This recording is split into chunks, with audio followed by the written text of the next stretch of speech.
battlefield. Iran's underground missile tunnels become strategic targets. The skies over Tehran are opening up. The battlefield is entering a more dangerous phase, marked by powerful new strikes. More than 2,500 airstrikes. Over 6,000 bombs dropped on military targets. According to statements from the Israeli military, roughly 80% of Iran's air defense systems have been destroyed, creating a large gap in the defensive network that Tehran spent many years building. This development could mark the beginning of a new phase in the conflict. Because once control of the skies is established, the next targets are no longer limited to what sits on the surface. On the other side of the front, the United States and Israel are believed to be concentrating their firepower on Iran's underground ballistic missile tunnel network. Fortified facilities buried deep underground and widely viewed as the backbone of Tehran's strategic deterrent capability. At this stage of the conflict, it is considered an ambitious but potentially realistic move. To destroy these hardened targets, military analysts are pointing to a specialized weapon, the bunker-busting GBU, 57 Massive Ordnance Penetrator, often called the MOP. This enormous bomb is designed to penetrate thick layers of concrete, rock, and earth before detonating, allowing it to destroy military facilities built deep below the ground. Importantly, the current confrontation is no longer limited to the battlefield alone. Political statements from multiple sides, along with developments at sea and in several regional hotspots, suggest that this crisis could spread further and potentially reshape the entire security structure of the Middle East. The next phase of the campaign, the United States and its allies intensified the hunt for underground bases. According to international sources, Israel's military campaign has entered a new phase. In the early stage, airstrikes mainly targeted air defense systems, command centers, key military bases, logistics depots, and radar installations. These targets functioned as the first line of defense in Iran's military structure. Once they were weakened, fighter aircraft could push deeper into enemy territory. And that is exactly what now appears to be happening, bringing Iran one step closer to a dangerous edge. With this advantage, the next phase of the campaign, reportedly supported by the United States, is believed to focus on Iran's underground ballistic missile tunnels. For many years, Iran has built a highly complex network of underground facilities. These bases are often located inside mountains, beneath large military compounds, or deep underground with multiple layers of protection. Facilities like these allow Iran to hide missile launchers from satellites and airstrikes. When needed, the tunnel doors can open, launchers are moved to the surface, missiles are fired, and the system quickly closes again. This strategy allows Iran to maintain its strike capability even if many surface bases are destroyed. For that reason, locating and destroying these underground tunnels is considered one of the most difficult tasks in modern warfare. However, at the present moment, Iran's air defense system has suffered heavy losses. One of the key factors allowing Israel to expand its campaign is the weakening of Iran's air defense network. According to a statement by Eyal Zamir, Chief of Staff of the Israel Defense Forces, the airstrike campaign has inflicted major damage on Tehran's defensive systems. The figures released by Israel Defense Forces show the scale of the campaign. About 80% of Iran's air defense systems have reportedly been destroyed. More than 60% of ballistic missile launchers have been disabled. Around 2,500 airstrikes have been carried out. In modern warfare, control of the skies is extremely important. When air defense systems are weakened, the opposing side can carry out repeated waves of attacks, reach targets deep inside enemy territory, and strike key strategic facilities with greater accuracy. This helps explain why the current operations are expanding from surface military bases to targets located deep underground. Iran's massive missile stockpile, 2,500 missiles, Tehran's strategic deterrence card. According to assessments from Israel and several international military analysis groups, Iran may currently possess around 2,500 ballistic missiles with different ranges. This is considered one of the largest missile arsenals in the Middle East and has played a central role in Tehran's military deterrence strategy for many years. These missile systems are capable of reaching a wide range of strategic targets across the region, including military bases, seaports, energy centers, and other critical infrastructure.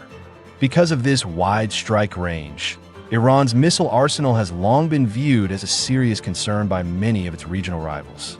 Beyond the sheer numbers, several reports suggest that Iran accelerated missile production and dispersed many of its launch systems just before tensions began to escalate.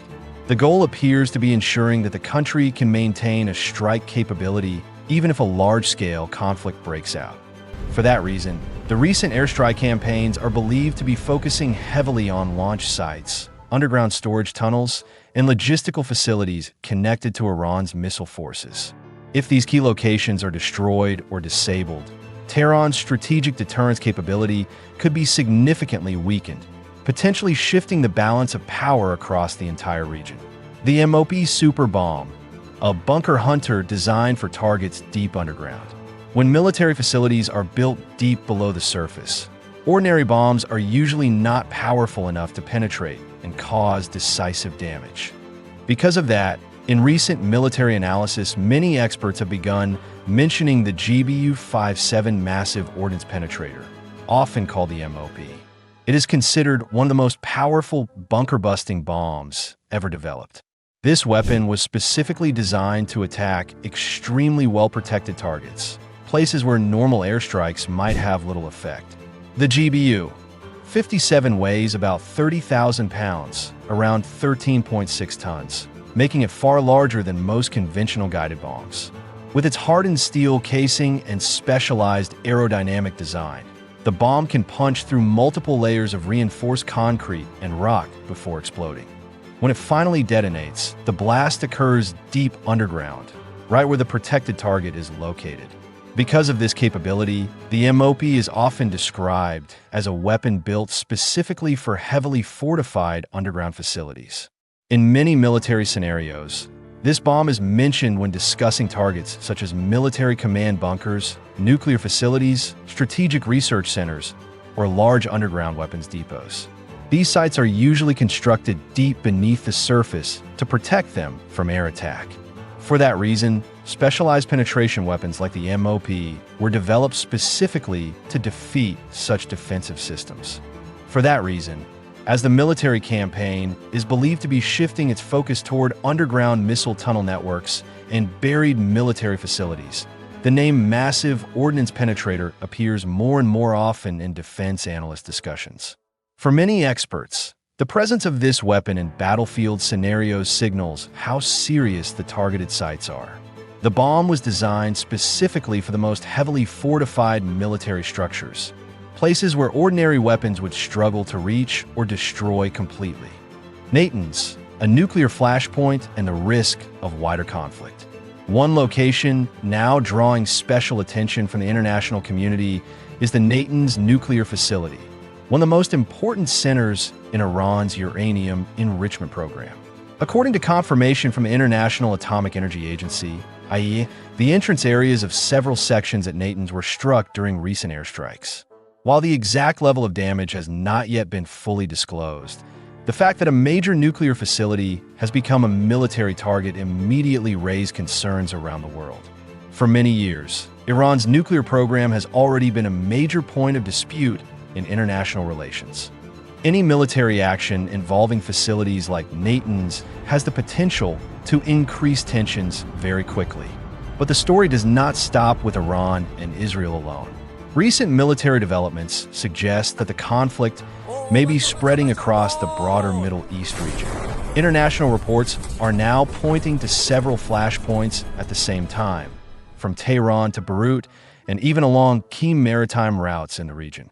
In recent weeks, several oil tankers traveling through these strategic waterways have reportedly come under attack. These incidents have raised fears among analysts that if allied forces or regional armed groups become more deeply involved, the confrontation could quickly move beyond a limited conflict between two countries.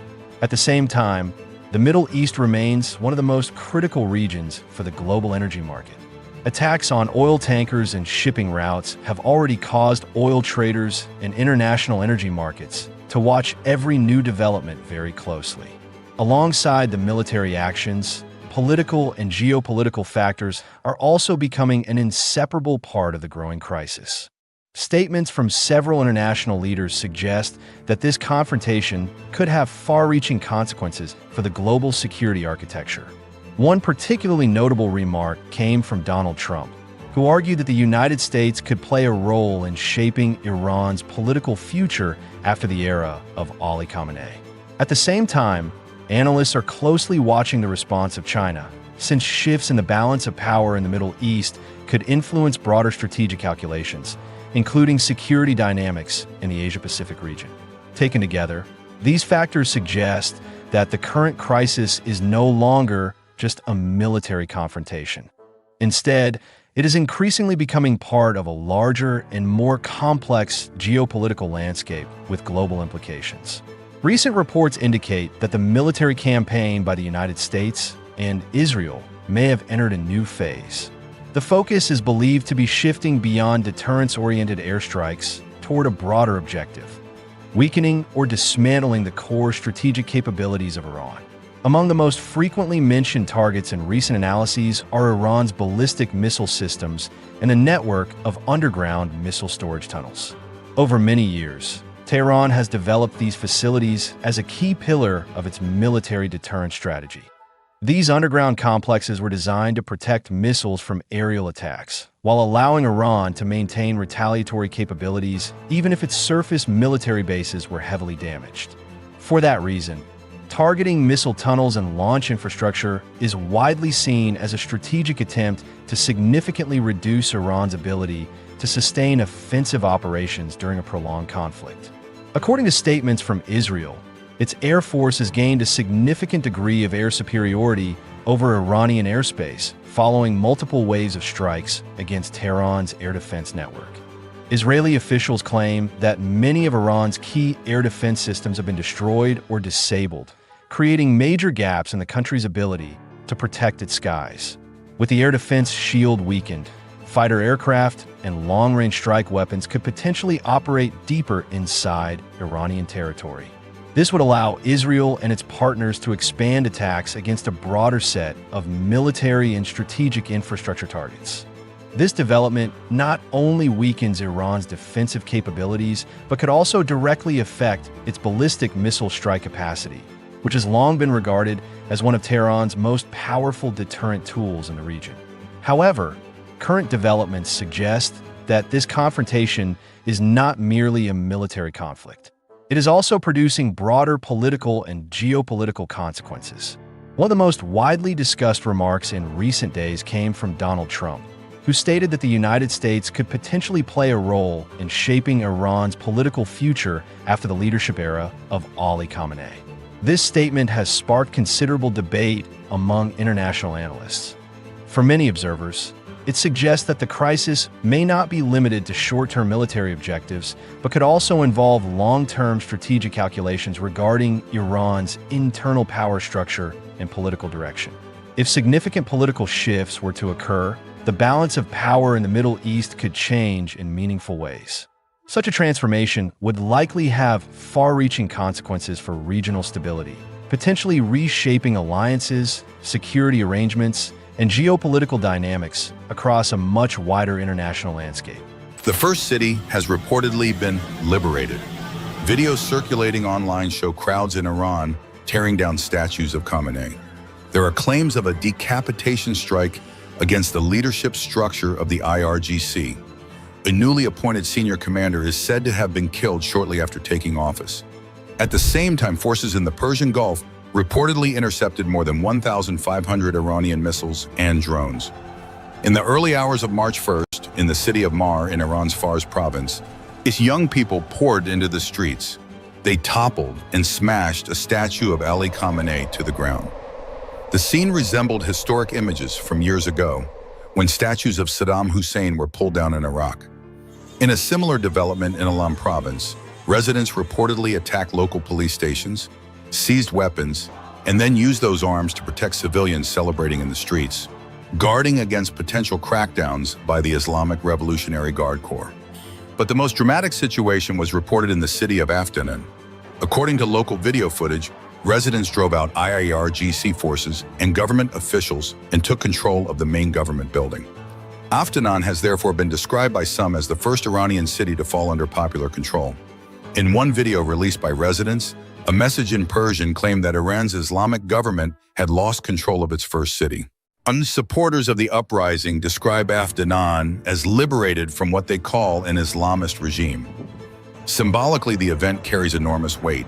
It sends a message to Iranians that when the top leadership of the clerical establishment is weakened and morale among local forces begins to waver, popular pressure can shake the foundations of local rule.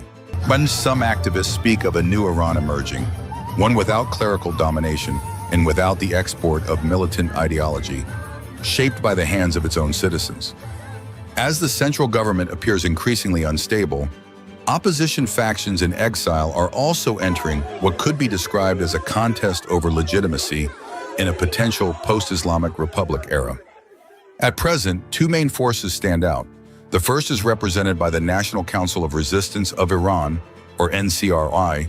All headquartered in Paris, the group's president-elect, Maryam Rajavi, has put forward a detailed 6-month transitional government plan.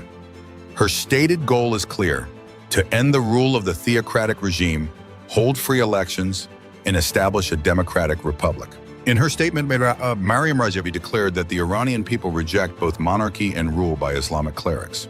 Her words were widely seen as directed at the second major opposition force, the son of Iran's last Shah, Reza Pahlavi. Although Pahlavi has also spoken about a democratic transition plan, many critics believe he ultimately represents a return to monarchy, and perhaps, in a broader sense, a return to the Iran that existed before 1979. Although that debate highlights a deeper divide within the opposition, not just over leadership, but over the very identity of a future Iranian state. On this issue, the posture of Donald Trump has drawn attention. In a style that reflects his business background, cautious and transactional, he has suggested that he has potential candidates in mind, but has not publicly named anyone. At the same time, while many ordinary Iranians struggling under political repression and economic hardship appear less focused on elite maneuvering and more concerned with the immediate survival and stability. As reports spread that Ali Khamenei and other senior officials had been killed, demonstrations intensified in several areas. People took to the streets to express their anger and their hopes. In some accounts, citizens began seizing control of local institutions, claiming to have taken the first city from the theocratic system. There are also claims of a decapitation strike against the structure of the Islamic Revolutionary Guard Corps. Breaking reports state that Brigadier General Ahmad Vahidi, who had just been appointed as the new overall commander of the IRGC, was killed in a joint U.S.-Israeli airstrike while inside an underground command center in Sanandaj, along with several other senior military figures. Such underground facilities are typically reserved for heavily fortified command and control operations. If accurate, the strike would suggest penetration of one of the regime's most secure coordination hubs. However, there has been no official confirmation, and the situation remains fluid. Amid severe leadership losses and narrowing strategic options, Tehran quickly announced a new appointment, naming Ahmad Vahidi as the new IRGC commander. Vahidi has long been associated with Iran's hardline faction and previously commanded the Quds Force, the unit responsible for overseas military and paramilitary operations. He has been designated by the United States, Israel, and several other countries in connection with terrorism allegations. The U.S. State Department has offered a $10 million reward for information leading to his arrest. And elevating a figure with such a controversial international record to the top of the IRGC signals that the organization may move toward more extreme measures, potentially intensifying domestic repression while expanding retaliatory actions abroad. As tensions escalated, U.S. Defense Secretary Pete Hegseth delivered one of the strongest warnings yet. He stated that Iran's missile production capacity and naval forces could be systematically destroyed if attacks continue. He emphasized that if Iran harms or threatens American citizens anywhere in the world, Washington will pursue and eliminate those responsible. According to him, this conflict was not started by the United States, but it would be finished by the United States. That statement signals that Washington views this as a decisive phase, a confrontation it is prepared to see through until its strategic objectives are achieved. In the Persian Gulf, more than 1,500 Iranian missiles and drones were reportedly intercepted, what some analysts are calling one of the most expensive air defense engagements in modern history. Beginning early Saturday morning, Tehran launched approximately 1,500 missiles and unmanned aerial vehicles, targeting at least 5 Gulf countries, primarily aiming at U.S. military bases in the region. Despite the scale and intensity of the assault, initial statements from Washington and regional governments indicated that no American base was directly hit.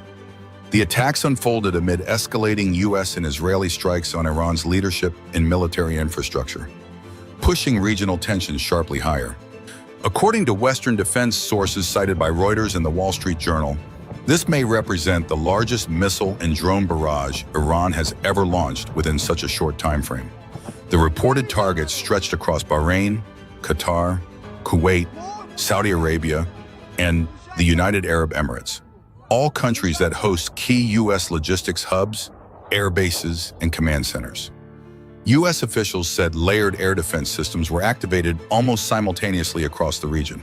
As American deployed Patriot missile system batteries and Terminal High Altitude Area Defense, THAAD, working alongside Gulf states' domestic air defense systems, intercepted the majority of short-range ballistic missiles and so-called kamikaze drones before they could reach their intended targets. At sea, destroyers assigned to the U.S. Fifth Fleet reportedly launched SM-3 and SM-6 interceptors to engage targets at long range, creating what military planners sometimes describe as a floating shield over key airspace and sea lanes.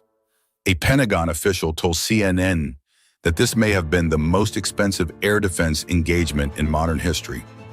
Each interceptor fired from a Patriot battery costs several $million. A single THAAD interceptor can cost tens of millions. But if you calculate the number of defensive missiles launched to counter roughly 1,500 incoming drones and missiles, the total cost could reach into the billions of dollars in less than 24 hours. But the real issue is not just money. The deeper question is strategic signaling. Iran appears to be demonstrating that it can try to overwhelm U.S. and allied defenses through sheer volume, even if the actual hit rate is low. This is known as a saturation strategy. Launch enough incoming threats that the defender is forced to use up large numbers of expensive interceptors, potentially weakening defenses for future waves. However, the early results, if initial reports are accurate, suggest that the integrated air defense network operated at a high level of effectiveness. Some drones were reportedly disrupted or brought down before even leaving Iranian airspace, possibly through electronic warfare and GPS jamming. Short-range ballistic missiles were detected very early by regional early warning radar networks based in Qatar and the United Arab Emirates, allowing multiple layers of interception to be activated in sequence. Analysts speaking to the Washington Post noted that this level of coordination reflects years of preparation. After the 2019 attacks on Saudi oil facilities, the United States and Gulf states invested heavily in radar integration and real-time intelligence sharing. And this latest barrage served as a full-scale test of that system, and the preliminary indications suggest it was capable of handling a large, complex assault. Even so, the risk of escalation remains high.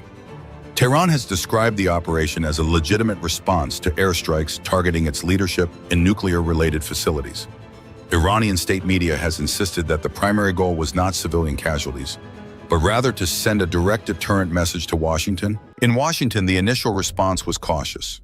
President of the United States stated that the United States would protect every American service member and every U.S. interest in the region, but stopped short of announcing immediate retaliation. Sources familiar with discussions at the White House said officials were first assessing the actual damage before deciding on the next step. At the regional level, Gulf governments also find themselves in a difficult position. Yet should they depend on the American security umbrella? Yet they do not want to become the battlefield of a full-scale U.S.-Iran confrontation. The fact that no bases were destroyed gives these leaders some diplomatic breathing room. But it would take only one missile slipping through defenses and causing major casualties to shift the internal political balance overnight. Another key factor is the impact on energy markets. Brent crude prices surged as soon as news of the missile launches broke, reflecting fears about maritime security in the Strait of Hormuz. Analysts warn that if Iran continues to escalate, or if the United States responds with direct strikes on Iranian territory, the risk of significant disruption to global oil supplies would rise sharply. Taken together, the barrage of 1,500 missiles and drones was not just a military action. It was a test for both sides. Iran tested whether it could overwhelm air defenses through saturation, which the United States and its partners tested whether their defensive shield could withstand an assault of unprecedented scale. Early results appear to favor the defenders, but the financial cost and political strain of maintaining that shield are substantial. If the cycle of attack, intercept, retaliate continues, the Persian Gulf could enter a prolonged period of low-intensity conflict. In such a scenario, each strike may not aim for immediate destruction, but rather for gradual erosion of the opponent's will and resources. And at a time when power structures in Tehran appear unsettled, every military decision carries consequences that extend far beyond the battlefield itself. Among U.S. policymakers, a central question is beginning to surface. Was this simply a show of force, or the opening move in a multi-wave campaign?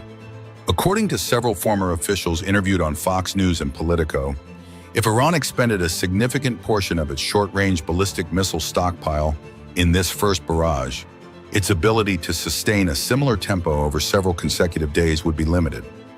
On the other hand, if this was only a small fraction of its reserves, so the region could be entering a difficult-to-control escalation cycle.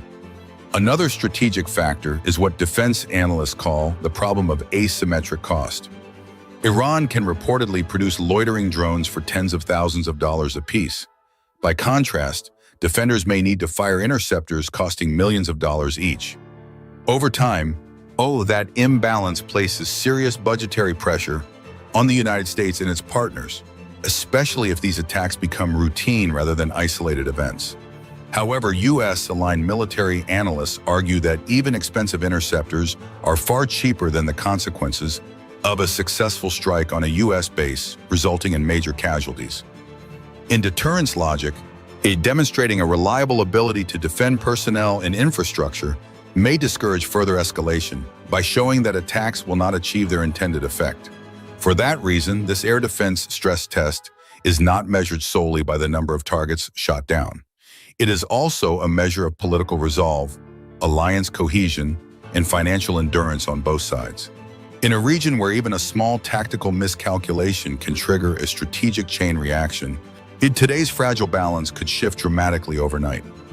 The underground strike in Tehran and a cold ultimatum from Washington. The U.S. demands Iran's unconditional surrender. A powerful strike deep underground has just shaken Tehran. In the thick darkness of night, dozens of fighter jets from Israel sped across the sky at high speed, carrying bunker-busting bombs designed to destroy targets buried far beneath the ground. Within minutes, a massive command bunker, believed to be a key center for Iran's military planning, was torn apart by the force of the explosions. But that strike may only be the beginning of a chain of events that could reshape the balance of power across the Middle East. Early images spreading through the media showed thick smoke rising from the target area, while several military sources reported that communication systems inside the underground tunnel network were disrupted soon after the attack. Almost immediately afterward, a message from Washington, D.C. drew the world's attention. Donald Trump said there would be no deal and no negotiations. According to him, the only path left for Tehran is unconditional surrender. That statement quickly caught the attention of geopolitical analysts. It suggested that the current crisis may not stop with a few isolated airstrikes. As military pressure from the United States and Israel continues to grow, the Middle East appears to be entering a very dangerous moment, one where a single decision could change the course of the entire region. A strike at the heart of the command network. The airstrike targeting Tehran is being described by many military experts as one of the boldest attacks in the recent campaign. Early analysis suggests the target was not just a single building, but part of a large underground command network that Iran has spent years building. This system was designed to keep operating even if a full-scale war breaks out. Many control rooms, information centers, and operations coordination areas were built deep underground. The goal was to protect the military's strategic brain from air attacks. Facilities like these are often considered the last stronghold of a command system. They allow military leaders to continue directing a war even if bases on the surface are destroyed. According to many defense experts, building command bunkers deep underground has long been part of Iran's strategy to deal with the air power advantage of its rivals. These structures are usually reinforced with several thick layers of steel-reinforced concrete, along with natural rock and soil, to reduce damage from penetrating bombs. That is why, when fighter jets from Israel targeted one of the major command bunkers in Tehran, the strategic message was very clear. Even facilities designed to survive wartime conditions may no longer be safe. If command centers like this are destroyed or disabled, Iran's ability to coordinate large-scale military operations could be seriously affected. It could disrupt the chain of command, making it slower and more difficult to deploy forces or respond to attacks. Large-scale airstrike campaign. The strike on the command bunker was not an isolated action. According to several defense reports, over the course of just a few days, forces from the United States and Israel carried out a broad campaign targeting multiple military sites across Iran. The targets reportedly included air defense radar systems, missile bases, strategic weapons storage sites, and military command centers. Attacking many different types of targets suggests the campaign was designed to weaken the opponent's entire military structure, not just a single part of it. One of the key targets of the campaign has been Iran's air defense system. In modern warfare, gaining control of the skies is often a decisive factor. When radar networks and air defense missiles are weakened, fighter jets can operate more freely and expand their attacks against strategic targets. According to some military analysts, this approach reflects a familiar pattern used in modern air campaigns. First, destroy the defense systems, and then strike important targets deeper inside the opponent's territory. In the case of Iran, that could include weapons production facilities, missile bases, and other key military infrastructure. If the campaign continues at a high level of intensity, Tehran's ability to sustain large-scale military operations could be significantly affected. The ultimatum from Washington. If the military campaign is creating pressure on the battlefield, statements from Washington, D.C. are creating pressure on the political front. A remark by Donald Trump that there will be no agreement with Iran except unconditional surrender quickly became a major focus of international media coverage. For many analysts, this signals that the United States may be pursuing a strategy of maximum pressure against Iran. The message also appears directed at U.S. allies in the region, suggesting that Washington is prepared to support military actions aimed at weakening Iran's strategic capabilities. However, such strong statements also raise many questions. Some experts believe that remarks like this could make the situation even more tense, because they reduce the chances of opening diplomatic channels for dialogue in the near term. Even so, for those who support a tougher stance toward Tehran, this is seen as a signal that the United States is trying to shift the balance of power in the region by combining military, diplomatic, and economic pressure.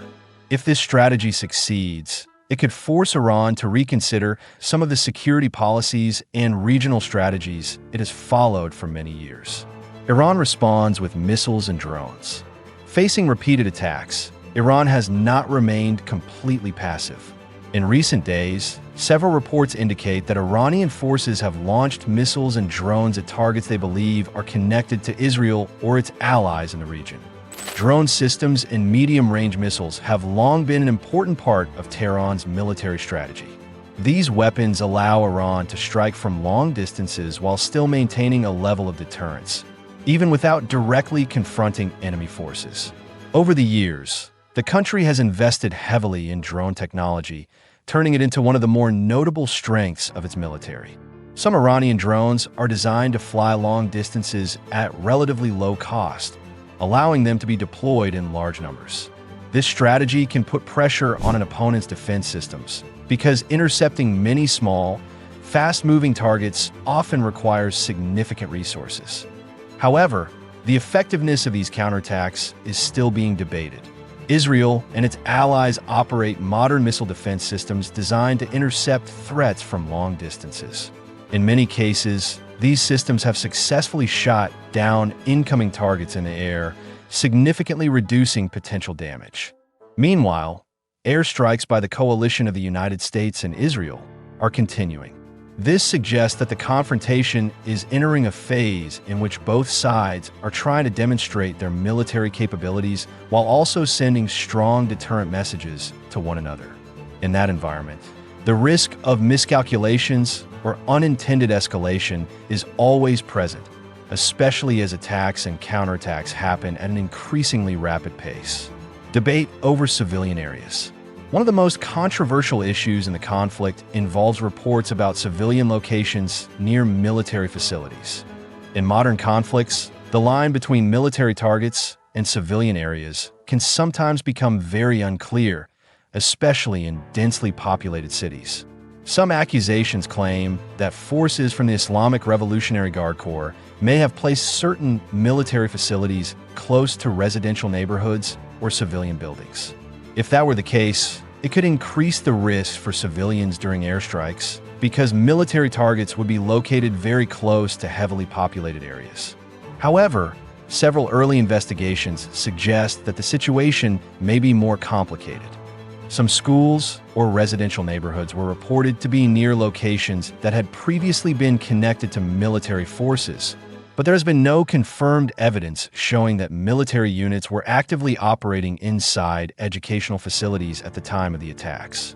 Disputes like these quickly become part of the information battle in international media. Each side tries to present evidence or arguments to defend its position while also attempting to persuade global public opinion. In modern conflicts, media coverage and international public opinion can sometimes have a major influence on how countries act on a battlefield. Images or information spreading on social media can quickly shape the way the world understands an event.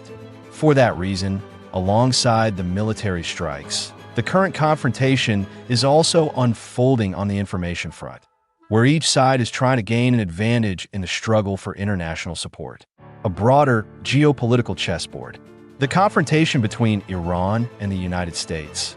Israel coalition is also being closely watched by other major powers. For many analysts, what is happening in the Middle East is not just a regional conflict, but part of a much larger geopolitical picture. One of the figures often mentioned in this context is Xi Jinping. China has important economic and energy ties with Iran, especially in the oil sector. For many years, Tehran has been an important partner in Beijing's energy and trade strategies. However, China's response to the current crisis has remained relatively cautious. Beijing has called on all sides to show restraint and resolve disputes through diplomatic dialogue, while avoiding moves that might pull the country deeper into the confrontation. In Europe, many countries are also watching the situation with growing concern. A large conflict in the Middle East could have a strong impact on global energy markets, especially since the region remains one of the world's most important sources of oil supply. In addition, oil shipping routes that pass through the Middle East play a crucial role in global trade. Any disruption to these routes could drive energy prices sharply higher and trigger broader economic consequences around the world. For that reason, the current crisis is not only an issue between Iran and Israel, but also a test of the broader security structure of the Middle East. A decisive moment for the Middle East.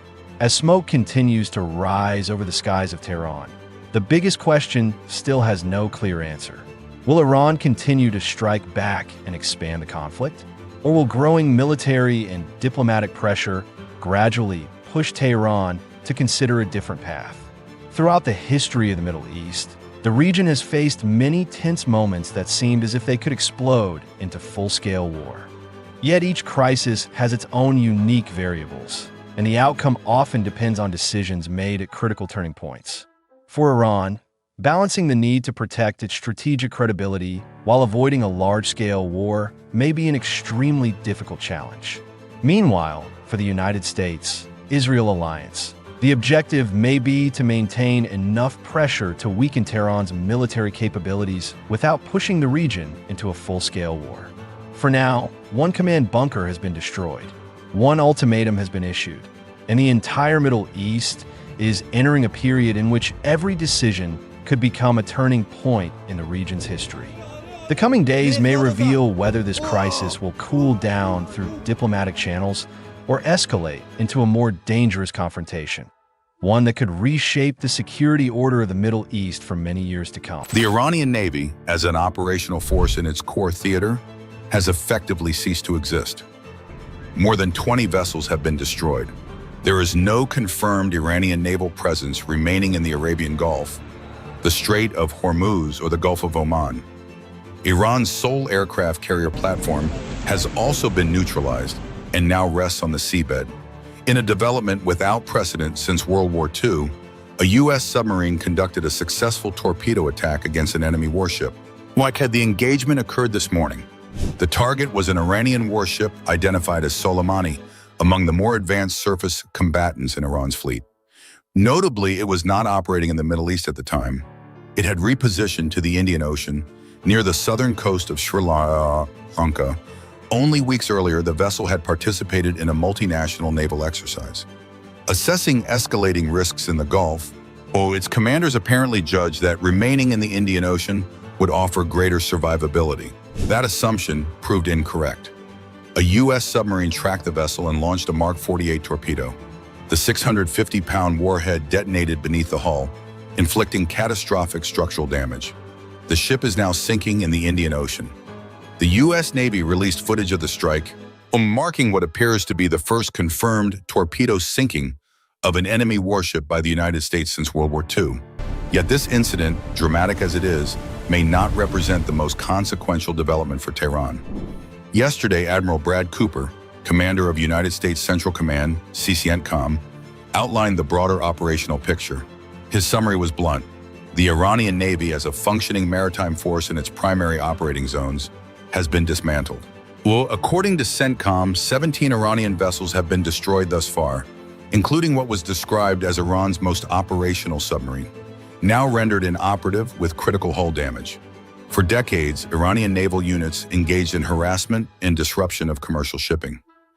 At present, CENTCOM reports that no Iranian warship remains underway in the Arabian Gulf, Strait of Hormuz, or Gulf of Oman. The campaign is ongoing. U.S. forces are continuing dynamic targeting operations aimed at eliminating Iran's remaining mobile ballistic missile launchers, capabilities described as residual but still potentially destabilizing. Most naval losses occurred in the opening phase of Operation Epic Fury, launched shortly after Israel's assassination of Ali Khamenei. Neutralizing Iran's maritime capacity was an early priority. CENTCOM released footage of Tomahawk cruise missile strikes directed at Iranian naval assets, underscoring the scale and tempo of the operation. Satellite imagery further illustrates the scope of destruction. Several vessels were destroyed before they could even sortie. Among them was Iris Makran, Iran's largest naval platform, a converted tanker repurposed as a forward floating base. Imagery shows the vessel ablaze in port, never having left harbor. Other ships in the same facility appear similarly damaged or destroyed within hours of the campaign's initiation. In response, Tehran advanced a counter-narrative, claiming it had sunk a U.S. aircraft carrier, specifically the USS Abraham Lincoln, using ballistic missiles. CENTCOM publicly rejected the claim, labeling it disinformation. The only carrier struck, it stated, was Shahid Bagheri, Iran's drone carrier, which U.S. forces hit within hours of the operation's launch. But Iran possesses only one aircraft carrier platform, the drone carrier Shahid Bagheri, and it appears to have been neutralized before it could play a meaningful operational role. A propaganda video, released shortly before its destruction, now stands as one of the final visual records of the vessel afloat. Strategically, the implications are substantial. Iran's asymmetric maritime doctrine, built around harassment, swarm tactics, and choke point leverage, depended on survivable naval presence in confined waters. With that presence eliminated, Tehran's capacity to threaten regional sea lanes has been sharply degraded. The maritime balance in the Gulf has shifted decisively, at least for now. In a promotional video released shortly before its destruction, Iranian state media showcased what it described as domestically developed JSUM drones. systems they portrayed as indigenous designs inspired by the Cowher fighter concept. And the footage highlighted smaller flight operation variants, including the Mohajer 6 M6, filmed up close on a 185-meter runway. Viewers were shown the launch sequence, braking system for recovery, an elevator platform, accompanied by praise for Iran's domestic engineering elite and its claimed advances in drone technology. That demonstration, however, now serves more as archival material than operational proof.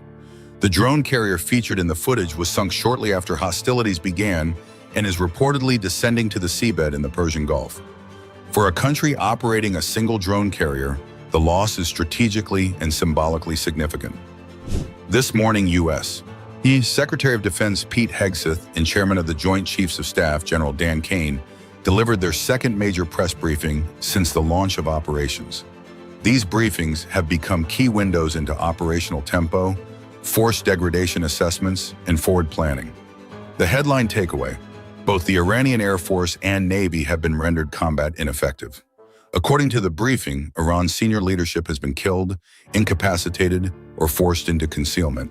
Most of the council that might have overseen succession is described as dead, missing, or in hiding. Command and control breakdown appears acute. Senior generals, mid-level officers, and enlisted personnel reportedly lack the ability to communicate effectively, much less coordinate sustained operations. The Iranian Air Force, much of it built around aging platforms dating back decades, was described as effectively destroyed. The Navy, in the words of U.S. officials, and now rests at the bottom of regional waters, including the Persian Gulf.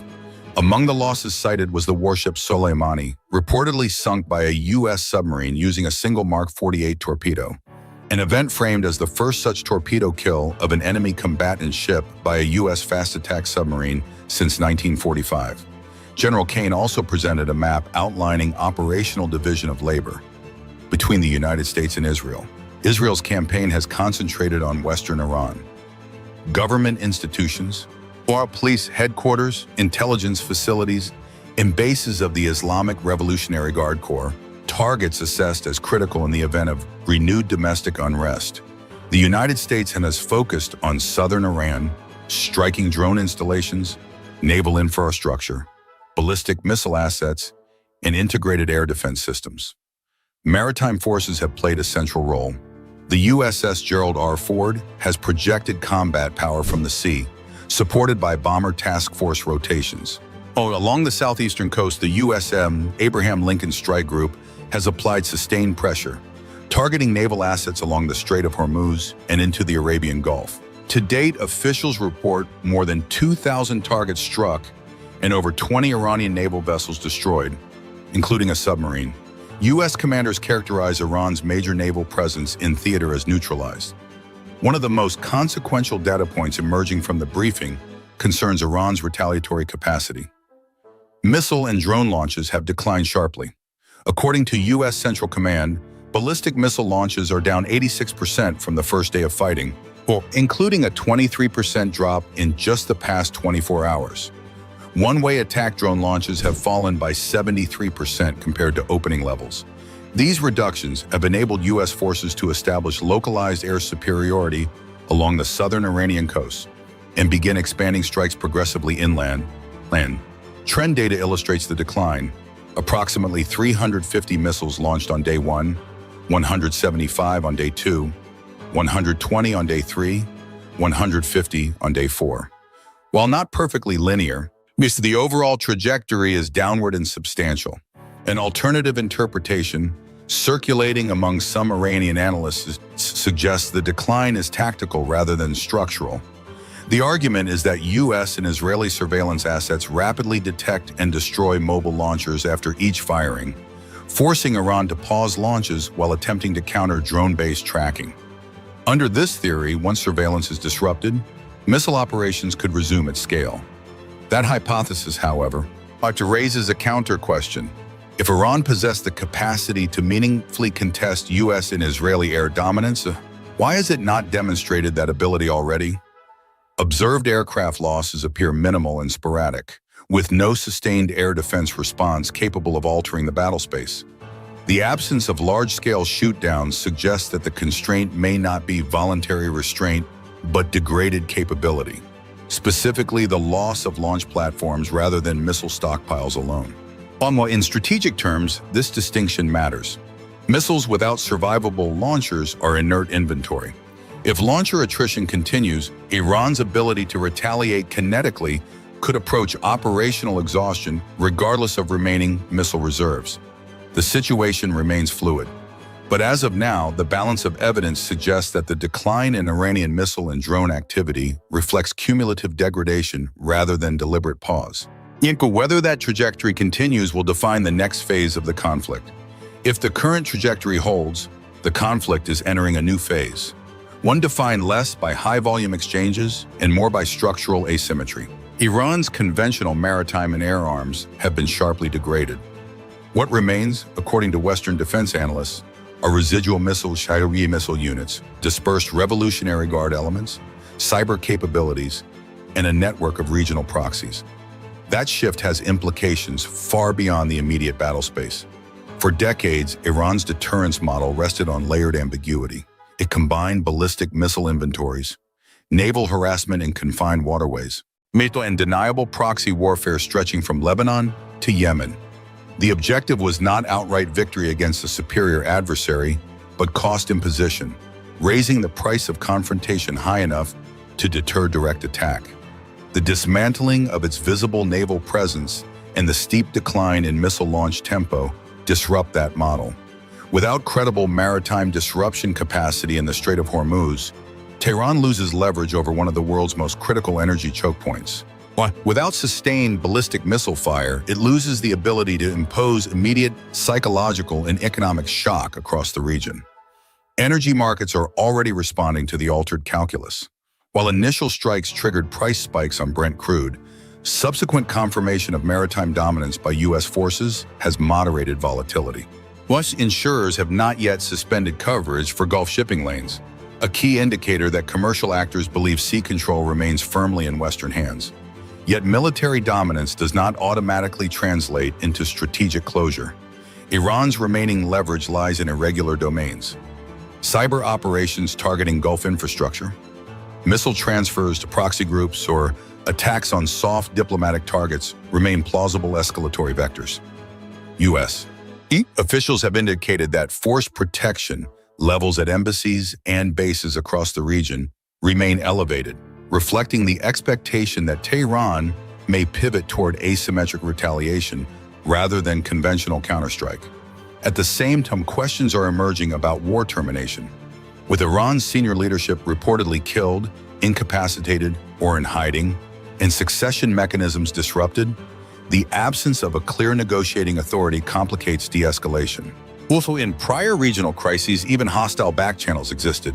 Today, Western diplomats privately acknowledge uncertainty about who, if anyone, possesses the mandate to speak for the Iranian state.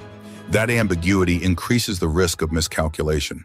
Fragmented command structures can produce unauthorized launches or localized actions not aligned with strategic intent. Conversely, mid-level commanders operating under fear of internal reprisal may hesitate to act at all, accelerating institutional paralysis. There is also the question of long-term regional balance.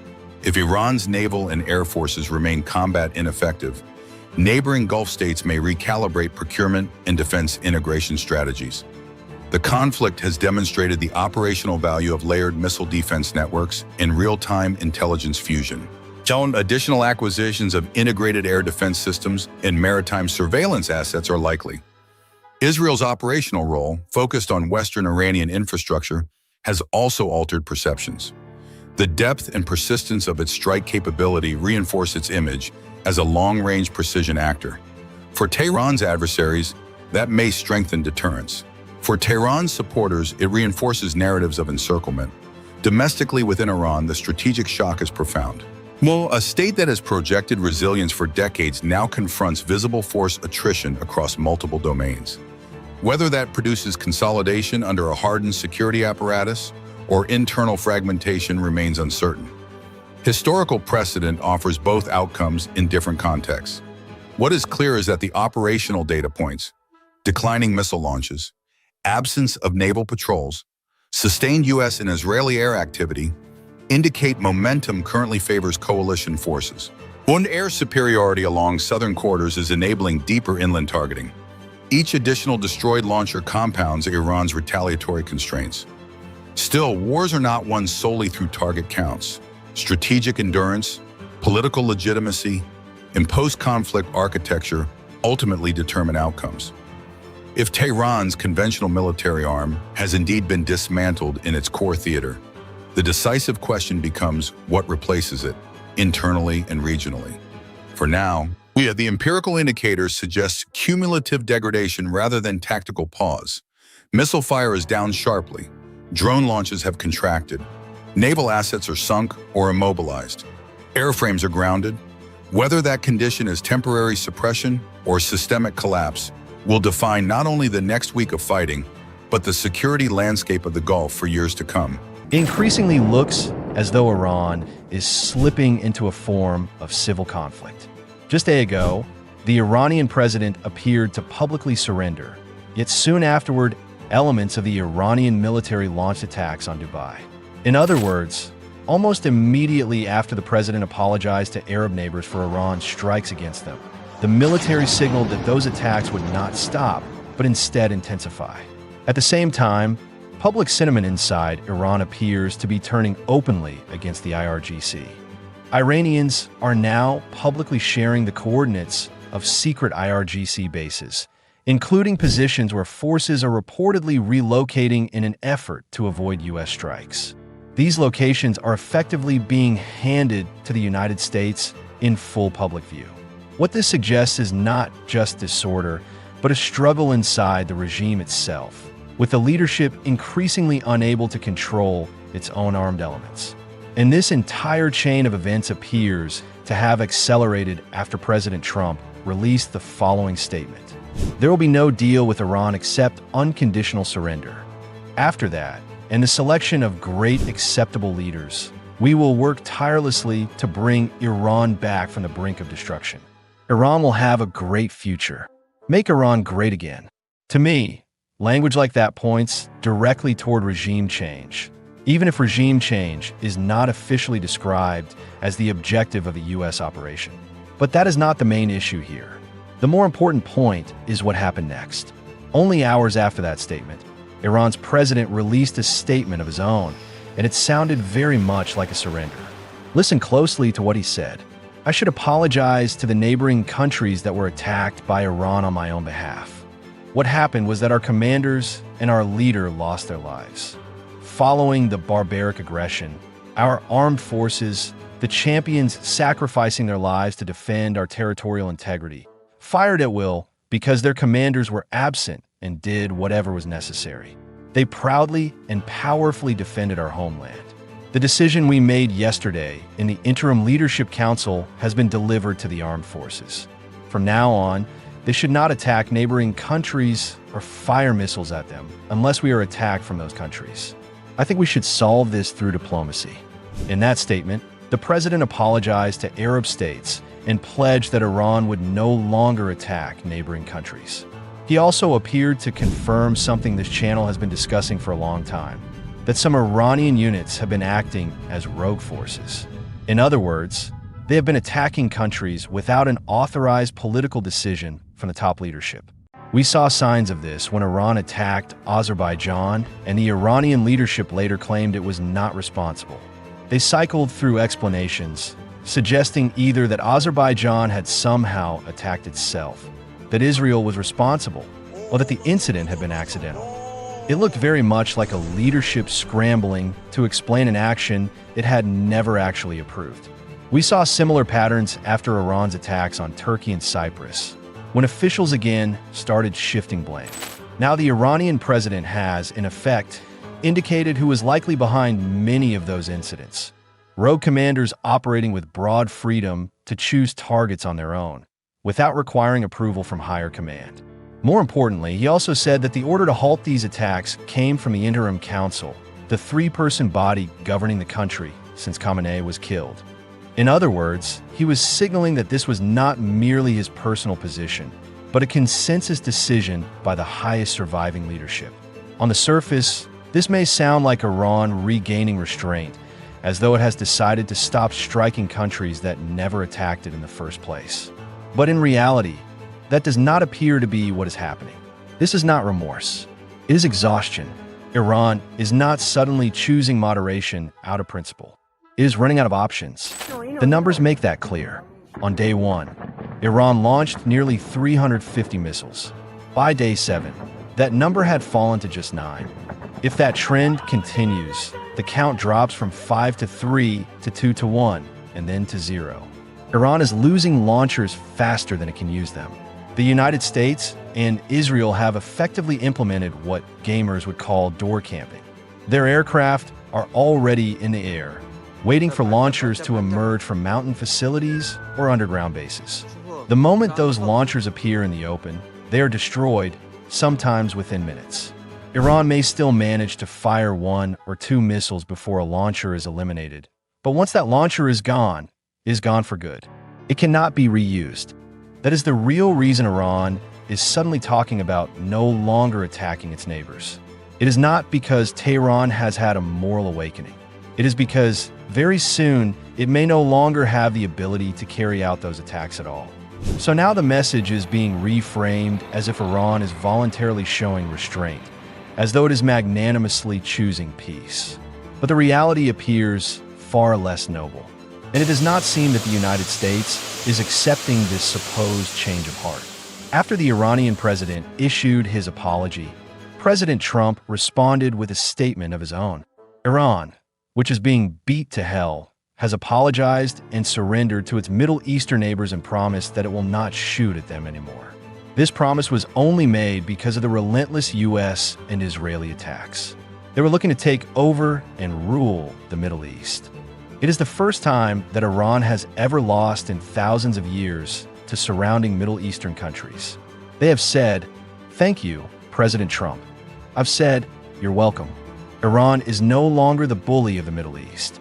They are instead the loser of the Middle East, and will be for many decades until they surrender or, more likely, completely collapse. Today's warning suggests that Washington is not accepting the version of Iran that the Iranian president is now trying to present. When President Trump says Iran will be hit very hard, and that areas and groups of people previously excluded from targeting are now under serious consideration for complete destruction and certain death, that does not sound like de-escalation. It sounds like a clear warning of escalation. And the situation becomes even more striking when you look at what happened next.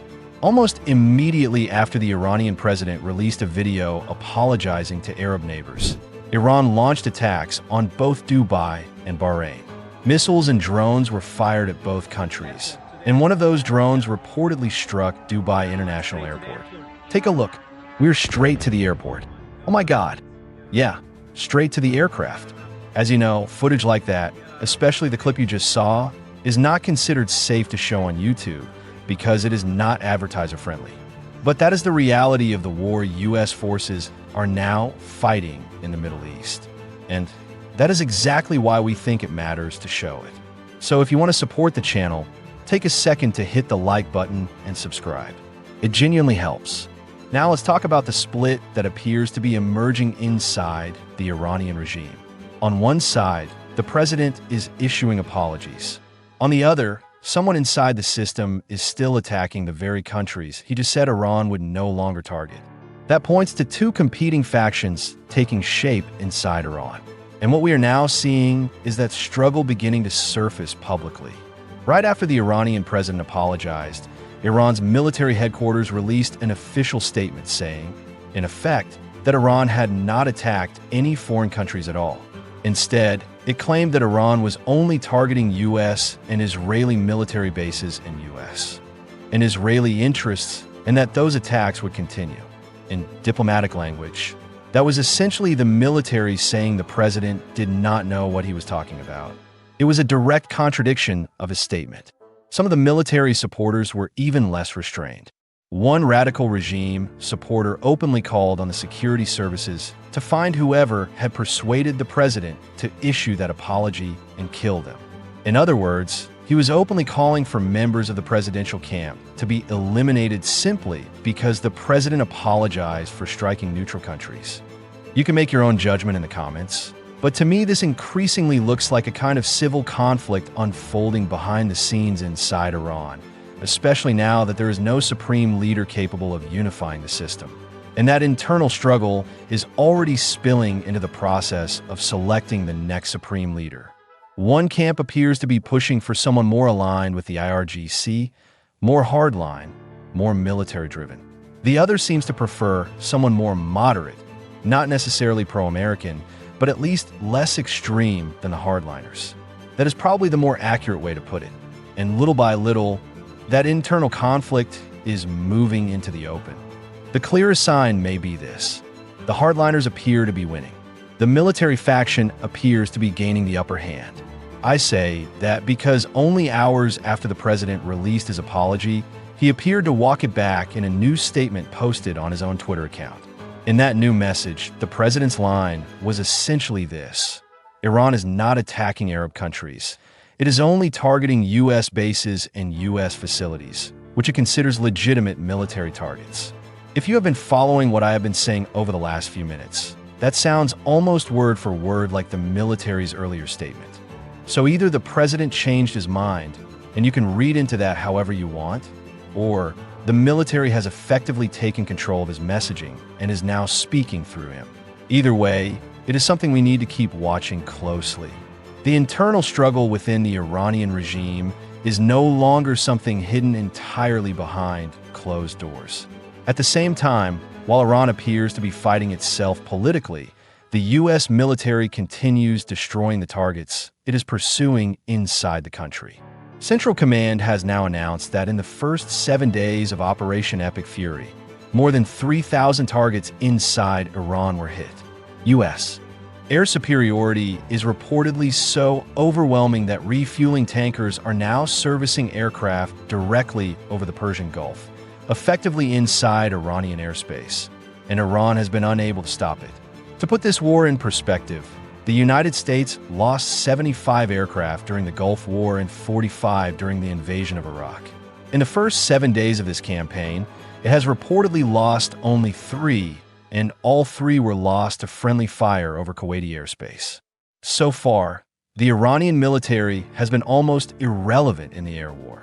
That does not mean Iranian missiles are not still hitting some U.S. bases in the Middle East. And it certainly does not mean Iran has stopped carrying out attacks on hotels, airports, and other civilian or regional targets. But when it comes to defending Iran's own homeland and airspace against the U.S. campaign, the Iranian military appears to be doing almost nothing. According to Central Command's official 7-day recap, more than 3,000 targets have been struck. 43 Iranian ships are reportedly now on the bottom of the sea. The United States has used the full range of its air power, including all 3 bomber classes, B-52s, B-1BS, and B-2s, along with multiple fighter platforms, such as the F-15, F-18, F-22, and F-35. Add to that drones, tankers, and other assets, including capabilities they explicitly say they are not listing publicly. The targets have included command centers, headquarters, air defense systems, and ballistic missile launchers. And importantly, the intensity of a U.S. operation does not appear to be declining. If anything, it may actually be increasing over the past several days. Iran, by contrast, has seen its launch activity collapse. As we already discussed, Iranian missile launches have dropped sharply. The regime is now in perhaps the weakest position it has faced in years. Its capabilities are being steadily degraded. Its navy has effectively vanished. Its bases are bombed day after day, and when its forces relocate, they are hit again. We covered yesterday that IRGC forces had reportedly taken over a stadium inside Tehran. That stadium was bombed too. Government officials are now reportedly so afraid of being targeted that they are reluctant to meet in person, especially given the scale of Israeli airstrikes and the reach of Israeli intelligence. And layered on top of all of this is the visible infighting over everything from the next supreme leader to whether Iran should continue retaliating at all. There are almost certainly other battles inside the regime that we are not even aware of yet. And as if all of that were not enough, we are now seeing signs that parts of Iranian society are turning directly against the regime and against the IRGC. Here's what I mean. Iranians who still have access to the internet are reportedly sharing GPS coordinates of new IRGC hideouts and trying to pass them on to the US and Israeli militaries. This does not look like one or two isolated cases. It appears to be happening at scale, suggesting that a significant portion of Iranian society does not want IRGC forces hiding among them. We have seen photos and videos of IRGC personnel setting up camp on city streets because they are too afraid to use formal headquarters or office buildings. Now ordinary Iranians are identifying those tents and improvised hideouts and posting their locations publicly, in the apparent hope that the US or Israel will see them. Even while this is happening, Iran's foreign ministry continues pushing its propaganda line. Officials from the ministry are appearing on foreign television and trying to intimidate Western audiences. One example is Iran's deputy foreign minister, who went on French television to warn France and other European countries not to get involved. When asked whether European countries providing logistical help to the United States would become legitimate targets, he answered that Iran had already warned the Europeans and everyone else to be careful not to become involved in what he called the aggression against Iran. He said that if any country joined America and Israel in that aggression, then it too would become a legitimate target for Iranian retaliation. But if I were a European country, I would pay more attention to what Iran is actually doing than to what it is saying. Bahrain was not involved in this war and it was attacked. The United Kingdom was not directly involved. Its bases in Cyprus were reportedly targeted. Cyprus itself was not involved. Turkey was not involved. And yet all of them have faced attacks or threats. If this trend continues, it may well be Iran striking European-linked targets, not the other way around. That same deputy foreign minister also Reports are emerging that elements within Iranian intelligence have quietly attempted to establish contact with the Central Intelligence Agency, seeking discussions on possible terms to end the conflict. The American response, according to sources familiar with the exchange, was blunt. The window for negotiation has already closed. At the same time, another figure tied to earlier escalation, the individual accused of ordering an assassination attempt on Donald Trump, is now reported dead. Meanwhile, the operational tempo on the battlefield has intensified sharply. As predicted by several analysts, the campaign entered a far more destructive phase after the second day. Overnight recordings from civilians inside Tehran captured repeated explosions, striking positions linked to the Islamic Revolutionary Guard Corps. Observers described the bombardment as relentless, one commentator going so far as to characterize it as literal hell for Iranian military installations. At the same time, senior U.S. commanders began revealing the scale of the campaign. During a briefing, Chairman of the Joint Chiefs of Staff Dan Kane described the opening phase of Operation Epic Fury as one of the most intense air campaigns conducted in modern warfare. According to the figures presented, the first 24 hours alone delivered roughly twice the volume of air power used during the opening phase of the 2003 invasion of Iraq, commonly associated with the shock and awe doctrine. Well, compared to previous Israeli operations against Iran during the earlier 12-day confrontation, the intensity of strikes was reportedly 7 times greater. U.S. officials emphasized that the campaign is not slowing. Additional bomber formations and fighter aircraft are continuing to arrive in theater, while coalition forces now operate with near-complete control of the airspace. With Iranian air defenses severely degraded, commanders indicated that the campaign is transitioning from expensive long-range standoff munitions to large volumes of conventional precision gravity bombs, 500-pound, 1,000-pound, and 2,000-pound GPS or laser-guided weapons. Stockpiles of these munitions, officials said, remain effectively unlimited for the purposes of the current operation. 5 days into the conflict, more than 2,000 targets inside Iran have reportedly been struck by U.S. forces alone. Yet the most decisive pressure point is not simply the number of destroyed facilities. It is the rapid attrition of Iran's missile launch infrastructure. Early in the conflict, Iran attempted to impose costs on the United States and its allies through saturation strikes. On the first day of fighting, Iranian forces launched approximately 350 ballistic missiles and nearly 300 attack drones. By the fifth day, those numbers had collapsed to roughly 40 missiles and 45 drones. The decline is not marginal. It represents a structural degradation of Iran's strike capacity. The underlying reason lies in the campaign's targeting strategy. Rather than focusing solely on intercepting missiles in flight, U.S. and Israeli planners prioritize destroying the launchers themselves. This distinction is critical. Iran may possess large missile stockpiles, but missiles without operational launch platforms are strategically irrelevant. 3 days ago, Israeli officials indicated that roughly half of Iran's mobile launcher fleet had already been eliminated.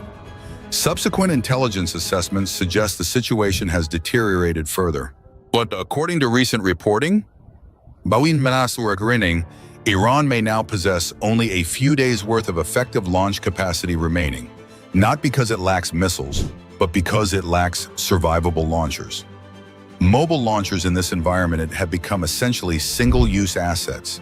Once a launcher fires, surveillance systems quickly identify its location.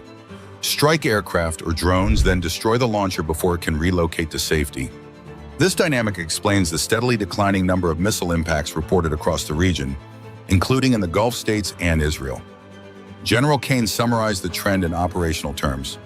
Ballistic missile launches are down 86% from the first day of combat, including a 23% drop within the last 24 hours alone. One-way attack drone launches have declined by 73% since the opening phase. The result, according to U.S. Central Command, has been the establishment of localized air superiority along Iran's southern coastline and the ability for coalition aircraft to penetrate Iranian defenses with overwhelming precision and firepower. With those conditions now in place, commanders say the campaign is entering its next stage, expanding strikes deeper into Iranian territory while increasing operational freedom for U.S. forces. An additional development revealed during recent briefings adds an ironic dimension to the conflict. Admiral Brad Cooper confirmed that U.S. forces have begun deploying their own one-way attack drones against Iranian targets. These systems follow the same basic operational concept pioneered by Iran's Shahed series drones, loitering munitions designed to strike targets directly in a single-use attack profile. The irony is difficult to miss. Variants of those Iranian drones were previously supplied into Russia and used extensively in strikes against Ukrainian cities. Now, a technologically superior generation of the same concept is being employed in reverse, directed back toward the infrastructure of the state that popularized them. According to recent briefings, the United States has effectively reversed a technology that Iran once pioneered. The concept behind the one-way attack drone, widely associated with Iran's Shahed family of loitering munitions, has now been adapted, upgraded, and redeployed by American forces against Iranian targets themselves. Thus, during an operational update, officials confirmed that a specialized drone unit under United States Central Command, known as Task Force Scorpion Strike, has begun deploying large numbers of one-way attack drones in coordinated strikes across Iranian territory. These systems are derived from the same operational concept originally developed by Iran, but modified and enhanced through American engineering and battlefield integration. The result is a weapon that mirrors the original design philosophy while significantly expanding its precision, survivability, and strike effectiveness. In essence, the technology has come full circle. A drone architecture pioneered by Iran has been refined by the United States and is now being used against the infrastructure of the state that first popularized it. Beyond the drone campaign, newly released figures illustrate the extraordinary scale of resources the United States has committed to the operation. According to senior commanders, more than 50,000 American troops are currently involved, supported by over 200 combat aircraft, 2 carrier strike groups, and nearly the entire spectrum of the U.S. strategic bomber fleet. Aircraft from 3 major bomber platforms, the B-1B Lancer, B-2 Spirit, and B-52 Strato Fortress, have all been observed participating in the campaign. And some of these missions have been launched directly from bases in the continental United States, flying thousands of kilometers to reach targets inside Iran before returning without landing at intermediate bases.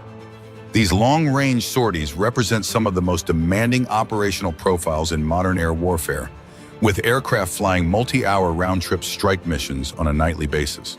There is speculation that this pattern could evolve. The United Kingdom has reportedly authorized limited use of facilities at Diego Garcia, a strategically located base in the Indian Ocean that has historically served as a key hub for long-range bomber operations. However, British authorities have also emphasized that their bases may only be used for defensive purposes, creating some ambiguity about whether offensive strike missions would fall within those guidelines. While operational logistics continue to evolve, the strategic pressure on Iran is clearly mounting. That pressure appears to be reflected in recent intelligence reporting. According to emerging accounts, officers from Iran's Ministry of Intelligence have discreetly contacted the Central Intelligence Agency to explore possible terms for ending the conflict. Importantly, these overtures appear to originate from intelligence officials rather than senior political figures. Individuals such as Ali Larijani, a prominent political leader, have not been publicly associated with these contacts. This distinction matters as it raises questions about the degree of authority the individuals involved actually possess. At the same time, the structure of the Iranian state complicates the interpretation of such outreach. Intelligence services in Iran have historically wielded considerable influence within the political system, sometimes operating with autonomy comparable to that seen in the security apparatus of the former Soviet Union. For that reason, even unofficial contacts cannot be dismissed outright, though they do not necessarily represent formal government policy. For now, the American response appears dismissive. A statement issued by Donald Trump only a day earlier suggested that Washington sees little reason to negotiate at this stage. In the statement, Trump declared that Iran's Air Force, air defenses, and naval leadership had effectively been neutralized, concluding that any attempt by Tehran to initiate talks had come too late. Because the intelligence outreach reportedly occurred after that statement was made, it remains possible that U.S. officials were already aware of the contact attempts and had rejected them privately before the information became public. Meanwhile, Iranian state media continues to signal defiance. And public messaging from Tehran suggests that the remaining leadership has not formally sought a ceasefire, despite the severe military pressure facing the country. Officially, the United States maintains that regime change is not an explicit objective of the operation. The White House has not announced such a goal. Nevertheless, many analysts believe the broader strategic environment could create conditions in which a leadership transition becomes possible, even if it is not openly stated as policy. This debate has resurfaced around the figure of Reza Pahlavi, the son of Iran's last monarch. When asked whether Pahlavi could play a role in a post-conflict political transition, Trump offered a cautious assessment. He acknowledged that Pahlavi enjoys significant recognition and support among segments of the Iranian diaspora abroad, yet noted that his influence inside Iran may be more limited than many observers assume. Trump suggested that if political change were to occur, a figure already operating within Iran and possessing demonstrable domestic legitimacy might ultimately prove more viable. Finally, another development highlighted during the latest briefing concerns an earlier assassination plot targeting American officials. Intelligence agencies had long assessed that elements within Iran sought to assassinate Donald Trump and other U.S. figures. According to Defense Department officials, while the individual responsible for authorizing that plot has now been killed during the course of the campaign, officials emphasized that the strike was not the original focus of the operation, which was primarily directed at missile launchers, air defenses, and military infrastructure. However, when an opportunity emerged to target individuals linked to planned attacks against Americans, commanders authorized the strike as part of the broader military effort. But the death of that individual carries symbolic weight inside Washington's national security establishment. For several years, U.S. intelligence agencies had warned that Iranian security networks were exploring unconventional retaliation against American political figures.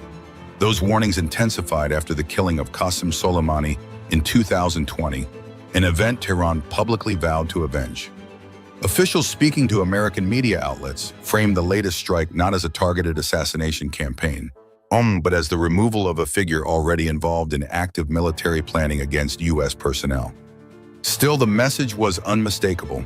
Individuals connected to plots against Americans would not be treated as politically insulated actors during wartime operations. Meanwhile, inside Iran, the psychological dimension of the conflict is intensifying. Civilian videos circulating online show repeated flashes lighting the night sky above Tehran, followed by the unmistakable sound of secondary explosions, often interpreted by analysts as ammunition depots or missile storage facilities igniting after the initial strikes. Residents in multiple districts have also reported intermittent power outages and disrupted communications, raising speculation that infrastructure connected to military command networks may have been targeted alongside weapon systems. Western intelligence assessments suggest coalition planners are gradually expanding their target list. Initial strikes focused on missile launchers, air defense batteries, naval facilities, and drone production sites. The emerging phase appears to emphasize logistical networks, fuel depots, transport hubs, and storage facilities that enable Iran's remaining forces to sustain operations. Military analysts often describe this strategy as systemic degradation, a method designed not to destroy every individual weapon platform, but to dismantle the broader ecosystem that allows those systems to function. At the same time, the information war surrounding the conflict is escalating. Iranian state television continues broadcasting footage of missile launches and military parades, and some of which analysts say predates the current conflict, but which still serves to reinforce domestic morale and the perception of continued military capability. Conversely, U.S. officials have released an unusually large volume of operational footage showing cruise missile strikes, drone impacts, and naval engagements. The goal appears to be demonstrating transparency while reinforcing the message that coalition forces maintain overwhelming momentum. In modern warfare, perception can be nearly as important as firepower. Governments must convince domestic audiences and international observers that their strategy is working and that the costs of continued fighting remain justified. The streets of Tehran are now running with fire in what may be the most apocalyptic bombardment of the war so far. U.S. and Israeli fighter jets have unleashed devastation on Iran's vast oil refining infrastructure, turning the entire night sky red. But the reality is that Iran has no one to blame but itself. It was the Islamic regime that first chose to bomb Gulf refineries in countries such as Saudi Arabia, Kuwait, and Bahrain. The regime's goal was clear: blackmail the world by driving up global oil prices. But that strategy has now backfired in spectacular fashion. The chain of events began with a warning President Trump issued yesterday morning. Focus on the closing part of that statement. He said, "Today Iran will be hit very hard, under serious consideration for complete destruction of areas that were not considered for targeting up until this moment." At the time, it was unclear which targets he meant or why Washington had suddenly decided to expand the target set. Now we know. Over the past several days, Iran has been striking refineries in Saudi Arabia, Kuwait, and Bahrain. The regime seems to have believed those countries would not respond. In one sense, it was right. They did not retaliate directly, but someone did. Israeli aircraft did. What Iran failed to grasp is that oil matters more to its own survival than it does to almost any other state in the region. The regime's primary lifeline is black market oil sales. Because Iranian oil is sanctioned, it can only be sold illegally. And now, even that last economic artery is being severed. Israel is destroying the regime's final source of revenue. Take a look at this footage. This is not AI. This is not a video game. These are Iranian oil depots burning. They were hit yesterday, and they are likely still burning as you watch this. And the scale of the event inside Iran is so immense that there is now an almost endless stream of footage from multiple angles showing exactly what happened. But before we go through all of that, let's look at what was actually struck. On Saturday, Israeli aircraft hit energy facilities around Tehran. According to Israeli media, roughly 30 large oil storage tanks were targeted at Iran's largest refinery. Iran's oil ministry also confirmed that multiple oil depots have been struck in Tehran and in nearby cities. Now let's look at some of the footage recorded by Iranian civilians. The first clip comes from the Tehran oil refinery, one of the largest in the country and a facility that provides roughly 50% of Iran's total energy supply. The next clip comes from the Fardis oil depot in Karaj, a city just outside Tehran. As you can see, these are not limited fires. These are massive infernos, the kind that may continue burning for days. And this is hitting the regime at the worst possible moment. Remember, the protests that erupted in early January began as economic protests before they evolved into something more political. People were protesting water shortages, inflation, collapsing wages, and the wider breakdown of basic living conditions across the country. To put that into perspective, we previously looked at data from inside Iran to understand what daily life had become for an ordinary citizen. At one point, a month's salary could buy only about 8 eggs. 8 individual eggs. That is the level of economic collapse people were living through. That is why they took to the streets. They wanted a better life, and they had come to the conclusion that the regime was incapable of providing one.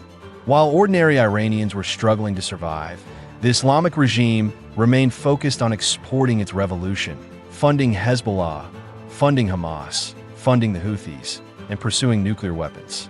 And now the economic crisis is about to become even worse. Iran is already struggling to export oil, and now roughly half of its domestic energy supply is in flames. The economy was already collapsing. What we're likely seeing now is not the beginning of that collapse, but a dramatic acceleration of it. Let me show you what it looks like from the ground, because the scenes are genuinely dangerous, even apocalyptic, as some Iranians themselves are describing them. Here is footage from an Iranian driver on a highway, with the burning refinery in Tehran visible in the background. In a moment, we will go through how eyewitnesses described what they saw.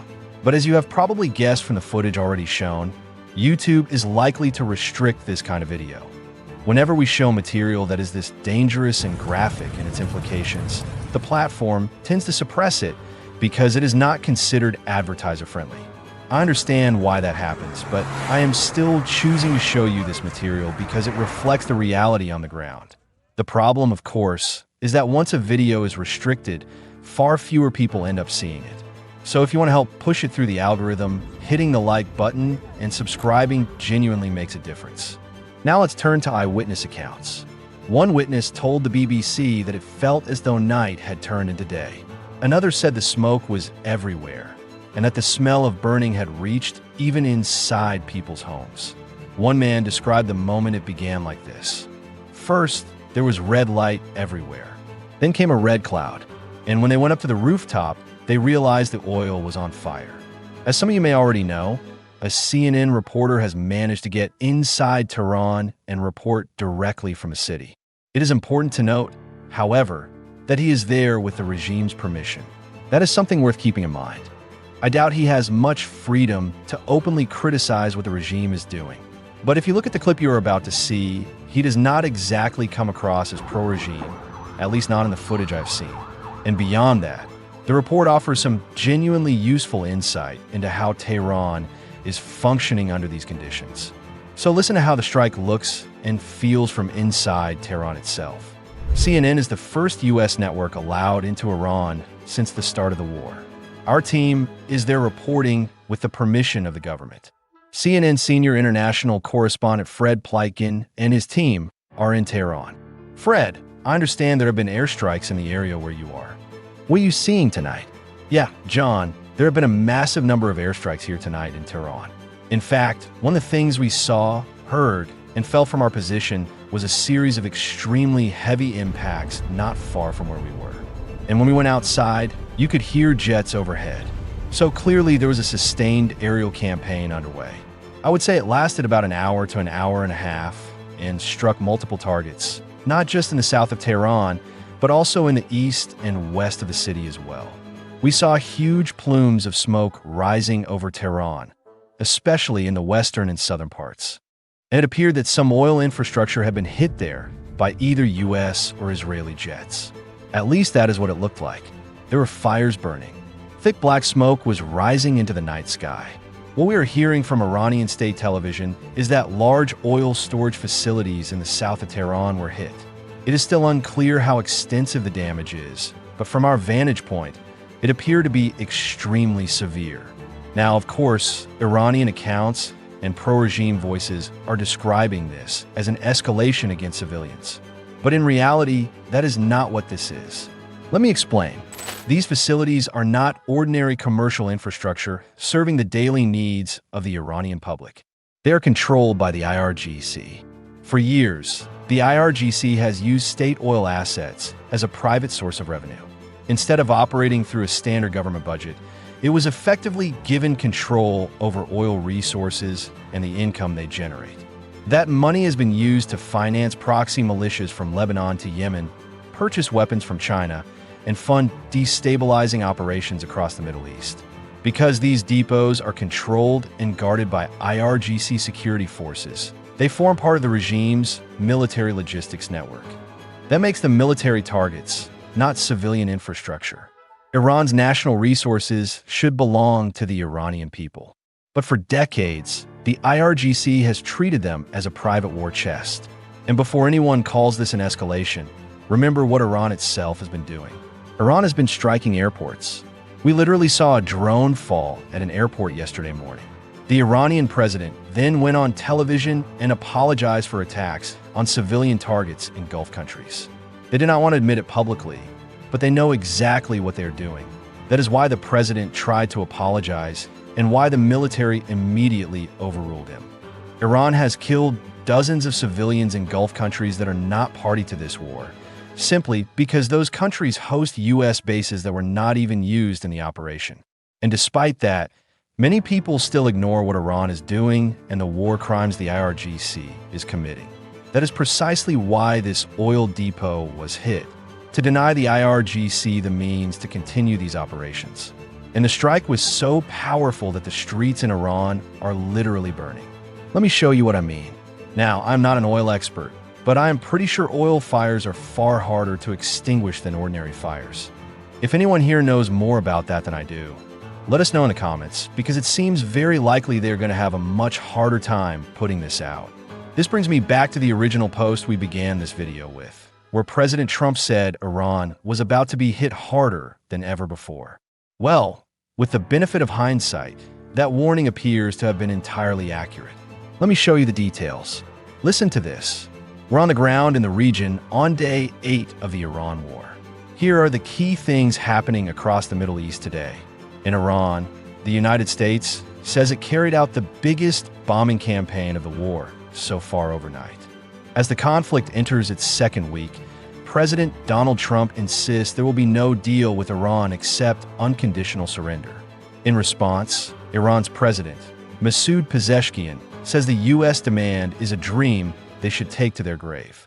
3 American bombers known as the Bone, each capable of carrying 24 cruise missiles, have landed at Fairford Air Base in the United Kingdom as Trump warns that Iran will be hit very hard. The IDF says it has begun a broad wave of strikes against infrastructure belonging to the Iranian terror regime in Tehran and Isfahan. A police station in the western part of the country has been destroyed in one of those Israeli airstrikes, and explosions have been heard and smoke seen across the country, while Iran has retaliated by firing missiles across the region, including at Israel. The Israeli Air Force also released a statement making it clear that this strike was meant to hit where it hurts the most, the Iranian regime's bank account, in other words, the IRGC's pocketbook. And beyond that, they made it clear that they intend to keep expanding the campaign to ensure the IRGC no longer has the resources to continue what it has been doing. Now let me show you what the IRGC is doing at a moment like this. Honestly, you could not script it any better. While Tehran burns, the IRGC and Basij forces are patrolling the streets and blasting propaganda through loudspeakers. At the same time, the security forces are putting on a visible show of strength to intimidate the population. They are parading equipment through the streets while regime supporters hand them flowers and wave flags. They are also pressuring people to march alongside them as pro-regime crowds chant death to Israel and death to America. These propaganda rallies are designed to demoralize anyone who wants freedom, anyone who might want to come out and protest the regime the way people did in January. And on top of that, we have IRGC commanders going on state television and delivering a very clear threat. This is where I want to address something that is, frankly, deeply frustrating. There are people here in the United States who hate this country so much that they are actively defending the IRGC.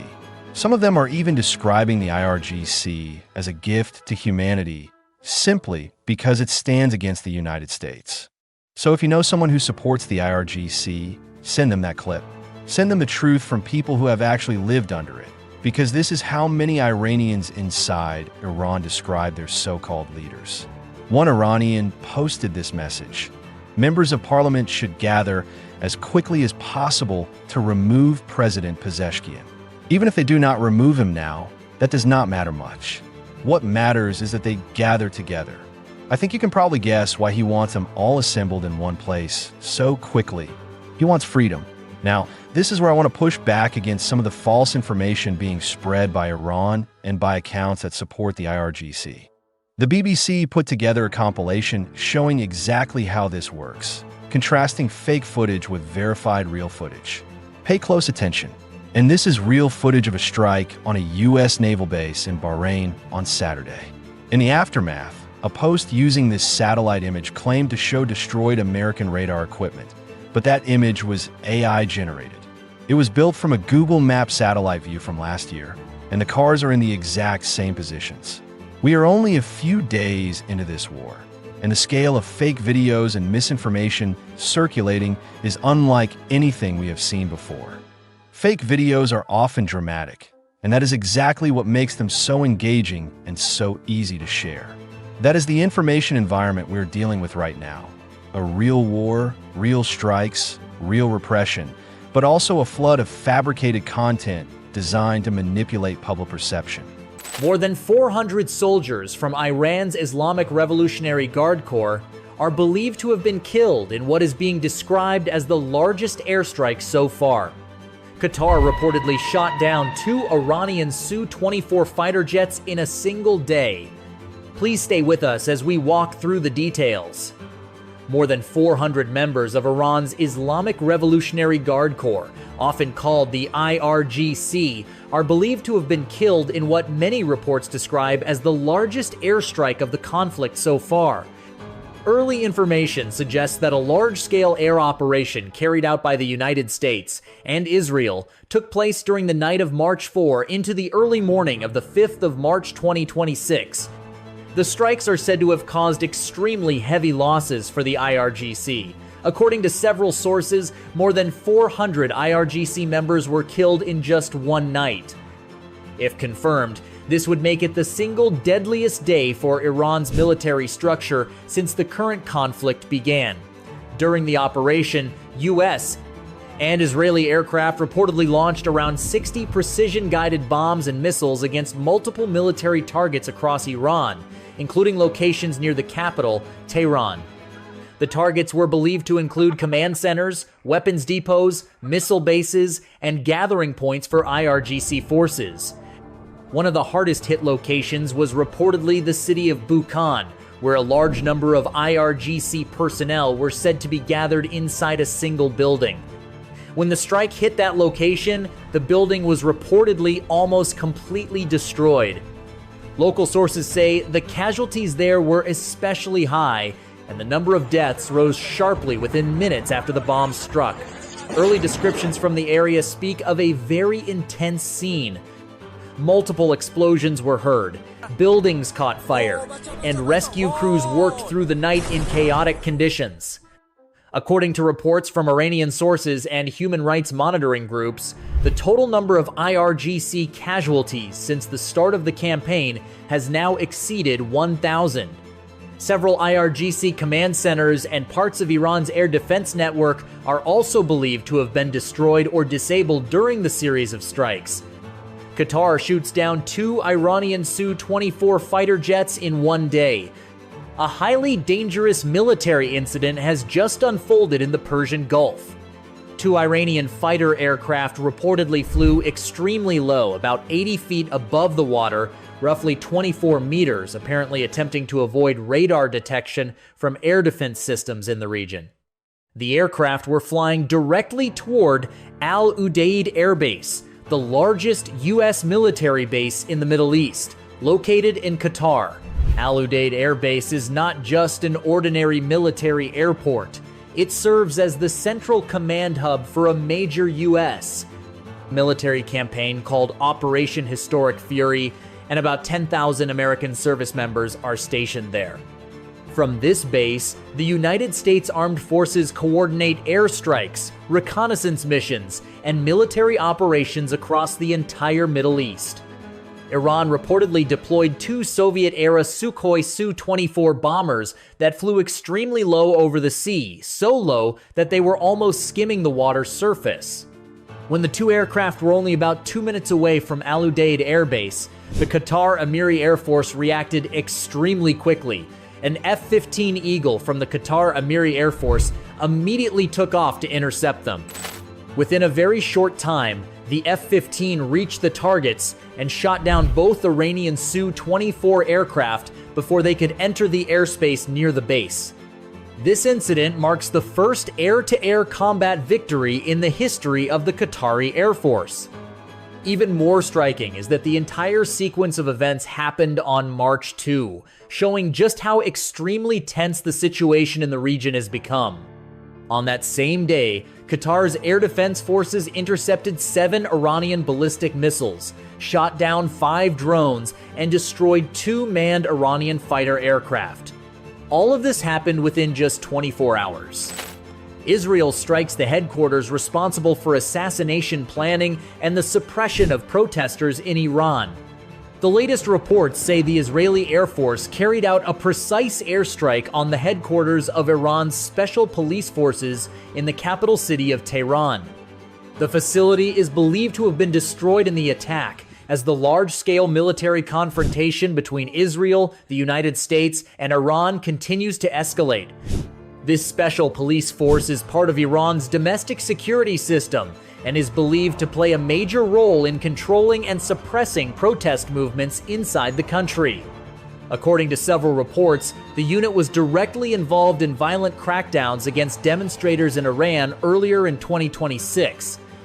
Sources say this special police force took part in a nationwide campaign to suppress protests that took place across Iran from February 8 to the 10th of February 2026. During that period, protests against the government spread across many cities in Iran.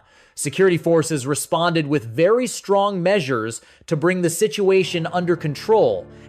Reports claim that more than 40,000 protesters were killed during these crackdowns, making the event one of the largest mass suppressions in modern Iranian history. After the strike on the headquarters of the special police forces in Tehran, many Western military analysts said the air campaign was not only meant to cause military damage, it also carried a very powerful symbolic message. Inside Iran's power structure, organizations such as the Special Police and other security units under the Interior Ministry play a key role in maintaining the government's political control. The fact that these facilities were targeted by the Israeli Air Force suggests that the current campaign has entered a new phase, directly striking the internal power tools of the regime. According to sources aligned with Western governments, the site hit in Tehran was believed to be a command complex that coordinated domestic security operations and monitored protest activity. Commercial satellite images released after the explosion show that several buildings inside the compound suffered heavy damage, with clear signs of high-precision strikes. Some analysts believe the weapons used may have been GPS-guided bunker-penetrating bombs, designed to destroy reinforced facilities located underground or inside specially hardened structures. If that assessment is correct, it would suggest that the attacking force had very detailed intelligence about the structure of the target, including the locations of command rooms, data centers, and communication systems. This leads to another important possibility. The airstrike may not have relied only on outside reconnaissance. It may also have been supported by intelligence sources operating inside Iran. For many years, the intelligence services of Israel and the United States have built a complex intelligence network inside Iran. This network is believed to include human sources, electronic signal monitoring, and surveillance from space-based systems. These networks are believed to have been behind several covert operations in the past, including sabotage at nuclear facilities, the assassinations of scientists, and large-scale cyber attacks. Because of that, the fact that a sensitive target such as the headquarters of the Special Police was hit with such high precision only strengthens the view that this operation had been planned for a long time.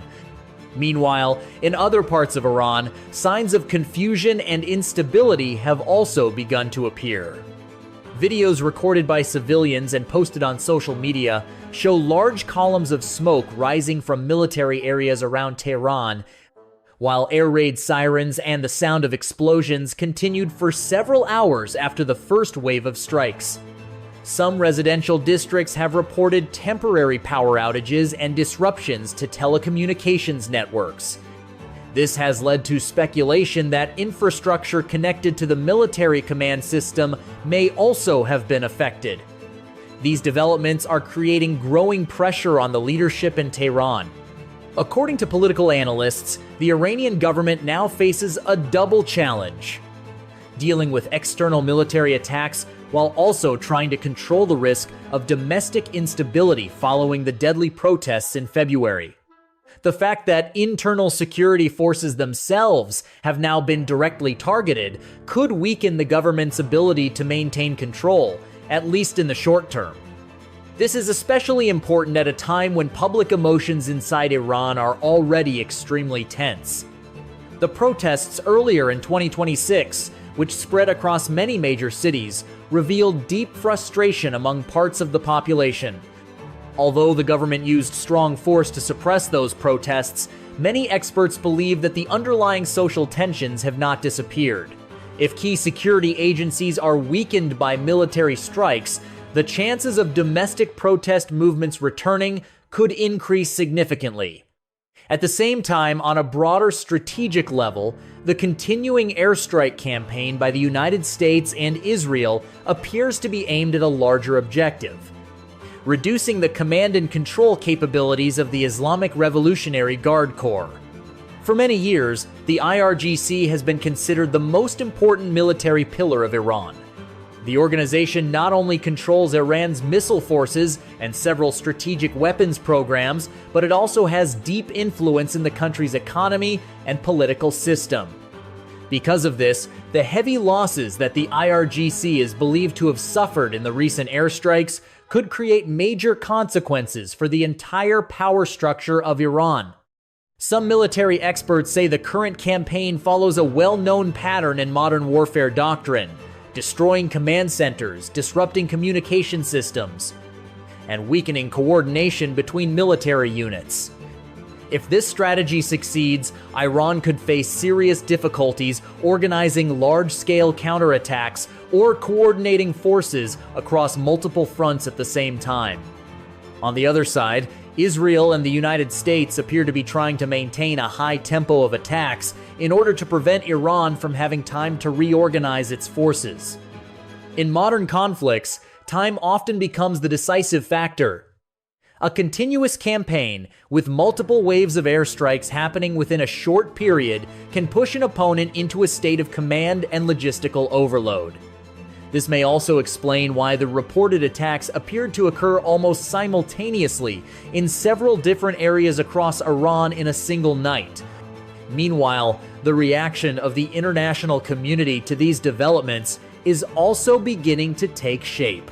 Several Western countries have expressed concern about the risk of the conflict spreading across the region. At the same time, they also emphasize that Iran bears responsibility for the current tensions. Statements coming from Washington, D.C. indicate that the United States is closely monitoring the situation and says its forces in the Middle East remain on high alert. Meanwhile, in Tehran, Iran's leadership has not yet announced any immediate large-scale military response after the recent attacks. This has led to many questions among analysts. Some experts believe Iran may be trying to avoid a direct, full-scale confrontation with the United States because the difference in military power between the two sides is extremely large.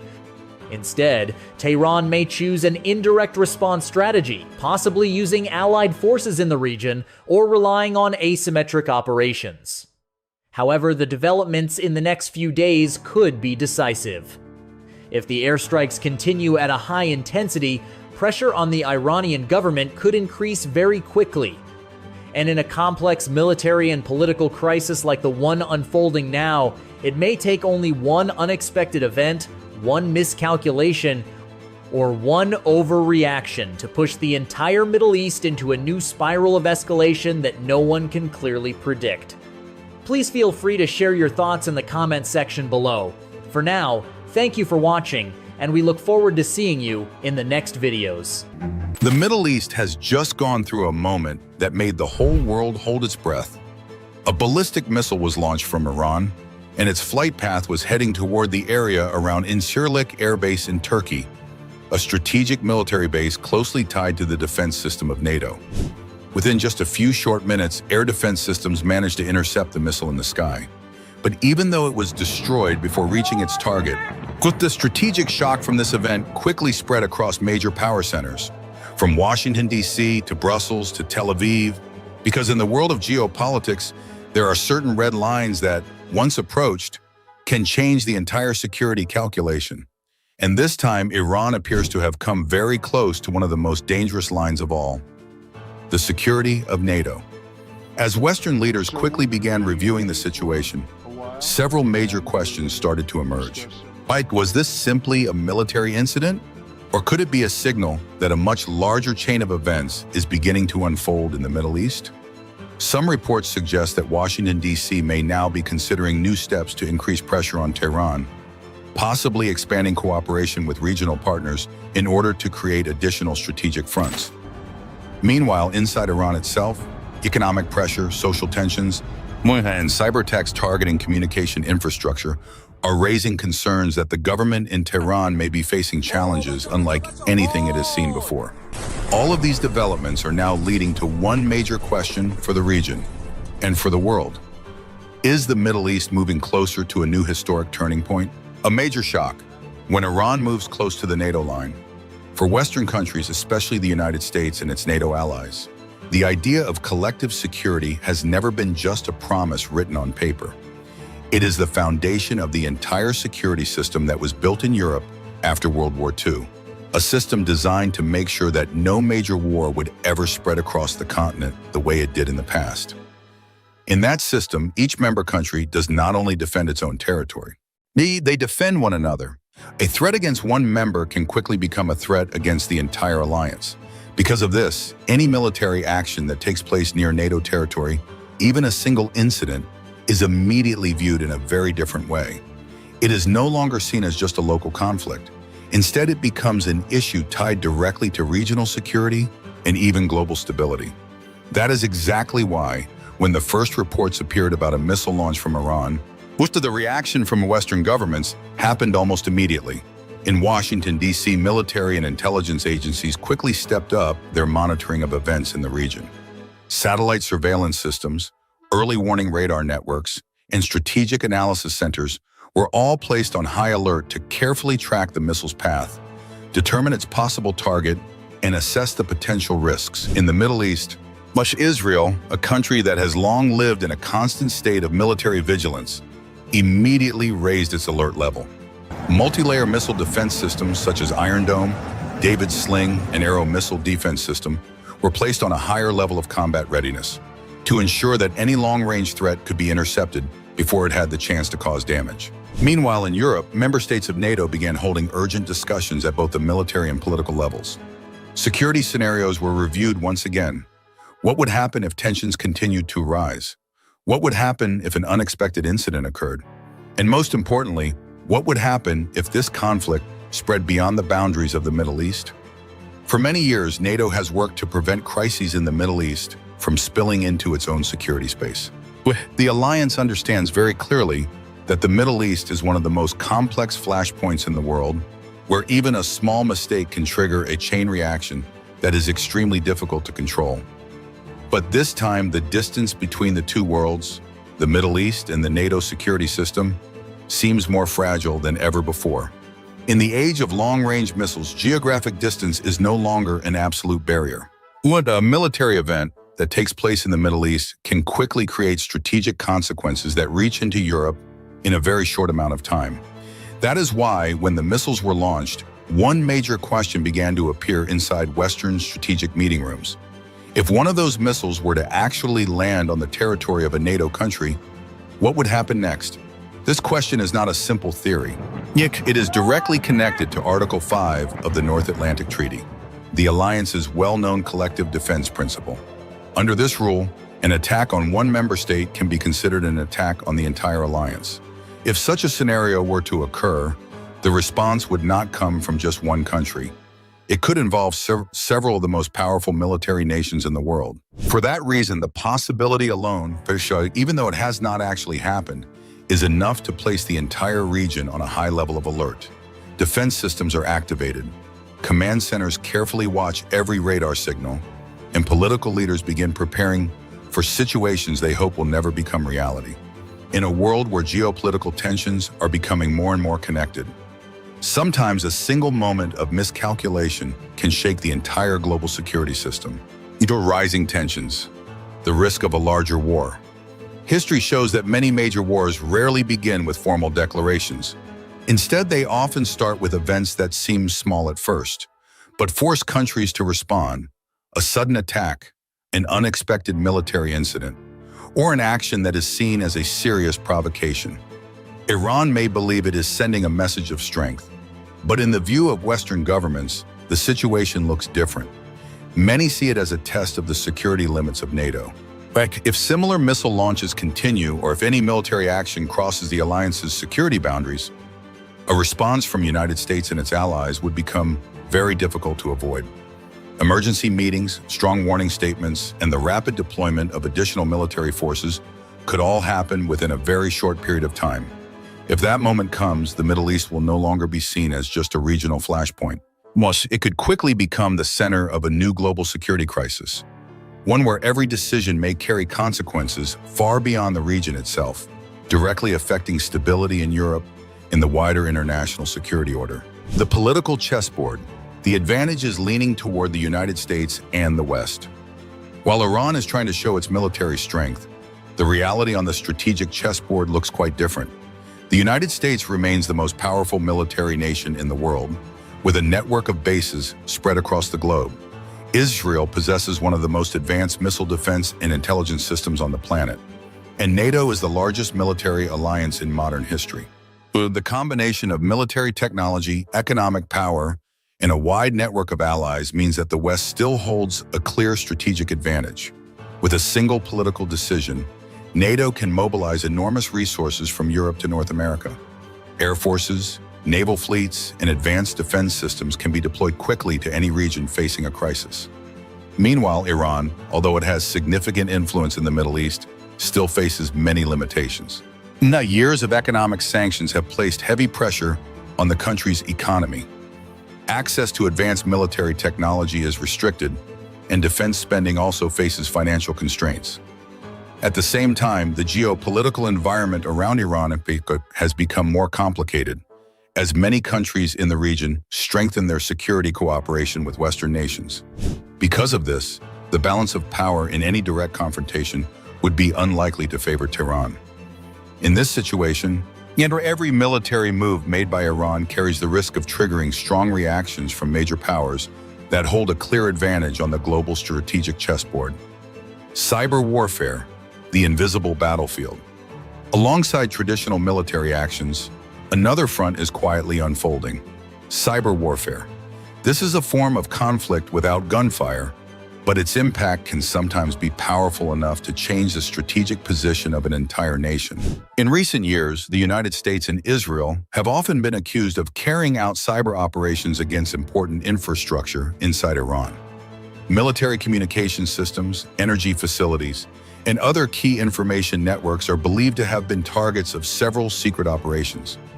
According to some cybersecurity reports, a number of communication systems in Iran have experienced serious disruptions shortly before or during periods of military tension.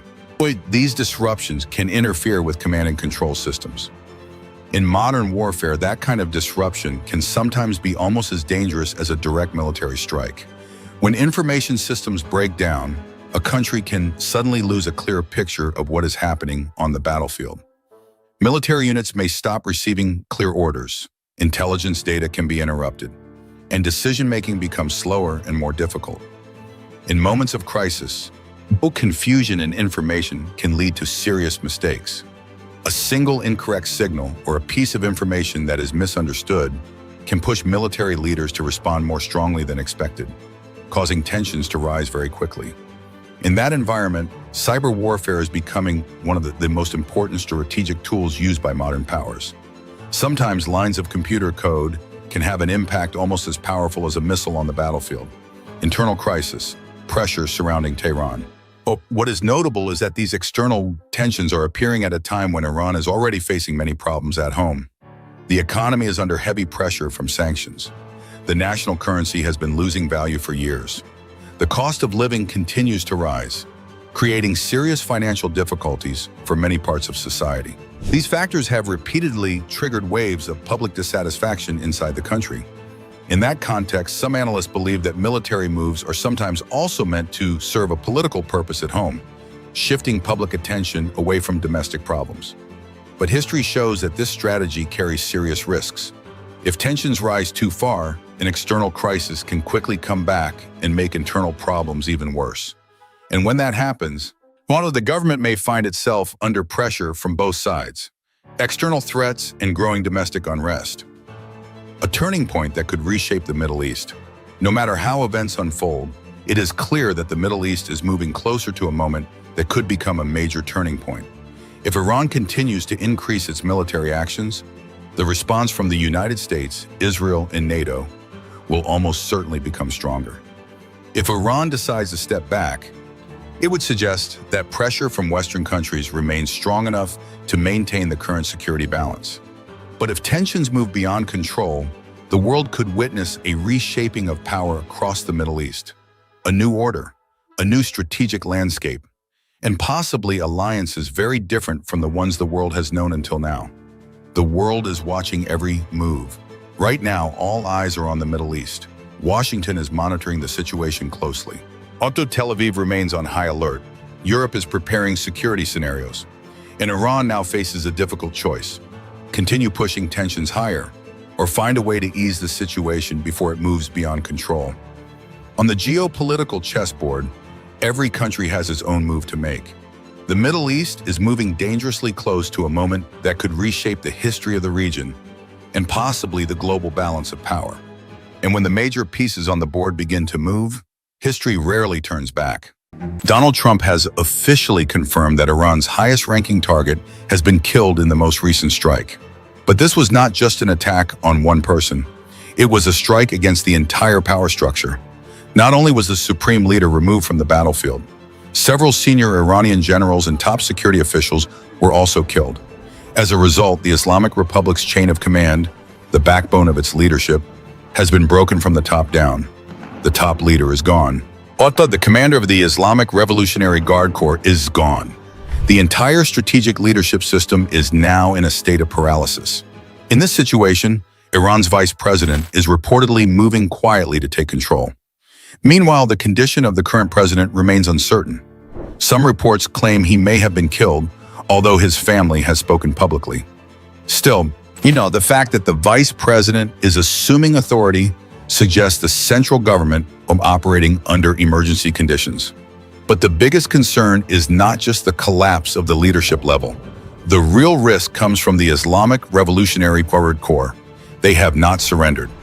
More troubling, they are believed to be trying to install a new supreme leader, bypassing the normal constitutional process of selection, consultation, and approval. If that happens, it only would amount to a power takeover from within the system.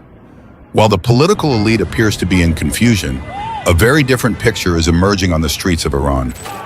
According to reports, large numbers of people have taken to the streets. They are driving, honking their horns, waving flags, dancing, and celebrating.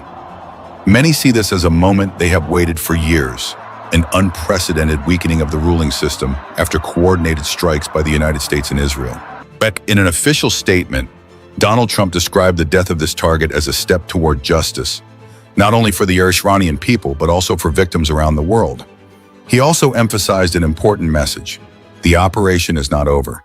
Precision, high-intensity airstrikes will continue throughout this week, or longer if necessary, until regional stability is achieved. Meanwhile, the Israeli military confirmed that 7 additional senior figures were also killed, including leaders in the military, defense, weapons research, and strategic security advisory roles. According to international sources and reporting by the news agency Reuters, the conclusion is becoming increasingly clear. Iran's central command system has collapsed. Even the ground forces commander of the Islamic Revolutionary Guard Corps has reportedly been eliminated. Earlier, the force's external operations branch had already been severely weakened after heavy losses in recent years. In other words, the chain of authority from the supreme leader down to the main fighting forces has been broadly broken. And that raises an extremely sensitive question inside Iran. How were the attacks able to target almost the entire leadership at the same time? Analysts believe there is only one possible explanation. Highly classified information may have been leaked from the highest levels. If that is true, then Iran's current crisis is not just a military failure. It would also be a sign of a deep internal fracture within its own power structure. For now, the most urgent question is, who provided the information to Israel? There are already some indications that a high-level insider may exist. I will analyze that possibility in more detail later. But at this moment, there is an even more dangerous issue. Who will take control of power in Tehran? According to intelligence sources, Iran's Islamic Revolutionary Guard Corps, the IRGC, is trying to place one of its own figures into the position of supreme leader. This is exactly the scenario that concerns Washington the most. The Central Intelligence Agency has warned about this possibility for years. Under Iran's constitution, selecting a supreme leader is supposed to follow a complex legal process. Consultation with the assembly of experts, a formal vote, and official approval through established procedures. But the IRGC does not appear willing to wait. Reports suggest they want to complete the move within hours. No debate, no process, no formal review. If they succeed in placing their own person in power, the entire system could effectively fall under military control. That means the future direction of Iran may be decided within just a few hours in Tehran. Intelligence analysts also point to 2 major risks. First scenario, a new supreme leader is installed, but only as a figurehead, while real power rests entirely with the IRGC. Second scenario, a new power structure is created mainly to prolong the conflict, turning Iran into a long-term and ongoing battlefield. And this is exactly what concerns the United States the most. Officials in Washington, including Vice President J.D. Vance, have repeatedly stressed one point. The United States does not want to be drawn into a prolonged, costly conflict in the Middle East. But if the IRGC takes control of power, it could turn the situation into a long-term confrontation, targeting Washington's greatest vulnerability, time and cost. Regional sources say Tehran is preparing emergency plans, including the possibility of giving crisis management authority to Ali Larijani. However, this role would likely focus on managing wartime operations, while the real power structure could be located elsewhere. Iran's strategy is becoming clear. If the regime collapses quickly, that would be a victory for the United States. But if the conflict becomes long, complicated, and expensive, the strategic balance could shift. Iran's geography, a country surrounded by mountains like a natural fortress, makes the risk of a prolonged stalemate even more dangerous. In other words, the United States does not have much time. And that brings us back to the original question. Why were the United States and Israel able to strike with such precision? There are 2 key factors. First, internal intelligence. Many experts believe that a very senior official inside Iran's system may have provided critical information. One name that has been mentioned is an IRGC intelligence general who reportedly left a high-level meeting just minutes before the strike and was the only person not injured. Second, the element of surprise. According to U.S. sources, the operation was launched immediately after Donald Trump approved coordination with Israel. The timing was chosen to coincide with a major religious holiday, ensuring the target would be unprepared and unable to respond. Israel dropped approximately 30 bombs on the target complex. Immediately afterward, the United States carried out a large-scale wave of strikes. Within just 12 hours, more than 900 strikes were conducted, a level of intensity that many experts describe as unprecedented. The attacks were continuous, increasingly rapid and increasingly precise, guided by real-time intelligence. In military terms, this is known as a target of opportunity, a rare moment when an entire system can be struck within an extremely short window of time. Everything was concentrated inside a single complex. What does that mean? It means only one thing: one powerful strike can be enough. If the entire area is overwhelmed and neutralized, the operation succeeds. And that is exactly what appears to be happening. In his latest message, Donald Trump said that U.S. strikes could continue throughout this week, a full week, or longer, as long as necessary. And so far, events are following that plan. Saturday marked the first wave of attacks. Today, the second wave has already begun. When open source intelligence groups have reported large formations of U.S. and Israeli warplanes moving through the airspace of Syria and Iraq before entering Iranian territory. This is a clear signal. A new large-scale air campaign is underway, but there is an important point to understand.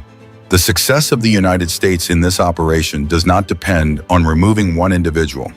Eliminating a few leaders is not enough. Iran has prepared multiple layers of succession. Well, if one person is removed, another can take the position. That means the outcome will depend on two key factors. First, how will the Iranian people respond? Which side will internal and external forces support? Second, and more important, will the IRGC be neutralized? Will Iran's security and military system be weakened or paralyzed? That is the real deciding factor. Even so, one thing cannot be denied. This is a major initial success for the United States and Israel. And while the military operation continues, another scenario is also being prepared. Reza Pahlavi, Iran's crown prince, has announced a plan for the first 6 months if the Islamic Republic collapses. On the platform X, he unveiled an updated version of the Emergency Phase Handbook, part of the Prosperous Iran Project, a 5-step strategy to take control of the country and begin rebuilding. This is not just a political statement, it is a detailed action roadmap. Much of the plan focuses on the most critical period, the first 6 months after the regime falls. It includes transfer of power, establishing a transitional government, restoring security, rebuilding state institutions, and gradually moving Iran toward democracy. According to him, this is the first time in decades that a national plan has been developed with broad public participation and a high level of transparency. The final goal, a democratic, stable, and prosperous Iran. But there is one reality that cannot be ignored. The first step, and the hardest, remains. The IRGC must be neutralized. Recent U.S. and Israeli strikes have significantly weakened this force. They may have lost as much as 80 to 90% of their operational capability. But if even 10 to 20% of their forces and weapons remain, the key question is this: will the Iranian people and opposition groups be able to take advantage of this moment to change the situation? The game is not over. In fact, the process may only be about 40 to 50% complete. It is still too early to draw final conclusions. So here's the question. Do you believe the Iranian people have a real chance to regain democracy this time? Could the current system be fully replaced? Share your thoughts in the comments below. According to analysis from the Washington Post, the Wall Street Journal, and the Institute for the Study of War, the answer is not as simple as many people hope. History shows an important reality. In Iran, the system does not survive because it has the support of the majority of the population. It survives because of its security apparatus. For decades, whenever large-scale protests have taken place, from the 2009 movement to the economic unrest in 2019, to the nationwide protests in 2022, the security forces, and especially the IRGC, have maintained internal unity. And that unity is what has kept the system alive. Western experts point to one critical factor. Real change can happen only if divisions appear within the security forces. If the IRGC keeps its chain of command, if elite units remain loyal, if they continue to control information, the streets, and the weapon systems, then even large waves of protest are unlikely to bring down the government. A report by the RAND Corporation concludes that a rapid collapse of Iran's system would require 3 conditions to occur at the same time: a leadership crisis at the top, widespread social unrest, and most importantly, fractures within the armed forces. At the moment, Iran appears to have only the first two, and that is why Washington remains cautious. According to sources cited by Reuters US, what officials believe the situation is at a window of opportunity, but not yet at a breaking point. The greatest risk right now is not that the system will collapse. It is the opposite scenario. If the IRGC reorganizes quickly, if it builds a new power structure, if it shifts to a higher level of control through force, then Iran could enter one of its most severe periods of repression in many years. That leads to a hard conclusion from Western analysts. The opportunity for change exists. But the time window is very short. If, in the coming weeks, public pressure cannot be sustained, if opposition groups fail to form a unified leadership center, if no signs of division appear within the IRGC, then the power structure in Tehran could stabilize far faster than many expect. In other words, the military strikes may have created a powerful shock, but the decisive battle is not taking place in the skies. It is happening inside the barracks, inside the security apparatus, and inside the inner circle of Iran's power structure. And that is where the outcome will be decided, whether this moment becomes a historic turning point or just another shock, after which everything returns to the way it was before. Iran's new leader, Mojtaba, was reportedly injured, possibly in an airstrike. The United States is threatening to escalate the war by unleashing a massive bombing campaign on Iran. Israel has launched a new wave of attacks after Iran announced its new leader. It has also been revealed that Mojtaba Khamenei may control enormous wealth, in sharp contrast to the Islamic regime's own propaganda. People in Iran have been chanting against the new leader. There are also suspicions that the Chinese government has been helping provide materials for Tehran's missile production. Ukraine has sent drone experts to help protect U.S. bases in Jordan. That was the main news summary. And now, we invite you to stay with us for the full details. Iran's new leader was reportedly wounded during the war involving the United States and Israel. Iranian state television referred to Mojtaba Khamenei as Jin Abaith, meaning a wounded fighter during the month of Ramadan. This appears to suggest that he may have been injured in the current conflict. That may have happened after he was targeted in airstrikes by the United States and Israel. The same broadcaster also said that Mojtaba is fluent in English and has completed advanced studies in psychology and psychoanalysis. It said he is knowledgeable about modern technology, military science, security issues, political principles, and the demands of running a country. On the evening of March 8th, Iran's Council of Clerics announced that it had chosen Mojtaba Khamenei, the son of Ali Khamenei, as the next supreme leader to guide the country during its war with the United States and Israel. The body said that its 88 members did not hesitate for even a single minute when choosing the new leader.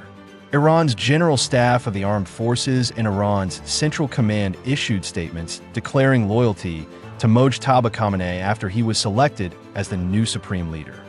The statements also said that the military would act more forcefully and more decisively to defend the achievements of the Islamic Revolution and to warn its enemies. They especially warned the United States, saying that Iranian forces would resist any act of aggression and would defend the country's security and interests under the command of the new leader. The United States is threatening to escalate the war with a rain of massive bombs falling on Tehran. In a recent interview with CBS, U.S. Secretary of Defense Pete Hegseth spoke about the war with Iran. "We are prepared to go as far as necessary to achieve success. Whether they realize it or not, they will no longer be able to fight, and they will surrender." Mr. Pete stressed that this is only the beginning.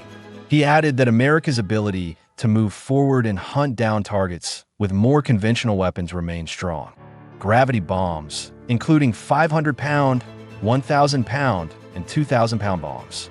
We have not even truly begun that effort in this campaign. That will make it even clearer how we intend to carry out those objectives. Mr. Pete Hegseth added. The head of the Pentagon noted that the campaign, in the end, would show even more clearly how those goals would be achieved. The CBS host also brought up the Strait of Hormuz. Since the war began, oil shipments through the Strait of Hormuz, where 20% of the world's oil passes, have been disrupted. gas prices in the United States have risen by an average of nearly 50 cents per gallon. The American official said the Trump administration is dealing with this problem through American firepower. Iran's navy, as it existed before, is largely gone now, and more of its vessels will almost certainly be sunk. So its ability to project naval power in that area is being reduced and will continue to decline. The U.S. Secretary of Defense added, once again, "What I want people to understand is that this is only the beginning." Israel launches a new wave of attacks after Iran announced its new supreme leader. The Israeli military said today that it has begun an additional round of strikes on infrastructure belonging to the Islamic Republic of Iran in the central part of the country. In a brief statement, the military said it is targeting infrastructure of the Iranian terrorist regime. Iranian media also reported multiple explosions in several areas of Tehran. The Israel Defense Forces, or IDF, also said they struck targets in the Iranian city of Isfahan, aimed at the security forces there. The Israeli military said its Air Force, acting under the direction of military intelligence, attacked command centers belonging to Iran's paramilitary Revolutionary Guard and its volunteer forces in that area. One report also said they struck a facility that produces missile engines, along with launch sites. On the Iranian side, the Islamic Revolutionary Guard Corps said it had launched a wave of new liquid fuel and solid fuel missiles, including the Karamshar and Khyber, along with drones. This came after the announcement that Mojtaba Khamenei had taken power in an operation reportedly code-named Alan Waliyama. It has now been revealed that Iran's new leader controls enormous wealth, in sharp contrast to the image promoted by the Islamic regime. A report from AP said that Mojtaba Khamenei, Iran's new leader, is known for being highly secretive in politics. He has never held public office, has never been elected, and rarely appears in public or speaks publicly. Many Iranians have never even heard his voice. Even so, he has long been seen as one of the most influential figures working behind the scenes in the system, with close ties to the Islamic Revolutionary Guard Corps. Analysts believe that Mojtaba's rapid rise to power, at a time when the country is under heavy attack, shows that the hardline faction inside Iran's government is still firmly holding on to power. It also suggests that the ruling establishment is not willing, at least in the near term, to compromise or negotiate with foreign powers. Mojtaba's religious rank is only Hojatol's Islam, which places him among mid-level clerics, and he has not been granted the title of Ayatollah. However, this kind of situation is not without precedent. A similar compromise may very well be applied to Mojtaba Khamenei now. Behind this transfer of power, Mojtaba also has another side that few people know about. According to an investigation by Bloomberg News and assessments by Western intelligence agencies, he built a complex investment network stretching from Tehran to Dubai, London, and Frankfurt, possibly worth billions of dollars, through layers of shell companies, intermediaries, and overseas accounts. Most of the money is believed to have come from Iran's oil revenues and then moved into Western markets through foreign bank accounts and offshore companies. Despite U.S. sanctions imposed on Mojtaba in 2019, this system has continued to operate. A central figure in this complex investment network is Ali Ansari, a 57-year-old Iranian business magnate. He is accused of serving as the main nominee and key agent for Mojtaba's overseas assets. The British government imposed sanctions on Ansari in October of last year, accusing him of corruption in Iran's banking and business circles and of providing financial support to Iran's Islamic Revolutionary Guard Corps. Through Ansari, and through many companies registered in his name or linked to him, Mojtaba's assets reportedly include several mansions on the Bishop's Avenue in North London, known as Billionaires Row. One of those properties was purchased in 2014 for 33.7 million British pounds. He is also said to own a villa in Dubai's Beverly Hills area, as well as luxury hotels in Frankfurt and the Spanish Mediterranean resort of Mallorca. In Frankfurt, the Graven BR Hotel, operated by Hilton, is said to be one of the assets in this network. A penthouse in the private residential section of the Four Seasons Hotel in Toronto was reportedly sold for 10.5 million Canadian dollars in 2020, and a property in Paris was also sold last year. The money for these transactions was moved through bank holdings in the United Kingdom, Switzerland, Cyprus, and the United Arab Emirates. Documents show that Ansari obtained a Cypriot passport in 2016 in order to build relationships with European banks and investment managers, although the Cypriot authorities are now reviewing his citizenship. In response to these accusations, Ansari, through his lawyer, strongly denied having any financial or personal relationship with Mojtaba and said he would challenge the sanctions against him. These exposed assets stand in sharp contrast to the image presented by Iran's state media. Iran's state media has long portrayed the supreme leader's family as living a simple and devout life, even as years of international sanctions have severely damaged Iran's economy. That has worsened poverty inside the country, led to frequent protests, and increased public suspicion about the wealth accumulated by the ruling class, fueling anti-government feelings. Mojtaba's business dealings through Ansari's asset network have also drawn attention, including the collapse of a sand bank last year. The bank became caught up in controversy because of its close political ties and insider lending practices, which eventually led to its bankruptcy in 2025.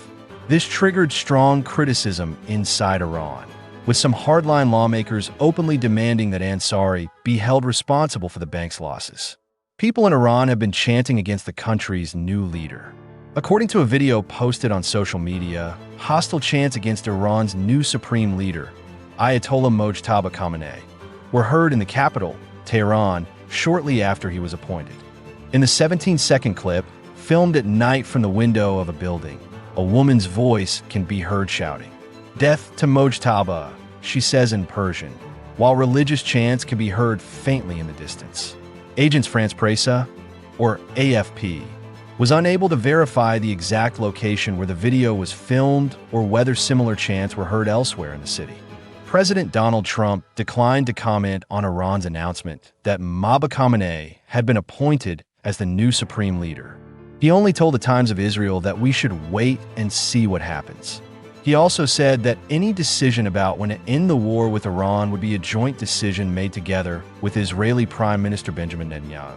That is why, if we look at the full picture through the lens many Western and pro-American news outlets are using, Iran's problem right now is no longer just about absorbing a few airstrikes or losing more military facilities.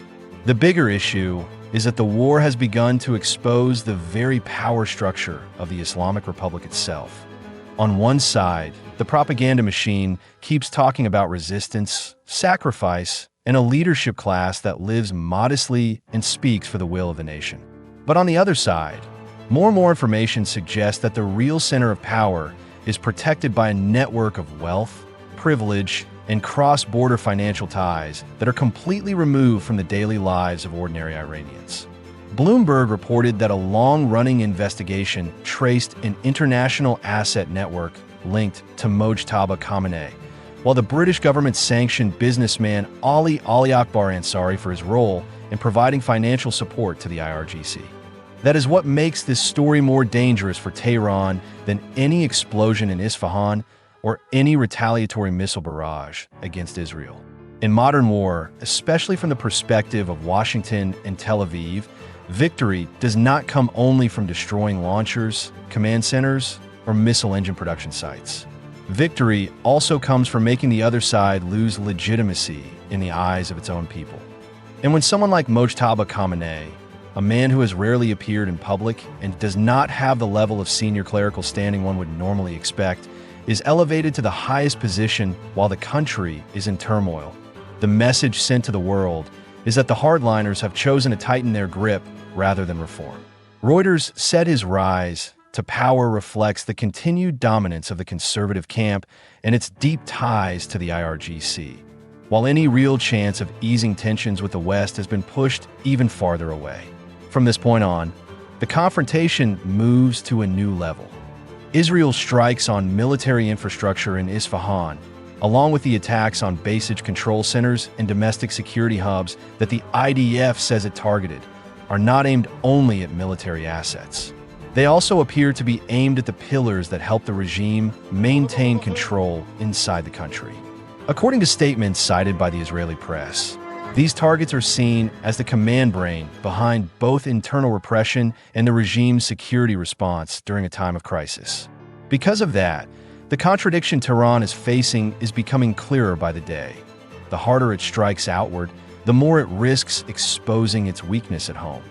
The more it talks about the spirit of resistance, the more the public asks why the country has lived under sanctions for so many years, why the national currency has lost so much value, why banks have collapsed, and why daily life has become so difficult, while a class tied to the highest levels of power is accused of owning villas in London, hotels in Frankfurt, and assets in Dubai.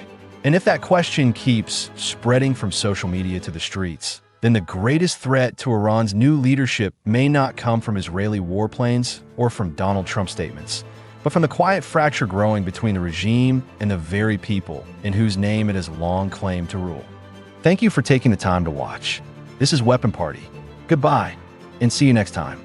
The United States is considering a landing operation to seize Karg Island, the energy heart that could cause Iran to collapse almost immediately. Israel says it has killed the head of the Iranian Supreme Leader's military office. Trump has suddenly changed his position and no longer wants Kurdish forces involved in the fighting inside Iran. Nearly 10 ships have been attacked, and at least 7 people have been killed. The Strait of Hormuz has become the center of global attention. Israel has launched a new wave of airstrikes, destroying several Iranian missile launchers just before a possible car crisis. And if 3 American carrier strike groups attack Iran together, that would be an enormous show of force. We invite you to stay with us for the full details. The United States is considering a landing operation to seize Karg Island, the energy heart that could cause Iran to collapse almost immediately. After 9 days of what is being described as the most intense air campaign in the Middle East since 2003, nearly all of Iran's important military targets have already been hit. However, one place has still not been touched at all, and that is Karg Island. Karg is a small rocky island located about 16 miles off Iran's southern coast. Its size is modest, but it plays a vital role in Iran's economy. Every day, about 2 million barrels of oil are exported through the island's loading terminals. Roughly 90% of Iran's crude oil exports pass through Karg. From a military standpoint, Karg is not an impossible fortress. The island is mainly protected by older air defense missile systems and coastal anti-ship missiles, and there is no confirmed evidence that Iran has deployed advanced air defense systems, such as the S-300, directly on the island. At the same time, Iran's wider air defense network has reportedly been weakened by about 70 to 80%. In other words, Karg could be attacked.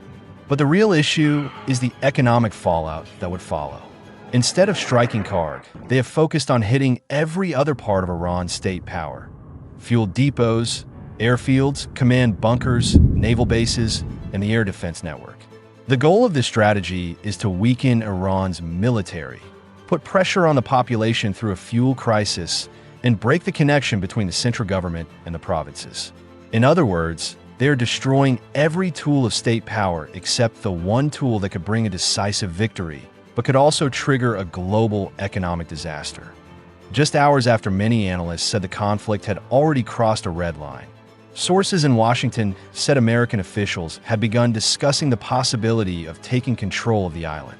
According to officials inside the administration, the option now being discussed is Karg, deploying special operations forces to take control of Karg, while also carrying out separate operations to seize Iran's stockpile of highly enriched uranium. At this time, no order to act has been given, and no forces have been deployed. But the fact that this option is now being discussed shows that the policy debate has moved beyond backup planning and into serious consideration. Israel says it has killed the head of the Iranian Supreme Leader's military office. Ladies and gentlemen, Israeli officials say that Abu al-Qasim Babayan, who had recently been appointed head of the Iranian Supreme Leader's military office, was killed in a recent strike. This information was reported by the Times of Israel, citing Israel's defense ministry, and was announced during a security assessment meeting led by Israeli Defense Minister Israel Katz at the Defense Ministry headquarters in Tel Aviv. A number of senior military and security officials were also present at the meeting. According to Israel, Babayan was an important figure in Iran's military structure and was responsible for coordinating attacks against Israel. Abu al-Qasim Babayan had only recently taken over as head of the Iranian Supreme Leader's military office after his predecessor was killed in the first wave of airstrikes carried out by Israel in coordination with the United States against targets in Iran on February 28th of this year. After his appointment, Babayan was believed to be playing a key role in coordinating Iran's military operations against Israel, including missile attacks and drone strikes. The Israeli military says that removing Babayan is part of a broader campaign to weaken Iran's military command structure. In the same security meeting, Israeli military spokesman Efi Defrin said that Israeli forces had carried out a major operation aimed at destroying the Air Force headquarters of Iran's Islamic Revolutionary Guard Corps. According to Defrin, that organization is seen as the command center for Iran's missile and drone attacks against Israel, as well as against American military bases in the region. Trump unexpectedly changes course and says he does not want Kurdish forces fighting in Iran. On Saturday, President Donald Trump said that he does not want Kurdish fighters from Iraq to take part in the war against Iran, even though he had previously expressed support for that idea. Speaking to reporters aboard Air Force One after attending the ceremony for the return of the first 6 American service members killed in the conflict with Iran, President Trump stressed that Washington does not want to widen the war any further. I do not want the Kurds moving into Iran. They are ready to do it, but I told them I do not want them involved. This war is already complicated enough, and we also do not want to see Kurdish fighters wounded or killed, Trump said. His remarks came as the war between the U.S.-Israel alliance and Iran entered its second week, with military operations becoming more intense and spreading across several fronts. What is notable is that just a few days earlier, on Thursday, President Trump appeared to support the idea of Kurdish forces joining the fighting. At that time, he said it was a great thing that the Kurds wanted to take part in the campaign against Iran, and he made clear that he fully supported them if they chose to act. Some reports said Trump had even discussed that possibility with Kurdish leaders, while Washington was looking at different ways to increase military pressure on Iran. Even so, it is still unclear what caused the American president to change his position so quickly. Nearly 10 ships have been attacked, and at least 7 people have been killed.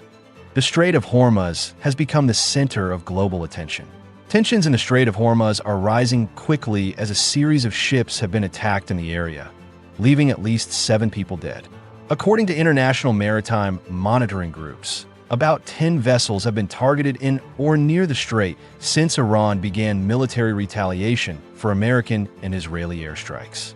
The Strait of Hormuz is one of the world's most important oil shipping routes. However, since the war began on March 28th, security in that area has worsened rapidly, and at many points shipping traffic has been almost paralyzed.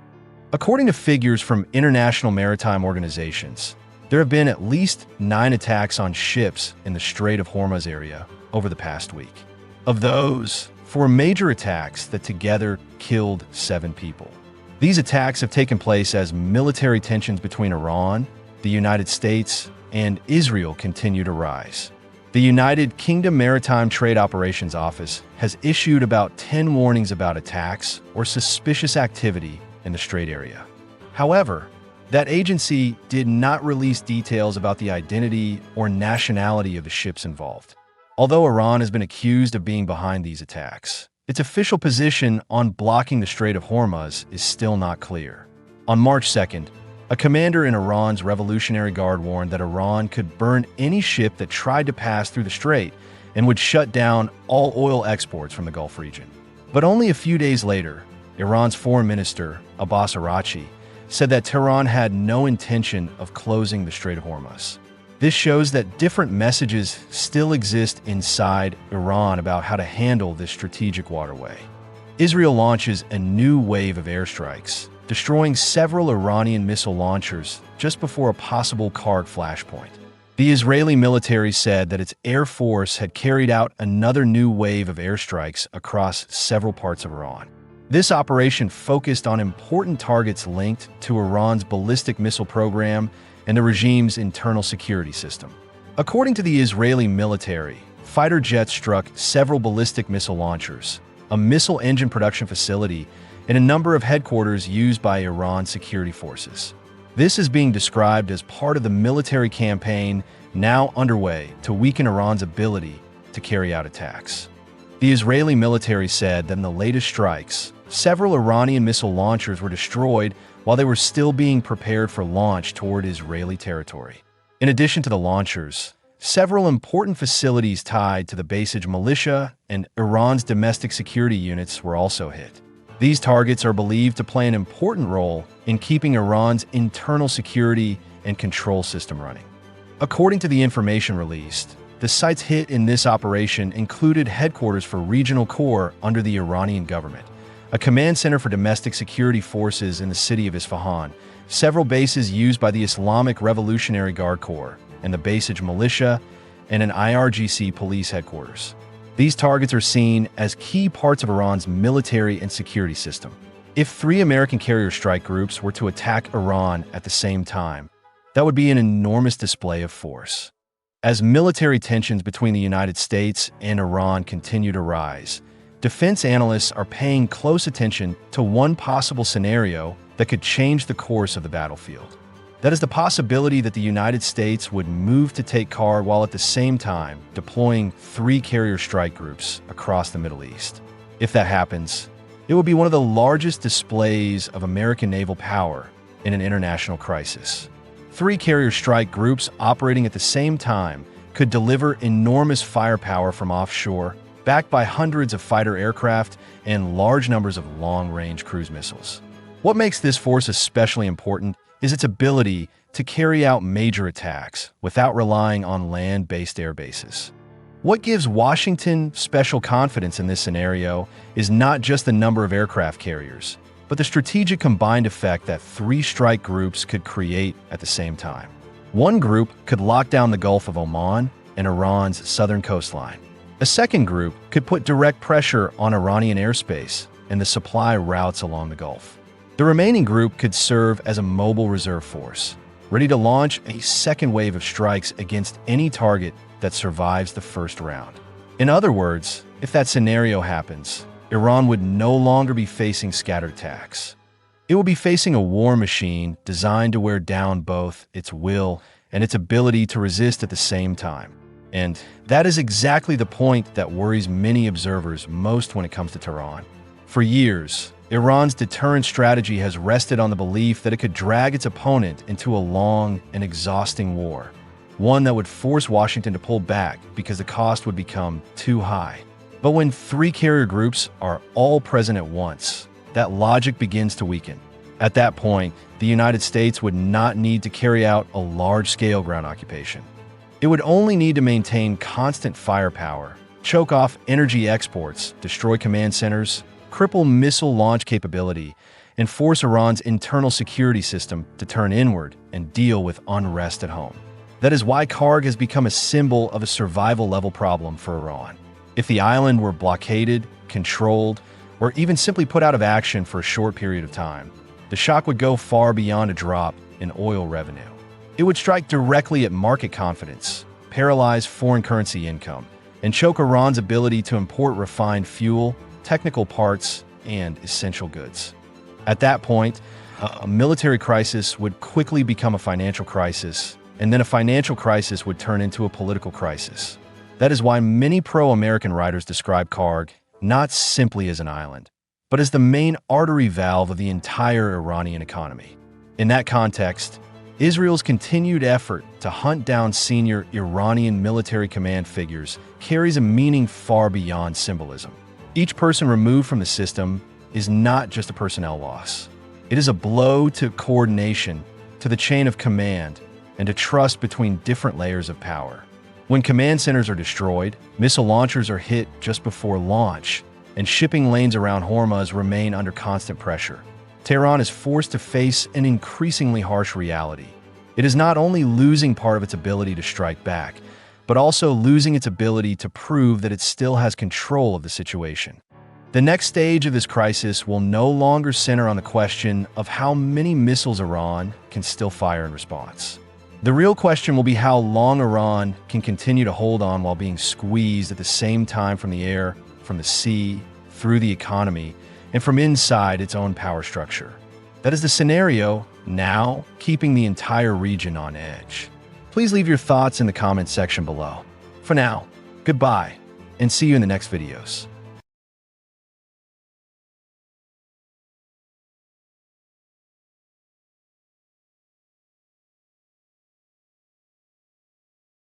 In an unprecedented turning point in modern Middle East history, Ali Khamenei, Iran's leader for more than 36 years, was killed in a coordinated airstrike carried out by the United States and Israel, sending political and military shockwaves around the world. On February 28, 2026, as the first light of dawn was still faint over the skies of Tehran, an operation unlike any before, known as Operation Epic Fury, was launched with extreme precision. The strikes targeted multiple high-value locations, including a secured complex where Iran's supreme leader was meeting with senior aides. In the months leading up to the operation, U.S. intelligence agencies had closely monitored Khamenei's movements, from his meeting schedules to his travel patterns. Sources familiar with the mission said the Central Intelligence Agency had conducted continuous surveillance and confirmed his exact location shortly before the attack, providing critical targeting information to both U.S. and Israeli forces. Intelligence systems identified a high-level meeting scheduled for the early morning of February 28th inside a restricted office compound. That moment created what planners saw as the best opportunity for a decapitation strike, an operation aimed directly at the top leadership. When fighter aircraft and cruise missiles reached their designated coordinates, a wave of precision strikes began. The complex containing Khamenei's offices and private residence was unable to defend against the incoming guided weapons. Not just one, but dozens of precision-guided missiles and bombs struck almost simultaneously, overwhelming defenses and leveling the surrounding area. U.S. sources stated that Khamenei had no opportunity to escape the attack. Although Iran has long invested in hardened shelters and layered security to protect senior officials, the precise intelligence provided by the CIA identified his exact position during the meeting, rendering those protections ineffective. In this case, there was no such thing as absolute safety against a strike of this accuracy. Several hours after the airstrike, then U.S. President Donald Trump posted on social media that Iran's supreme leader was dead. In his message, he described the event as the greatest opportunity for the Iranian people to take back their country, and stated that Khamenei could not escape the alliance's modern intelligence and advanced weapons capabilities. By the morning of March 1st, 2026, Iranian state television confirmed the news to the world during an emotional broadcast. The anchor struggled to hold back tears while announcing that Ali Khamenei had achieved martyrdom, along with several family members and aides who were present at the fateful meeting. The Iranian government declared a 40-day national mourning period and described his death as a sacrifice for the nation amid the conflict with the United States and Israel. This event was not only a political shock, it also fueled a wave of intense tension across the Middle East. As the news spread, neighboring countries responded in different ways, from strong condemnation to urgent calls for de-escalation. Some analysts believe Khamenei's death marks the end of an era and the beginning of a completely new phase in Iranian politics, one filled with uncertainty and the risk of escalating conflict, not only inside the country, but across the wider region. In this video, we will take a closer look at each stage of this decapitation operation, from the quiet preparation by the U.S.-Israel intelligence partnership to the strong reaction from Tehran and the broader consequences for the global balance of power. Could this be the final blow to Iran's hardline strategy? And what comes next when one of the most powerful figures in the Middle East is removed from the geopolitical chessboard? Let's begin. The most heavily protected target in Iran. But as supreme leader, Khamenei did not move freely like a typical head of state. He was protected by the Islamic Revolutionary Guard Corps, or IRGC, a dedicated security unit for the supreme leader. Reinforced underground bunker systems, a multi-layered air defense network surrounding Tehran. For years, Iran built specialized compounds designed to withstand bunker-penetrating bombs, provide emergency escape routes, isolate electronic signals to avoid surveillance. All of this made targeting Khamenei one of the most difficult military objectives imaginable. The breakthrough: real-time intelligence. According to analysis from pro-Western security sources, the decisive factor in this operation was not the weapons. It was the timing. U.S. intelligence was reportedly able to confirm a high-level meeting scheduled for the morning of February 28th, the confirmed presence of Ali Khamenei, a list of senior Islamic Revolutionary Guard Corps officials attending. Even more important, the information was updated in real time. And the experts believe this may have come from a combination of human sources inside the system, HUMINT, signals intelligence from communications monitoring, SIGINT, continuous satellite surveillance. Once the location was confirmed and the target was in a fixed position, the window for action lasted only a few hours. Choosing the strike option, according to Western defense analysts, the United States-Israel partnership selected a strategy that was simultaneous, overwhelming, highly precise. The objective was not only to eliminate one individual, but also to paralyze the surrounding command structure, prevent evacuation, ensure the target could not survive inside hardened shelters. The tactic has been described as striking multiple points at the same time, hitting the meeting location, targeting escape routes and supporting facilities. This is known as a decapitation strike, an attack designed to destroy the leadership system at its core, the moment of impact. According to reports, the strike took place just before dawn. So within minutes, air defense systems around the area were jammed or overwhelmed. Precision-guided weapons struck the target complex. Multiple explosions followed in rapid succession. Military experts say the key factor was not the size of the explosion, it was the accuracy. The strikes were calculated to destroy the central structure, collapse underground sections, disable power and communication systems. If the target was inside a meeting room or command area, the chances of survival would have been extremely low. Why didn't Iran's air defenses stop the attack? This has become one of the biggest questions after the operation. Iran operates long-range air defense systems, early warning radar around the capital, Tehran, local point defense units. However, Western analysts point to three main reasons. First, the element of surprise. The attack window was extremely short, leaving little time to react. Second, a multi-directional strike. When multiple threats appear at once, defensive systems can become overloaded. Third, electronic warfare. Jamming and radar disruption were likely used before the weapons reached their targets, reducing Iran's ability to detect and respond in time. The information gap after the explosion. After the strike, something unusual happened. For many hours, there were no images of Khamenei. There was no official statement. Iran's media system was almost silent. Analysts believe this suggests the authorities were assessing the damage. The chain of command may have been temporarily disrupted. There may have been confusion inside the government. It was not until the following day that official information was released. The military meaning of the operation. If assessments from Western-leaning sources are accurate, this was not just an airstrike, it was an integrated intelligence military operation. A strike at the center of power, a strategic message. That message was clear. No target is beyond reach. But the death of Khamenei would only be the beginning. Removing the supreme leader would not end the conflict. Instead, it would open the door to a power struggle inside Iran, with the risk of retaliation by proxy forces, a new period of instability in the region. And that is what led to a strong reaction from Tehran just hours after the information was made public. A dangerous power vacuum. In Iran's political system, the supreme leader is not just a symbol. He is the commander-in-chief of the armed forces, the authority over the Islamic Revolutionary Guard Corps, IRGC, the decision-maker on strategic policy, the final voice on war and peace. When this position is suddenly removed, the issue is not only who will succeed him, the real question is, who is in control right now?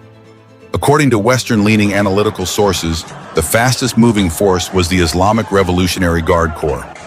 The IRGC immediately increased security in Tehran, took control of key media outlets, deployed forces around major power centers, placed the military on combat readiness. This points to an important reality. In times of crisis, the IRGC holds the real power.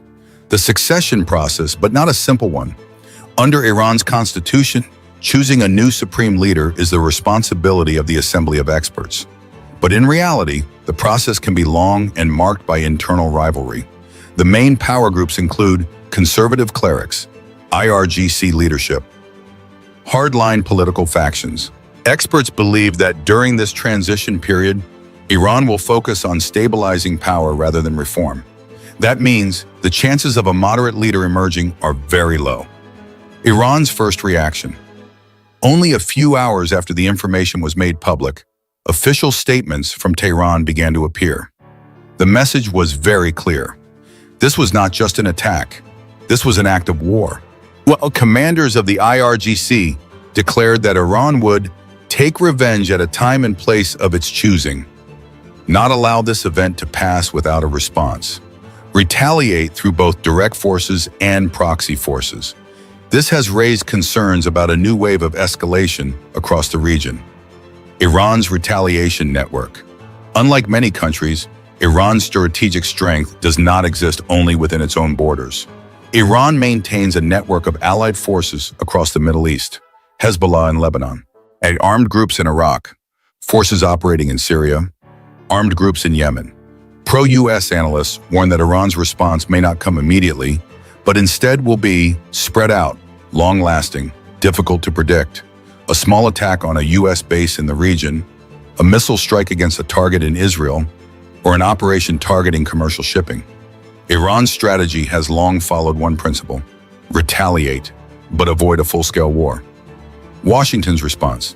In the United States, the administration has raised military alert levels across the Middle East. Steps taken include strengthening defenses at US bases, deploying additional air defense systems, warning American citizens in the region, placing naval forces on standby. US officials believe the greatest risk is not a direct war. Instead, the concern is a series of smaller but repeated retaliatory attacks that could continue for many months. Psychological and political impact. The death of Khamenei has also created complex reactions inside Iran. Some areas have held large memorial gatherings, but Western analysis also notes a portion of the population fears war. Economic anxiety is rising. Concern about new sanctions is growing. Because the reality is this: each time tensions escalate, the first people to feel the impact are ordinary citizens. The Middle East after the event. Strategic experts believe this event has changed the psychological balance across the region. It sends three major messages. First, senior leaders are no longer beyond reach. Second, the conflict between Iran and Israel has entered a new level. Third, the risk of miscalculation is now higher than ever. It would take only one response that goes too far, one attack causing heavy casualties, for the entire region to slide into a direct confrontation. Conclusion. A new and uncertain chapter. For more than 3 decades, Ali Khamenei was the center of power in Iran. He guided the country through sanctions, nuclear crises, regional conflicts. His passing is not only a personal loss, it marks the end of a stable power structure and opens a period where nothing is certain. Will Iran become more hardline? Or will internal divisions grow? Will the region move toward greater escalation? Or will all sides show restraint to avoid a major war? Well, no one has a clear answer. But one thing is certain: February 28, 2026 is not just the day a leader died. It is the day the Middle East chessboard was reset, and the moves that come next may shape global security for many years to come. The United States has nearly destroyed Iran's regime. Tehran is now threatening to attack British and American banks, as well as the offices of major technology companies in Dubai. A former Iranian official has warned that the son of Ali Khamenei may be even more cunning than his father. Meanwhile, about 400 million barrels of oil could be released from strategic reserves if Iran attacks shipping in the Gulf region. Iran has also warned that oil prices could surge to $200 per barrel if it opens fire on commercial vessels in the Gulf. The United States says it has destroyed more than 5,500 targets across Iran, including 60 warships. Admiral Brad Cooper, commander of U.S. Central Command, said American forces have struck more than 5,500 targets in Iran since the war began, including over 60 naval vessels, us using a wide range of precision weapon systems. Our combat power is increasing while Iran's combat power is declining, Cooper said in a video statement. We remain focused on very clear military objectives, removing Iran's ability to project force against Americans and against its neighboring countries. Cooper also said that since the first 24 hours of the operation, Iran's ballistic missile and drone attacks have dropped sharply. However, he added that Iranian forces are still deliberately targeting innocent civilians in Gulf countries while launching attacks from densely populated cities inside Iran and hiding behind their own people. According to Cooper, U.S. strikes have also destroyed the last of the 4 Soleimani-class warships in Iran's navy. This means an entire class of Iranian warships has now been eliminated from the conflict.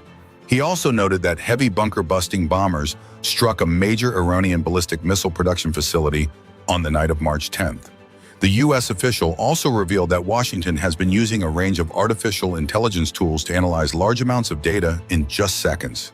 This allows American leaders to filter out noise and make smarter decisions faster than the enemy can react.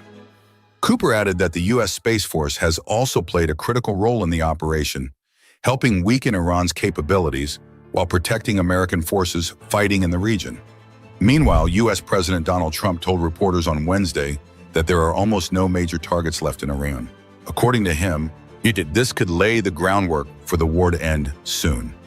There are only a few small things left, Trump said. Whenever I decide to end it, it will end. He emphasized that there is almost nothing left to target in Iran. The U.S. president added, the war is going very well. We are far ahead of schedule, Suego. We have already caused more damage than we expected to cause in 6 weeks. They have spread chaos across the rest of the Middle East. Now they are paying the price for 47 years of death and destruction that they have caused. This is punishment.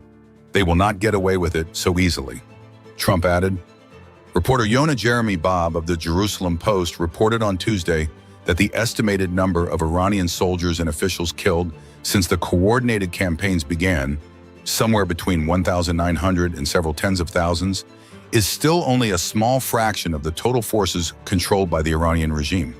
For comparison, in his 2021 book, The Empire of Terror, former senior U.S. Defense Department's official Mark Milley estimated that Iran's military has about 400,000 fighters. The Islamic Revolutionary Guard Corps, IRGC, has roughly 125,000 members, and the Basij militia may have between 1 and 2 million people, including about 200,000 corps members.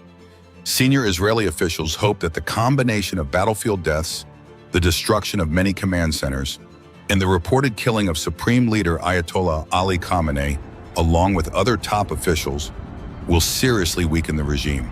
They believe this could create an opportunity for Iranian protesters to eventually overthrow the government. For decades, the name Ali Khamenei had become a symbol of ultimate power in Iran. But when he died after an airstrike targeting Iran's leadership in Tehran in late February 2026, a major question immediately spread among global analysts. Who would replace the man who had controlled Iran for more than 30 years? The answer came faster than many expected. Just a few days later, Iran's Assembly of Experts announced a familiar and controversial name. Mojtaba Khamenei, the second son of Ali Khamenei, would become the third supreme leader of the Islamic Republic. But as soon as the announcement was made, a shocking warning began circulating among political circles in the Middle East. A former Iranian official who had spent many years working closely with Iran's leadership in Tehran made a striking claim. Mojtaba Khamenei may be even more dangerous than his father. According to him, Mojtaba did not just inherit the power structure his father built over 3 decades. He is also believed to be more decisive, less restrained, and more willing to go further to protect the regime. To understand why this warning has raised so much concern, it is important to look at Mojtaba Khamenei's path to power. Unlike many Iranian leaders before him, Mojtaba has almost never appeared in public. He rarely gives speeches, rarely attends official events, and for many years he has held no clearly defined government position. But behind the scenes, his influence has been far greater. During the final 2 decades of Ali Khamenei's rule, Mojtaba was widely seen as the gatekeeper of supreme power. Many of Iran's major decisions were believed to pass through his office before reaching the desk of the supreme leader. He also built extremely close ties with the Islamic Revolutionary Guard Corps, IRGC, the most powerful military and political force within Iran's system. For many observers, this connection is what makes Mojtaba's rise especially significant. The IRGC is not just a military force. It controls large parts of Iran's economic networks, security structures, and even paramilitary organizations such as the Basijong, a group that has often been used to suppress protests inside the country. According to several reports, Mojtaba played an important role in coordinating these forces during periods of unrest, especially after the disputed 2009 presidential election in Iran. Because of this, some analysts believe that if Ali Khamenei was the architect of Iran's power system, Mojtaba could become the man who runs that machine in a much harder and more uncompromising way. One former official who once worked inside Iran's political system offered a blunt assessment. According to him, Mojtaba may be more willing to lie, less concerned about human lives, and more prepared to take bold actions against the West than his father. If that assessment proves true, the leadership change in Tehran may not simply be a routine transfer of power. It could mark the beginning of a new and far more unpredictable phase in Iran's policies. Some experts believe Mojtaba may rely more heavily on military power, and especially on the IRGC, than his father did. This matters even more now because the Middle East is going through one of the most tense periods in its modern history. Missile strikes, proxy wars, and clashes at sea have turned the region into a strategic chessboard. On this board, decisions made in Tehran, Washington, or Tel Aviv can quickly trigger chain reactions across the entire region. And now, at the center of that chessboard, there is a new leader, a man who spent many years operating in the shadows, a figure that even many Iranians themselves do not fully understand. But today, he holds the highest power in the Islamic Republic.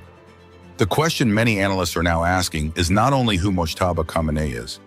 The bigger question is what Iran will become under Mojtaba Khamenei. Will he continue his father's path, maintaining the current system and keeping tight control over Iranian society? Or will he become a leader willing to escalate confrontation with the West, with Israel, and with the entire regional security order? The answers may not appear right away, but one thing is already clear. When power in Tehran shifted from Ali Khamenei to Mojtaba Khamenei, the world was not simply watching a leadership change.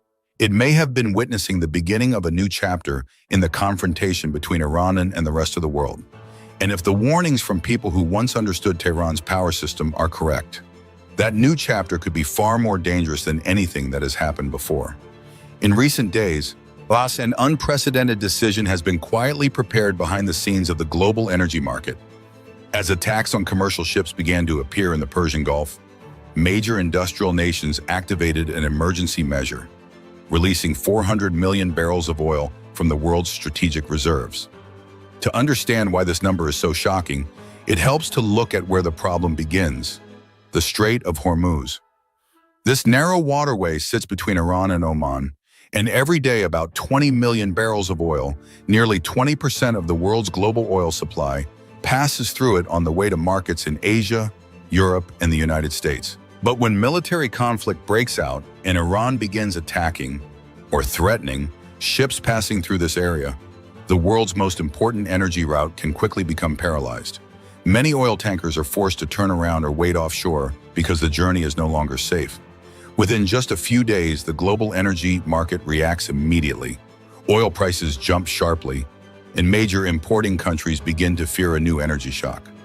That is when the International Energy Agency, IEA, an organization made up of 32 industrial nations, made what it called the largest emergency decision since the agency was created in the 1970s.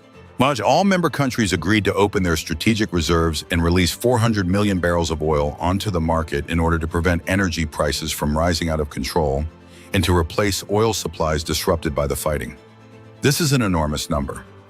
For comparison, during the 2022 energy crisis after the war in Ukraine began, only about 182 million barrels of oil were released, less than half of what is being planned this time. These barrels are not part of the normal oil market.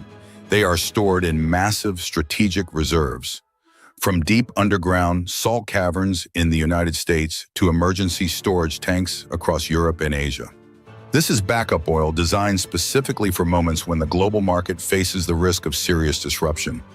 However, even this historic decision cannot completely remove the concern. In reality, 400 million barrels of oil equal only about 4 days of global oil production. In other words, it only buys time for the market. It cannot permanently replace the huge flow of oil that moves through the Gulf every single day. So when the world's strategic reserves begin to open, it is not just an economic measure. It is also a sign that the global energy market may be entering a very dangerous phase. It would only take a few oil tankers being attacked. It would only take a few days of disruption in traffic through the Strait of Hormuz, and the entire global energy system could begin to shake. That is why 400 million barrels of oil are being prepared for release, as an emergency cushion meant to prevent an energy shock from spreading across the world. Meanwhile, a cold message has come from Tehran: prepare for $200 oil. This warning appeared just as the first commercial ships began catching fire in the waters of the Persian Gulf. According to international reports, Iranian forces have attacked several merchant vessels in the region and declared that oil shipments heading toward the United States and its allies could become legitimate targets. At the same time, an Iranian military commander warned that if the conflict continues to escalate, global oil prices could rise to $200 per barrel. For the energy market, that is not just a threat, it is an alarm signal, because every ship traveling through that area must pass through a single location, the Strait of Hormuz. This narrow shipping route lies between Iran and Oman, and every day about 20 million barrels of oil, nearly 20% of the world's total supply, move through it on their way to refineries in Asia, Europe, and the United States. In other words, if Hormuz becomes blocked, the world has almost no alternative route large enough to replace it. That is exactly what has begun to shake the global energy market. After the merchant ships were attacked, tanker traffic through the strait dropped sharply. Hundreds of massive oil tankers were forced to wait offshore, while companies watched the situation closely. Some shipping companies even ordered their vessels to temporarily stop all travel through the area because of growing security concerns. Just a few days of disruption like this can push global oil prices sharply higher. And in fact, that has already started to happen.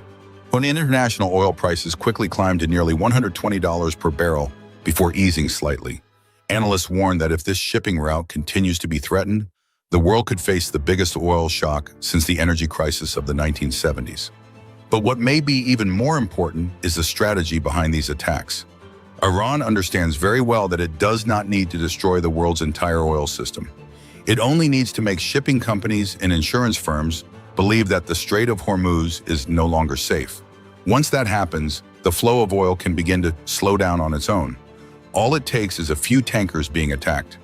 All it takes is a few naval mines. All it takes is a few days of disruption. The market will react by itself. And when the market reacts, oil prices will rise. That is why when Tehran talks about a $200 per barrel scenario, it is not just propaganda. It reflects a very simple geopolitical reality of energy. The world still depends heavily on a narrow stretch of water less than 40 kilometers wide. If this route were completely blocked, about 1/5 of the world's oil supply could disappear from the market in just a few days. At that point, refineries would begin running short of crude oil. Transportation companies would face fuel shortages. Gasoline prices would rise in countries around the world, from Tokyo to Berlin, from Delhi to New York. A new global oil crisis could quickly spread. That is why when the first merchant ships began burning in the waters of the Persian Gulf, it was not just a military incident. It was a signal that the world's energy center may be entering its most dangerous period in decades. And if the warnings coming from Tehran turn out to be true, $200 for a barrel of oil may no longer be a distant scenario. It could become the price the entire global economy has to pay for a war unfolding in this small but extremely important stretch of water. The United States says it has sunk 9 Iranian warships, and the remaining vessels may soon be sent to the bottom of the sea. The Islamic Revolutionary Guard Corps, IRGC, could take advantage of the chaos to seize more power. Ali Larijani is emerging as a new center of influence in Iran after the death of Ali Khamenei. 3 key figures are now being identified as holding the highest power in Iran after Khamenei's death. Oil prices are rising sharply as conflict involving Iran escalates, but with the risk of reaching $100 per barrel. Russia and China, once again, appear to be leaving Iran alone in its time of trouble. The only thing they have offered so far is words of sympathy. The director of the Federal Bureau of Investigation has warned that the risk of domestic terrorism inside the United States could increase following the air campaign against Iran. We invite you to follow the detailed report. The United States says it has sunk 9 Iranian warships, and then the remaining vessels may soon be sent to the bottom of the sea. U.S. President Donald Trump stated that American forces have destroyed and sunk 9 ships from Iran's navy. Some of these vessels were described as large and strategically important. He said the operation is still ongoing, and the rest of Iran's naval fleet could soon be destroyed as well. This statement was released by the White House as direct tensions between the United States and Iran escalated in the Gulf of Oman on March 1, 2026. The U.S. operation followed earlier Iranian ballistic missile launches targeting the aircraft carrier USS Abraham Lincoln and attacks on oil tankers in the region. This confrontation is being described as the largest naval clash between the United States and Iran since 1988. The U.S. Central Command, or United States Central Command, confirmed that it carried out strikes on Iranian escort vessels, as well as strategic port facilities such as Chabahar, with the goal of weakening Iran's naval capabilities at the gateway to the Indian Ocean. Among the confirmed losses, the U.S. military reported sinking an Iranian Jamarin-class frigate at the port of Chabahar in the Gulf of Oman. This is considered one of the more modern ships in Iran's navy, often classified as either a frigate or a light escort vessel. The ship is believed to have sunk at the pier following a precision strike. The Islamic Revolutionary Guard Corps, IRGC, could use the current instability to expand its control. According to an assessment by former Pentagon official Michael Rubin, after the death of Supreme Leader Ali Khamenei, Iran could face the risk of moving toward a military-style government dominated by the IRGC. This risk is especially serious because the IRGC's economic network controls vast financial assets, estimated at around $100 billion US. That level of wealth is equal to, or even greater than, the financial power once controlled by the office of the Supreme Leader. As a result, any constitutional succession process could be blocked or disrupted if it does not serve the interests of the Guard. During the conflict involving Iran last June, U.S. President Donald Trump was reportedly advised to ask Israel and the U.S. military to avoid any attempt to assassinate Ali Khamenei. At that time, his goal was to reach a deal with Iran, and that required a supreme leader with enough authority to approve and sign an agreement. History shows that compromise and political bargaining have often played a major role in the selection of Iran's top leader. In 1989, the Assembly of Experts chose Khamenei because he was seen as a weak consensus candidate. But contrary to expectations, Khamenei went on to consolidate absolute power and control assets worth more than $100 billion. 36 years later, the Islamic Revolutionary Guard Corps has grown far stronger than it was at the time of his rise. The organization now holds not only military power, but also a vast economic empire that operates largely independent of the state. In reality, no IRGC officer is likely to accept a new supreme leader unless that person puts the Guard's interests first and guarantees its continued control over its enormous financial holdings. This raises the possibility that Iran may not appoint a single new leader at all, but instead move toward a collective military-style leadership dominated by the IRGC. The key question then becomes whether such a system would focus only on strict domestic control, or whether it would continue Khamenei's revolutionary ideology and maintain efforts to expand Iran's influence across the region in the wider Islamic world. Ali Larijani is emerging as a new center of power in Iran after Khamenei's death. Following the reported death of Supreme Leader Ali Khamenei in airstrikes, veteran politician Ali Larijani has risen as one of the most influential figures within Iran's security structure. He announced that a temporary leadership council would be formed to govern the country during the transition period. In fact, Larijani had already made a strong political comeback last year, taking on the role of coordinating several of Tehran's most sensitive strategic issues, including nuclear negotiations, regional relations, and efforts to manage internal unrest. Coming from a prominent clerical family and with decades of experience inside the ruling system, and he is widely seen as someone who understands all major factions and who has the ability to balance competing interests within Iran's complex power structure. After being appointed Secretary of the Supreme National Security Council in August, Larijani returned to the center of power following a 12-day air conflict between Iran and Israel that also involved the United States. His career has included many key positions: chief nuclear negotiator, head of state broadcasting, Speaker of Parliament, Ma'aun, and strategic advisor to Khamenei. He has also been involved multiple times in preparing indirect nuclear negotiations with the United States. At the same time, Larijani made several visits to Moscow to strengthen Iran's partnership with Vladimir Putin, seen as a key counterweight to pressure from Washington. In addition, Larijani played an important role in expanding ties with China, which led to the 25-year cooperation agreement between the two countries in 2021. In his recent public statements, Larijani has taken a relatively pragmatic position on the nuclear issue. Well, he has suggested that tensions with the United States could be resolved if Washington's main concern is simply preventing Iran from obtaining nuclear weapons. At the same time, he has made it clear that Iran's nuclear program cannot be eliminated, arguing that once scientific and technological knowledge has been achieved, it cannot be taken away.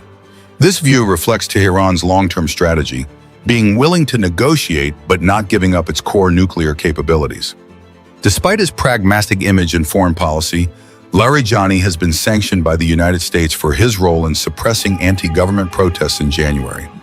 Washington accused him of being among the first senior officials to call for the use of force under the direction of Supreme Leader Ali Khamenei. Human rights organizations reported that thousands of people were killed during the crackdown. It was described as Iran's most serious internal unrest since the 1979 Islamic Revolution. Only Larijani has acknowledged that economic dissatisfaction exists within Iranian society, but he has drawn a clear line between what he calls legitimate protest and groups he described as urban semi-terrorist elements. He has also warned that any separatist movements would face a strong response. Following the wave of airstrikes, Larijani accused the United States and Israel of trying to weaken and divide Iran. He warned that any separatist groups would face harsh consequences if they took action. This message shows that his top priority is preserving Iran's territorial integrity and the survival of the political system at a time when the supreme leader is no longer in place. At the same time, the death of Iran's Armed Forces Chief of Staff, Abdolrahim Mousavi, has been confirmed. His loss has shaken Iran's command structure and further highlighted Larijani's growing coordinating role. When Larijani has met many times with Russian President Vladimir Putin, helping Khamenei maintain ties with a strategic partner under heavy pressure from Washington. He was also tasked with advancing negotiations with China, paving the way for the long-term 25-year cooperation agreement. This network of foreign relationships shows that his influence extends beyond domestic politics and plays a role in shaping Iran's strategic alignment against Western pressure. And three key figures are now emerging as the top power holders in Iran after the death of Ali Khamenei. After the supreme leader was killed in coordinated airstrikes by the United States and Israel, the Iranian government activated its constitutional mechanisms to ensure that ultimate authority would continue without interruption. Under this arrangement, a temporary leadership council made up of 3 members will carry out the duties of the supreme leader until a permanent successor is selected. The 3 figures are President Masoud Pezeshkian, Chief Justice Gholam Hossein Mohseni Ejei, and Cleric Alireza Arafi, a member of the Guardian Council. Article 111 of Iran's constitution states that when the position of supreme leader becomes vacant, a temporary leadership council will assume all top authority until the assembly of experts selects a new leader. According to this rule, the 3-member council automatically includes the sitting president, the chief justice, and a cleric from the Guardian Council. In the current situation of war and deep political crisis, this trio has become the temporary center of power in Iran, managing the country's political and military system until a new leadership structure is established. Alireza Arafi has served on the Guardian Council since 2019. This Islamic legal body holds enormous power within Iran's system. It reviews legislation, ensures that all policies comply with Islamic law, approves candidates for elections, supervises the voting process, and has the authority to veto laws passed by parliament. Oil prices are rising sharply as the conflict involving Iran intensifies, with the risk of reaching $100 per barrel. Ladies and gentlemen, global oil prices moved up quickly after the United States and Israel launched strikes on Iran, pushing the Middle East toward a new conflict and raising serious concerns about global energy supplies. In weekend after-hours trading, Brent crude prices rose about 10% to nearly $80 per barrel. Many analysts warn that prices could soon climb to the $100 level if tensions continue to escalate or if major oil shipping routes are disrupted. This increase continues an upward trend that has been building since the start of the year, as markets have grown more concerned about the risk of conflict involving Iran. Even before the strikes began, Brent had already reached around $73 per barrel, its highest level in months, showing that the market had started pricing in the risk of war. The key factor behind the sharp rise in oil prices is not only the airstrikes, but the risk of a closure of the Strait of Hormuz, one of the world's most critical energy shipping routes. After Tehran warned ships to avoid the area, many oil tanker operators, energy companies, and commodity traders temporarily halted the transport of crude oil, refined fuels, and liquefied natural gas through the strait. This waterway carries more than 20% of the world's oil supply, so any disruption immediately creates a major shock to global markets. Energy experts say that if the Strait of Hormuz is blocked for an extended period, oil prices could open the new trading week at around $100 per barrel and possibly move even higher. Some more cautious forecasts suggest prices may stay above $90 in the short term, but still remain on a strong upward trend. Although there are alternative pipelines running through Saudi Arabia and the United Arab Emirates, a closure of the Strait of Hormuz could remove between 8 and 10 million barrels of oil per day from the global market. That would be a massive supply shock. In practical terms, this means the global energy market could face a serious shortage if the conflict continues for a long period. Russia and China, once again, appear to be leaving Iran on its own during a time of crisis. The only thing they have offered so far is words of sympathy. According to former U.S. Secretary of State Mike Pompeo, the air defense and missile systems that Russia and China previously provided to Iran have proven ineffective. Neither country has taken any concrete action to help Iran avoid the risk of collapse. The most visible response came from Russian President Vladimir Putin.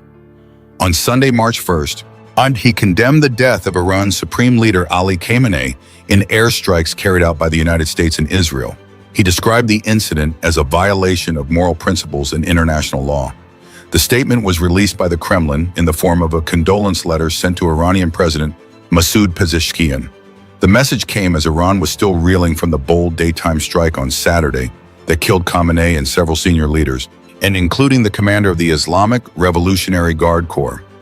In his message to Tehran, Putin wrote, "Please accept my deepest condolences for the killing of the supreme leader of the Islamic Republic of Iran, Ali Khamenei, and members of his family. This act was carried out with a cruel violation of basic human morality and international law." The Russian leader emphasized that in Russia, Ayatollah Khamenei would be remembered as an outstanding statesman who made a major personal contribution to strengthening friendly relations between Russia and Iran and advancing those ties to a comprehensive strategic partnership. Putin also asked President Pezeshkian to convey his sincere sympathy to Khamenei's family and loved ones, as well as to the Iranian government and people, a message that reflected Moscow's political solidarity with Tehran during a moment of crisis. Ladies and gentlemen, Iran is now facing what many see as the weakest moment in its history. But the key question remains, can the United States and Israel actually bring about a change in Iran's government during this confrontation? We invite you to share your thoughts in the comments section below. Thousands of Iranian officers have reportedly surrendered to the United States following the death of Khamenei. Meanwhile, the US has deployed B-2 stealth bombers, continuing heavy airstrikes. Washington has rejected Iran's claims that it struck a US aircraft carrier. Though severely weakened, Tehran remains defiant and refuses to negotiate with the United States. The United Kingdom has allowed the US to use its bases to launch attacks against Iran. Thousands of Iranian officers have surrendered to the United States after Khamenei's death. US President Donald Trump released a video statement saying that thousands of Iranian military officers had laid down their arms and surrendered to America. President Trump also stated that the U.S. military destroyed hundreds of Iranian military targets, including facilities belonging to the Islamic Revolutionary Guard Corps and Iran's air defense systems. Within minutes, the U.S. military reportedly destroyed Iranian warships and their naval command headquarters, crippling Iran's overall military command structure. President Trump said that Iran's former supreme leader Ayatollah Ali Khamenei had died. He described Khamenei as a man responsible for the deaths of many Americans and for violent actions that led to the deaths of innocent people in several countries. In his remarks, President Trump also claimed that many members of Iran's military wanted to surrender in order to survive, and that thousands of calls seeking peace had been made. It is not yet clear whether this information is fully accurate. President Trump again called on the Islamic Revolutionary Guard Corps, the Iranian Armed Forces, and the National Police to lay down their weapons and accept what he described as full immunity. He warned that otherwise they would face certain death, saying it would not be a pleasant outcome. His statement that thousands of Iranian military officials had surrendered sparked heated debate online. One commenter wrote that as news of their leader's death spread, the streets of Iran were filled with cheering and celebration. On one side, civilians celebrating, on the other, officials reportedly seeking surrender. This raises the question of whose war this truly is. Some observers argued that Iran's leaders could have taken action 2 weeks earlier but missed their opportunity, and now it may be too late to turn back. Some online users even used the moment to criticize Chinese officials, warning them to consider carefully where they stand. A few went so far as to speculate about who the U.S. military might target next, mentioning Chinese President Xi Jinping. Meanwhile, the United States has sent B-2 stealth bombers to continue its bombing campaign against Iran. U.S. Central Command, known as CENTCOM, stated that B-2 bombers were deployed as part of large-scale strike missions aimed at Iranian targets. Last night, US B-2 stealth bombers, armed with 2,000-pound bombs, struck hardened Iranian ballistic missile facilities. No nation should doubt America's determination. U.S. Central Command, known as CENTCOM, stated on X that a 2,000-pound bomb equal to about 1 ton is a large and powerful weapon. The United States confirmed that it is continuing airstrikes against Iran on the following day of the conflict. In a social media post on Monday morning, officials wrote that the attacks were still ongoing. The Israeli military also announced that it began striking additional Hezbollah targets in Lebanon this morning after the Iran-backed militant group fired rockets in retaliation against Israel. Among the targets struck, they said, were Hezbollah weapons storage sites and other supporting infrastructure in several areas. Israeli Prime Minister Benjamin Netanyahu warned those responsible for launching the rockets that it was a reckless and dangerous act that threatens the security and safety of the Middle East. According to multiple reports from Sky News, loud explosions were heard today in Doha and Dubai. According to witnesses speaking to Reuters, loud explosions were also heard in Doha, the capital and main financial center of Qatar. The military rejected Iran's claim that it had struck an American aircraft carrier. On Sunday, U.S. Central Command stated on X that the Islamic Revolutionary Guard Corps' claim of hitting the aircraft carrier USS Abraham Lincoln with ballistic missiles was false. The USS Abraham Lincoln was not hit. The missiles launched by Iran did not even come close to the ship. The USS Abraham Lincoln will continue flight operations in support of CENTCOM's ongoing mission to protect American citizens and address the threat posed by Iran's government. In its statement, CENTCOM said that following the major U.S. and Israeli airstrikes that reportedly resulted in the death of Iran's supreme leader, Ayatollah Ali Khamenei. The Islamic Revolutionary Guard Corps issued a dramatic announcement on state media. They claimed they had successfully launched 4 ballistic missiles that directly struck the USS Abraham Lincoln while it was anchored in the Gulf. According to CENTCOM, this claim was made to spread a sense of victory among the Iranian public through false information. U.S. Central Command, known as CENTCOM, continued to challenge what it called Iran's false statements on the social media platform X. In another post on Sunday, it said that during a United Nations Security Council meeting, Iran's permanent representative to the United Nations claimed that Iran's response targeted only U.S. military bases and equipment. CENTCOM said that statement was not true. In its post, the command stated that Iran's government had actively targeted civilian locations and struck more than a dozen sites. These reportedly included Dubai International Airport, other regional airports, locations in Iraq, hotels in Dubai, and residential areas in parts of the Gulf region, including Qatar. CENTCOM also stated that over the past 47 years, the Islamic Revolutionary Guard Corps, known as the IRGC, has been responsible for the deaths of more than 1,000 Americans. It said that the recent large-scale U.S. airstrike had effectively dismantled the leadership structure of the IRGC. The statement emphasized that the United States has the strongest military in the world and claimed that the IRGC no longer has a functioning central headquarters. According to CENTCOM, Iran's long-term development and spread of ballistic missile technology has posed a serious threat for decades. It added that under the direction of the president, the U.S. military is now working to eliminate that threat. The command also wrote that on the evening of February 28, just hours after the reported death of Iran's supreme leader, Ayatollah Ali Khamenei, in a coordinated U.S.-Israeli airstrike, some people in parts of Iran gathered in the streets in celebration. Videos circulating on social media appeared to show members of the Basij militia, which operates under the IRGC, along with other security forces on motorcycles, firing weapons into crowds that were cheering in the streets. Some reports also claimed that moving vehicles were targeted, leading to casualties. Witnesses and opposition sources said the actions were aimed at people celebrating Khamenei's death and described it as a harsh and violent crackdown. The Iranian government has not officially responded to those specific claims. However, the reports have drawn international criticism and raised concerns about instability and continued violence following the sudden loss of Iran's top leader. Iran has also rejected the idea of negotiating with the United States.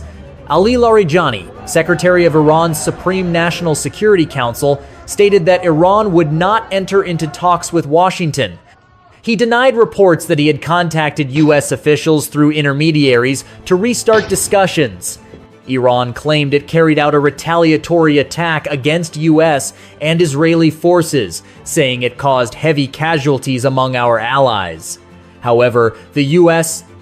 ambassador to the United Nations quickly rejected those accusations, calling them desperate fabrications from a collapsing regime. Former Ambassador Nikki Haley, speaking as a U.S. representative, said in her remarks, "Iran is trying to hide its failure with lies, but the world has seen the truth through our precise airstrikes." Based on reporting from Fox News and the Wall Street Journal, several leading analysts have suggested that the U.S. military campaign is designed not only to remove a potential nuclear threat, but also to increase pressure for political change in Tehran. Some geopolitical experts argue that the reported killing of Ayatollah Ali Khamenei marked a major turning point, seriously weakening Iran's leadership structure. Analysts at the Brookings Institution have said that the use of B-2 Spirit stealth bombers was meant not only to destroy missile facilities, but also to send a strong message to Iran's regional partners, including Hezbollah in Lebanon and the Houthi movement in Yemen, warning them against further escalation. In this context, President Donald Trump stated publicly on Truth Social that the operation could last 4 to 5 weeks or longer, with the goal of ensuring that Iran can no longer threaten U.S. or Israeli security. According to the New York Times, President Trump said, "We will strike until Iran is no longer a danger, and this will be easier because of our overwhelming military strength." Follow-up airstrikes reportedly targeted nuclear-related facilities and missile production sites in Natanz and Fordo, the U.S. Department of Defense confirmed that bunker buster bombs, including the GBU-57, were used to penetrate reinforced concrete structures at those sites. Israel, under Prime Minister Benjamin Netanyahu, has expanded operations into Lebanon, striking Hezbollah targets. Sky News reported that these attacks destroyed hundreds of guided missiles, reducing the risk of escalation along Israel's northern border. Prime Minister Netanyahu warned that any retaliation by Hezbollah would be met with overwhelming force from Israel and the United States. At the same time, several Arab partners, including the United Arab Emirates and Saudi Arabia, have reportedly shown quiet support for the campaign. According to CNBC, oil prices initially surged but later stabilized, partly because the United States maintained control of shipping routes through the Strait of Hormuz.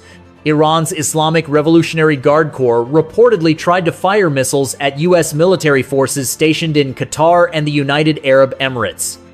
Most of these missiles were intercepted by air defense systems such as Patriot batteries and other defenses in the region and did not cause major damage. Reports from Gulf states say debris from intercepted Iranian missiles fell in cities like Doha and Dubai, but harmed only infrastructure and not large numbers of people. The U.S. Central Command CENTCOM continued to post updates on the social media platform X, dismissing Iran's claim that it had successfully struck the aircraft carrier USS Abraham Lincoln. CENTCOM called that assertion false, saying that the missiles didn't even come close to hitting the carrier. Some analysts, including those associated with research organizations like the Stimson Center, observed that while Iran could prolong conflict through guerrilla-style attacks, the loss of senior leadership and economic isolation make its fighting capacity more vulnerable over time. Experts say internal pressures and the lack of clear political direction could weaken Iran from within. Former talks between U.S. and Iranian officials in Oman were described by President Donald Trump as unsuccessful, with Trump suggesting they were more about buying time than producing results. Some commentators have speculated that the U.S. might support internal opposition groups and encourage a political transition in Iran, comparing this idea to scenarios seen in other countries. At the United Nations, an emergency session was held on the escalating crisis. However, efforts to adopt a resolution condemning Iran faced opposition from Russia and China, according to international reporting. Western nations, including the United States and European allies, maintained unity, with countries such as the United Kingdom and France providing intelligence cooperation within the broader coalition, supporting regional security. Strategic analysts, including those from the International Institute for Strategic Studies, have pointed out that current operations extend beyond airstrikes. There is discussion among defense experts about protecting nuclear facilities and key infrastructure, and in some planning scenarios, this could involve deploying special operations forces to safeguard critical sites and prevent wider instability. Overall, with advanced technology and strong international partnerships, the United States is guiding what many see as a comprehensive strategy in the Middle East. Some analysts have framed this campaign as an effort to weaken Iran's regional influence and reduce future threats. Iran now faces a difficult choice between seeking de-escalation or continuing a military confrontation. The campaign is ongoing, and long-range bomber aircraft such as B-52s have been used to strike remaining targets, signaling sustained U.S. resolve. Iran's representative at the United Nations continued to claim that the United States and Israel had committed war crimes and called on the UN Security Council to impose immediate sanctions. However, the U.S. ambassador responded strongly, saying, The Iranian regime has lost its ability to lead and is now relying on lies to survive. According to reports from Fox News and Breitbart, additional U.S. airstrikes targeted underground facilities in Isfahan and reportedly destroyed stockpiles of highly enriched uranium. The B-2 Spirit bomber dropped GBU-57 massive ordnance penetrator bombs, designed to strike deeply buried and reinforced targets. U.S.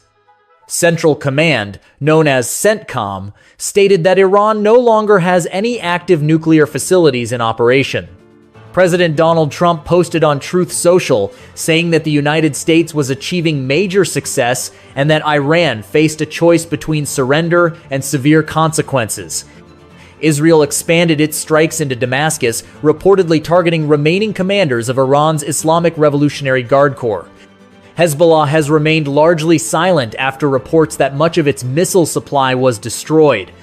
Sunni Arab allies such as Saudi Arabia and the United Arab Emirates publicly expressed support and allowed the use of their airspace. Oil prices rose by about 15% but later stabilized, partly because the United States maintained control of shipping routes through the Strait of Hormuz. Russia and China issued verbal criticism but did not take military action. An analyst from the Heritage Foundation suggested that the campaign could end within 3 to 4 weeks and might lead to a new government in Tehran that is more aligned with Western nations.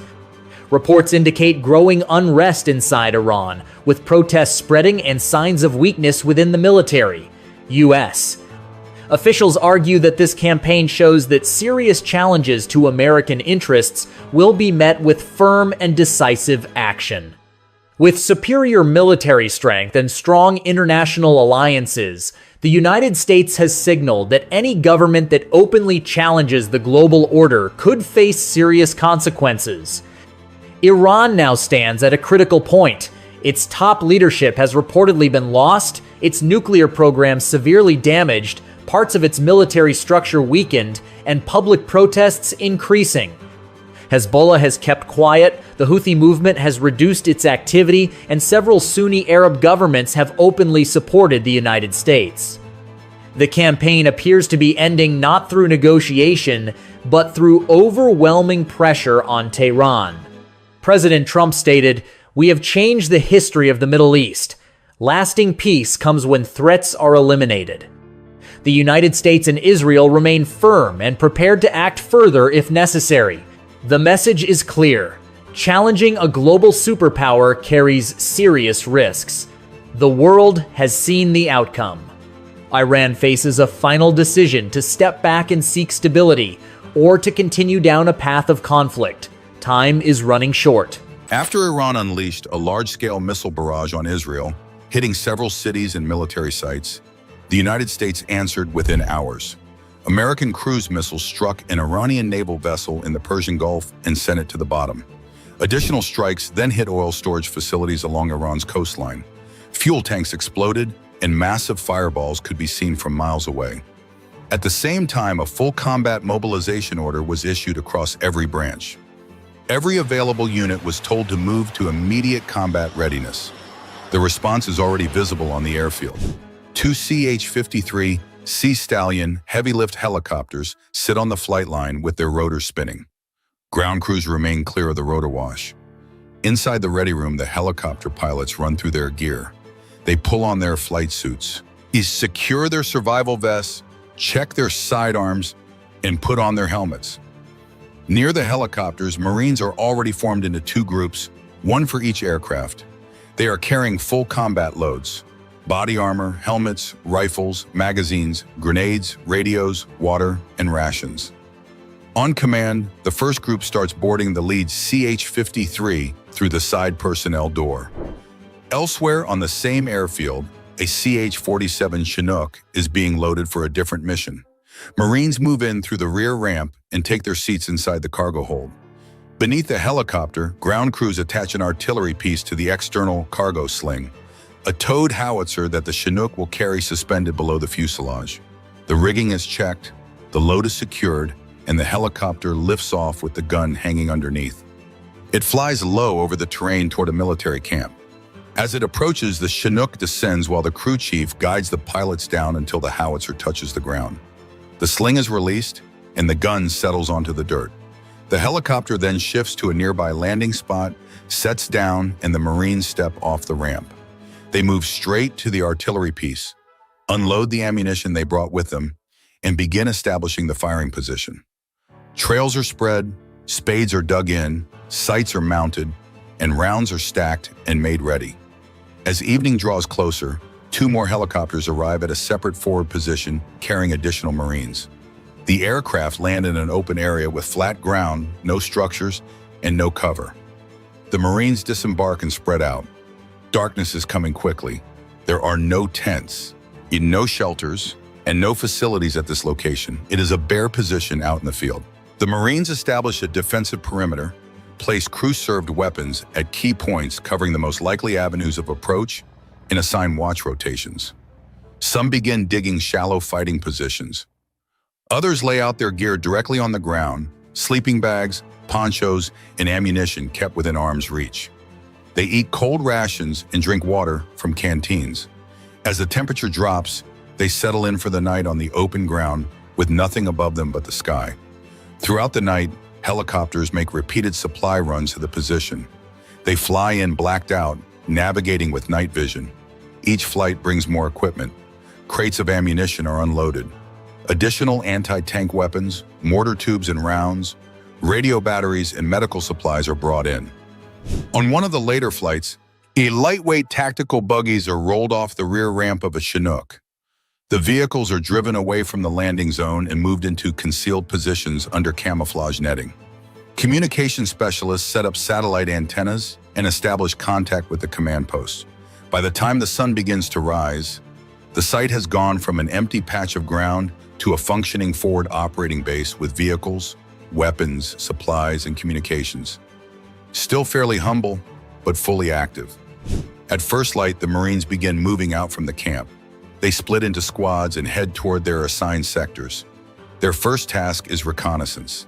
Teams move through the terrain slowly and deliberately, studying the landscape, identifying natural cover, and marking ridge lines and dead ground that could hide enemy movement. They map fields of fire and possible ambush positions. Everything is recorded and passed back to the command element at the camp. Sniper teams move to elevated positions overlooking the surrounding area. They unpack their rifles, set up bipods, and lay out their equipment. Spotting scopes, rangefinders, wind meters, and logbooks. One man takes position behind the rifle, the other behind the spotting scope. They begin a methodical observation of the terrain, scanning sector by sector, noting distances to landmarks, identifying potential targets, and logging any movement they detect. The infantry squads begin running combat drills. They practice bounding movement across open ground. One fire team advances while the other provides cover, then they switch. They rehearse building and room clearing procedures. Stack on the door, breach, enter. At clear corners, call out threats. They also practice moving through low ground, using wadis and ditches to stay concealed from observation. Every movement is done at a crouch or crawl. Speed and silence are the priority. Squad leaders watch each run, correct mistakes, and make the men do it again. The drills repeat again and again until every Marine can move without hesitation, without noise, and without exposing himself in the open. Fire teams also rehearse immediate action drills, what to do when they take fire from the front, the flank, or an ambush. They practice casualty evacuation procedures, including how to drag a wounded Marine to cover while maintaining return fire. Machine gun teams set up their weapons, identify primary and alternate firing positions, and practice shifting between them under simulated pressure. Machine gun teams set up their weapons, identify primary and alternate firing positions, and practice shifting between them under simulated pressure. What looks from a distance like another cycle of field training is actually something very different now. This is no longer an exercise built around theory. It is preparation inside a live war zone, unfolding as U.S. Central Command continues what it has publicly described as Operation Epic Fury, a campaign launched on February 28th and already expanded into thousands of strikes against Iranian targets. In official US and pro-American reporting, the picture is consistent. This is not being framed as a limited reprisal anymore, but as a widening operation aimed at breaking Iran's ability to coordinate missile, naval, and regional attacks. That larger reality can already be felt at the forward base. And even before anyone says it out loud, radios that had been carrying short, clipped local traffic all morning now stay active almost continuously. More call signs appear on the net, more requests are pushed upward, more acknowledgements come back down. Inside the command shelter, maps that were still mostly clean at dawn are now marked with greased pencil lines, grid references, possible approach routes, and new restricted areas. Someone has pinned aerial stills beside the map board. Someone else is updating acetate overlays by hand. The rhythm has changed. It is no longer just about rehearsing how to react. It is about staying ahead of what may already be moving.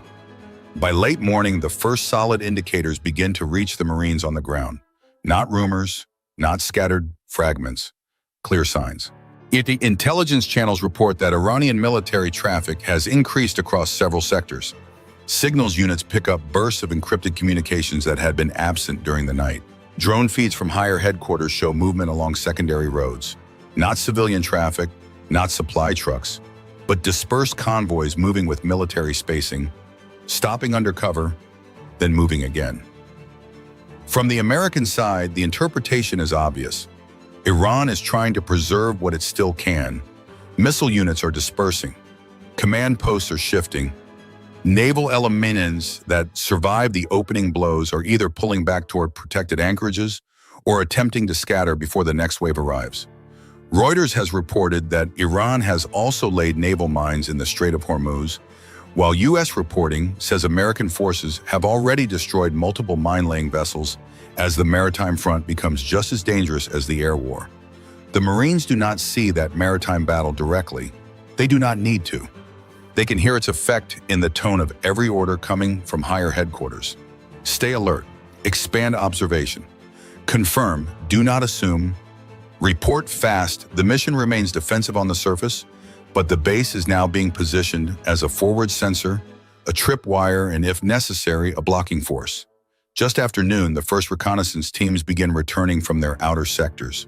They come back dusty, sweating, and quiet, kneeling beside the operations table to brief what they saw. One wadi system to the east offers concealed foot movement for nearly 2 kilometers. A low ridge to the south gives clear observation over an open flat that could serve as a vehicle approach route. An abandoned cluster of concrete farm structures to the west is assessed as possible enemy temporary cover. None of it is dramatic by itself, but together it builds a picture. The terrain is no longer abstract. It has been reduced to practical military meaning, where a vehicle can hide, where a mortar can fire, where a squad can disappear, where a machine gun can dominate, where an ambush can be built. The sniper teams add something even more valuable. They bring precision to uncertainty, distances to specific rock formations, the exact line where heat haze begins to distort glass, the dead angles behind a saddle in the ridge, the best points for long-duration observation without silhouetting a spotter against the skyline. They write everything down: wind, light, mirage. Their role is not simply to shoot. It is to turn empty ground into measured space. By early afternoon, new aircraft are overhead. No one at the camp needs them identified over the radio. The sound is enough. Hear high, distant, fast, and repeated. Fixed-wing traffic, not transport aircraft, not helicopters, strike aviation. The Marines stop noticing it after the 3rd or 4th pass, but the command group does not. They know what it means. The next phase of the campaign is now underway somewhere beyond the horizon. Official U.S. statements and defense reporting have emphasized that the American approach is focused on dismantling Iran's security apparatus, especially command and control nodes, missile infrastructure, and naval capabilities that pose an imminent threat. That logic now plays out in real time. The goal is not simply to hit targets. It is to overload the Iranian system faster than it can adapt. Radar sites forced offline, communications relays cut, launch crews displaced, port facilities threatened, Air defense is forced to radiate, relocate, or die where they stand. An hour later, the first confirmation arrives. A feed from higher headquarters shows secondary explosions at a target complex many miles away. Then another, then another. Nobody in the tent cheers. That is not the atmosphere here. The reaction is colder than that, more focused. Strike confirmed, damage assessed, threat likely reduced. Move to the next question. What survives the strike? What relocates? What tries to escape? That question matters because the Marines on this patch of dirt are not at the center of the campaign. They are on one of its edges. Their job is to watch for what gets pushed outward by the pressure. If missile crews abandon known sites, where do they go? If local security units are ordered to protect fallback positions, which roads will they use? If surviving Iranian elements try to move under darkness, who will see them first? So the camp adapts. Observation posts are pushed farther forward before sunset. Two-man teams move into covered positions with optics, laser rangefinders, and secure radios. Mortar crews lay out pre-planned firing data for likely avenues of approach. Anti-tank teams are assigned engagement sectors and then rehearse them again on foot, moving from hide positions to firing points and back. The buggies brought in overnight are not used recklessly. They are held back, concealed, engines checked, ready for rapid repositioning or casualty movement if the line suddenly stretches too far. Near the center of the base, the communications specialists stay busy almost without pause. Satellite links are checked and rechecked. Batteries are swapped. Alternate frequencies are tested. A second antenna goes up before dusk. The reason is simple. In a fight like this, isolation kills. The unit must remain connected upward to command, sideways to adjacent elements, and downward to every observation team outside the wire. Then toward evening, the first real contact report comes in. Not gunfire, not yet. A reconnaissance drone spots a small group of vehicles halting briefly along a dirt route northwest of the Marines' sector. The vehicles are spaced oddly. One appears to be a light truck. Another has the profile of a technical or utility vehicle. They stop under partial concealment, remain stationary for several minutes, then move again without headlights. The drone operator calls it up immediately. Inside the command shelter, the screen is watched in silence. The image is not perfect, but the behavior is enough to raise concern. No civilian convoy moves like that in a live war zone after repeated U.S. strikes. The track is marked. The bearing is logged. The estimated speed is noted. A report is sent higher. The answer comes back fast. Continue tracking. Do not engage. That tells everyone in the tent the same thing. Assets larger than this little base are now interested in the target, so the Marines keep watching. 10 minutes later, the vehicles pass behind terrain and vanish. The drone climbs slightly, searching for reacquisition. It finds only dust hanging above the route. Then the feed freezes for a moment as the operator shifts orbit. When the image stabilizes again, the vehicles are gone. Nobody says much. That too is part of the war now. Targets appear, disappear, survive for another hour, then die somewhere far away under someone else's reticle. By full dark, the mood across the forward base changes again. Daytime reconnaissance gives way to night posture. White light disappears completely.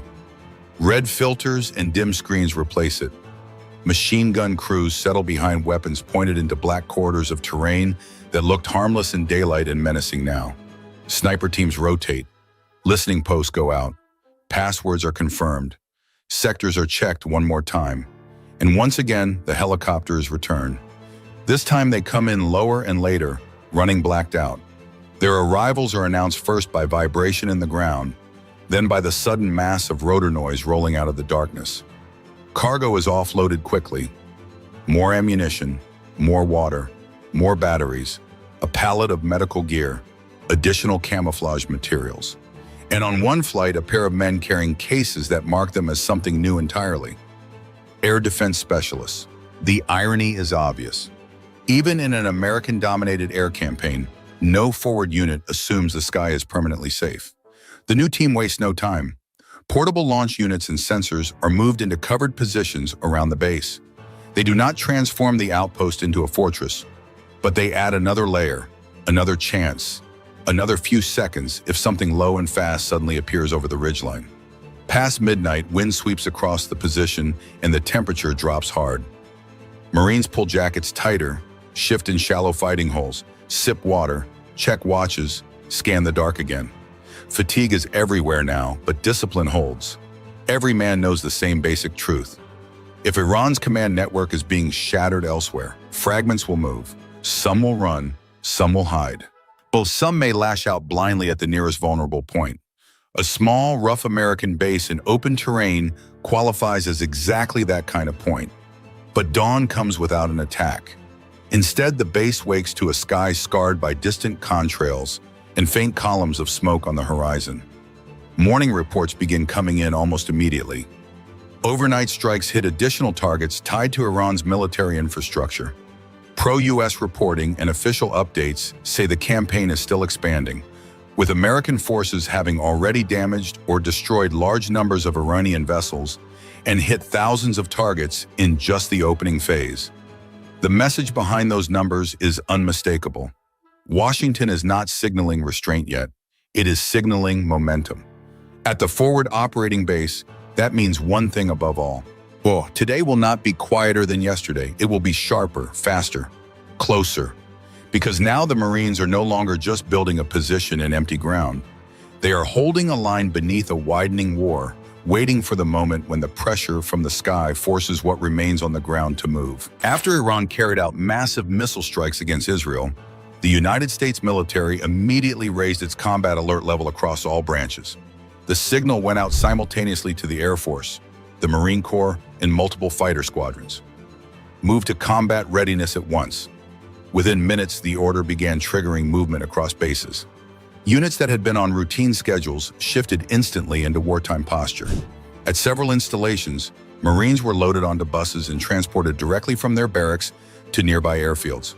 When they arrived, a C-17 Globemaster III was already waiting on the tarmac with its rear ramp lowered. The aircraft's cargo bay stood open, ready to receive both troops and equipment. As the Marines moved toward the ramp, logistics crews were already working around the aircraft. And forklifts and flatbed carts rolled across the concrete carrying generators, crates of ammunition, communication systems, medical kits, and other essential supplies. Everything was brought inside the aircraft and secured alongside the Marines. Cargo straps were tightened across pallets. Equipment was locked into place along the interior rails of the cargo bay. This particular aircraft was not leaving immediately for the combat theater. According to its flight plan, it would first make a stop at another military base to pick up additional personnel and equipment before continuing on to the Middle East fully loaded. The same process was taking place across multiple installations. At a nearby base, several more C-17 transport aircraft were already being prepared for departure. Cargo handlers guided armored vehicles slowly up the rear ramps. And tactical buggies rolled inside first, followed by armored trucks, MRAP vehicles, and other combat platforms that would be needed once forces reached the operational area. At another airfield entirely, the focus was on aviation power rather than transport. Mechanics were preparing fighter jets that would soon be flying sustained strike missions against enemy military targets. Every aircraft underwent a complete inspection. Avionics were checked, radar systems were powered up and tested, wiring harnesses and electronic panels were examined section by section to make sure nothing had been overlooked. Weapons crews began loading missiles and precision-guided bombs onto the aircraft. Protective covers were removed from engines and sensor ports. Technicians inspected air intakes and checked the aircraft's fuel systems. These fighters were expected to conduct continuous combat sorties over the coming days, and every component had to be verified before the pilots ever stepped into the cockpit. Meanwhile, in another part of the base, soldiers gathered inside a large hangar to prepare their personal equipment. Duffel bags and rucksacks were spread across the floor as they packed everything they might need for an extended deployment. Uniforms, boots, hygiene kits, spare clothing, and personal items were carefully packed and organized. Everyone understood the situation clearly. This was not a short assignment. The deployment had no defined end date. They were being sent to a military base in the Middle East for an unknown duration. As the day moved toward evening, the next order finally came down: prepare for boarding. The soldiers formed up outside the hangar in organized columns. When the command was given, they began marching toward their assigned aircraft. The ramps of the C-17 transports were already open and waiting. One by one, the soldiers walked up the ramps and took their seats along the sidewalls of the cargo bay. Inside the aircraft, loadmasters moved through the compartment conducting final checks. They confirmed cargo restraints, verified equipment manifests, and counted every soldier on board. Once everything matched the manifest, the ramp began to rise. The heavy doors closed. Moments later, the aircraft began to taxi toward the runway. One after another, the transports lifted off into the fading light, climbing into the darkening sky as they departed for the first stage of the journey. Hours later, those same aircraft began arriving in the Middle East. As soon as the C-17 touched down, unloading operations started immediately. The ramps dropped open again, and soldiers began stepping out onto the tarmac. Vehicles were quickly unchained and driven down the ramp onto the airfield. Cargo pallets were removed using forklifts and moved to staging areas nearby. Everything moved quickly and efficiently. These aircraft would not remain on the ground for long. After unloading their cargo and personnel, they would refuel and depart again, returning to the United States to collect more troops and equipment from other bases before flying back here once more. For the soldiers stepping off the aircraft, the airfield in the Middle East was now their new base of operations. There was no clear timeline for how long they would remain. No return date was scheduled.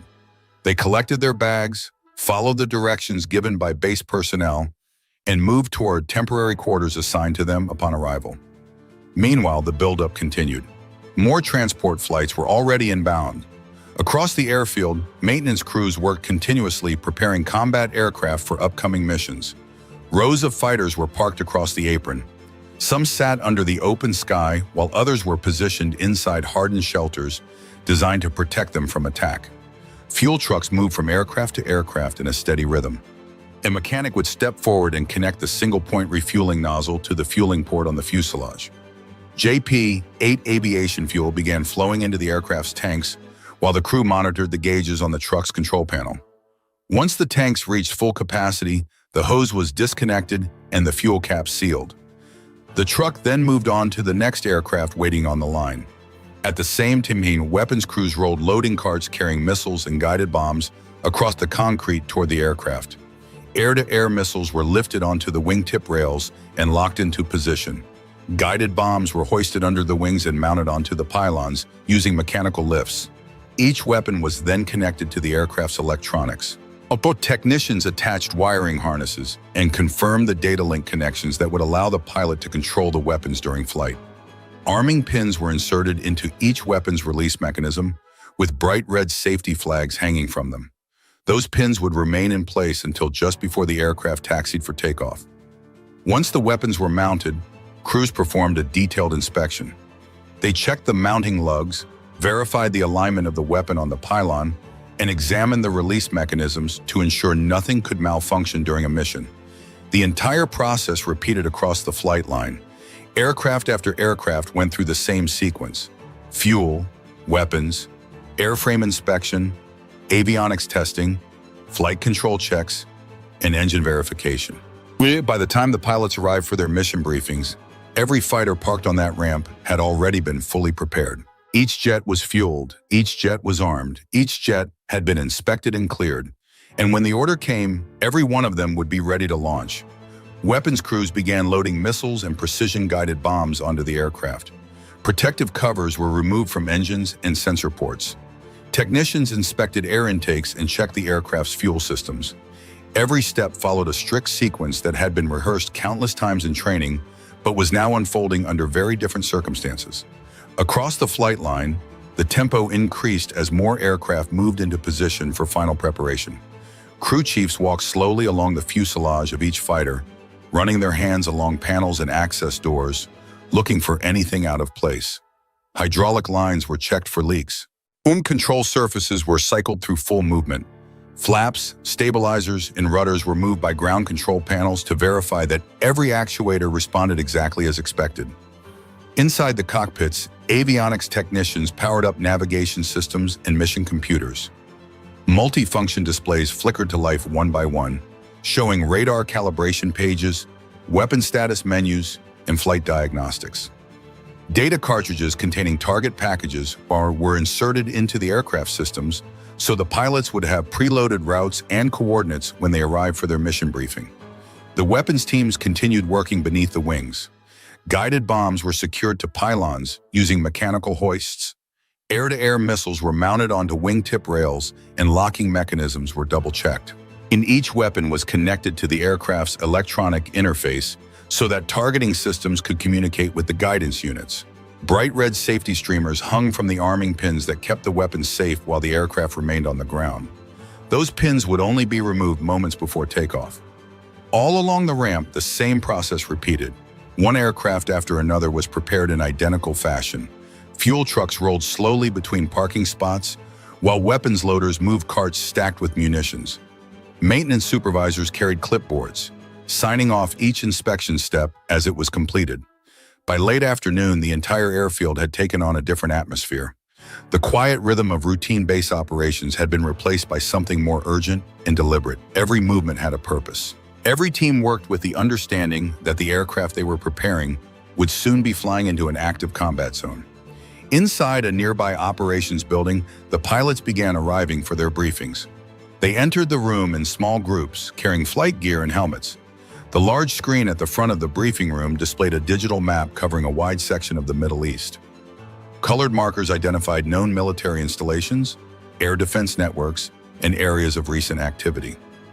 Intelligence officers stepped forward and began explaining the latest updates.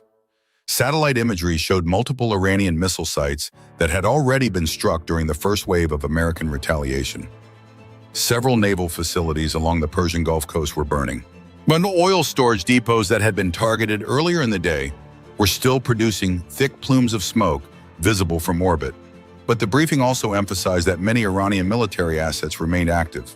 Mobile missile launchers had dispersed from fixed bases. Radar units had begun relocating. Air defense batteries were shifting positions to avoid follow-on strikes.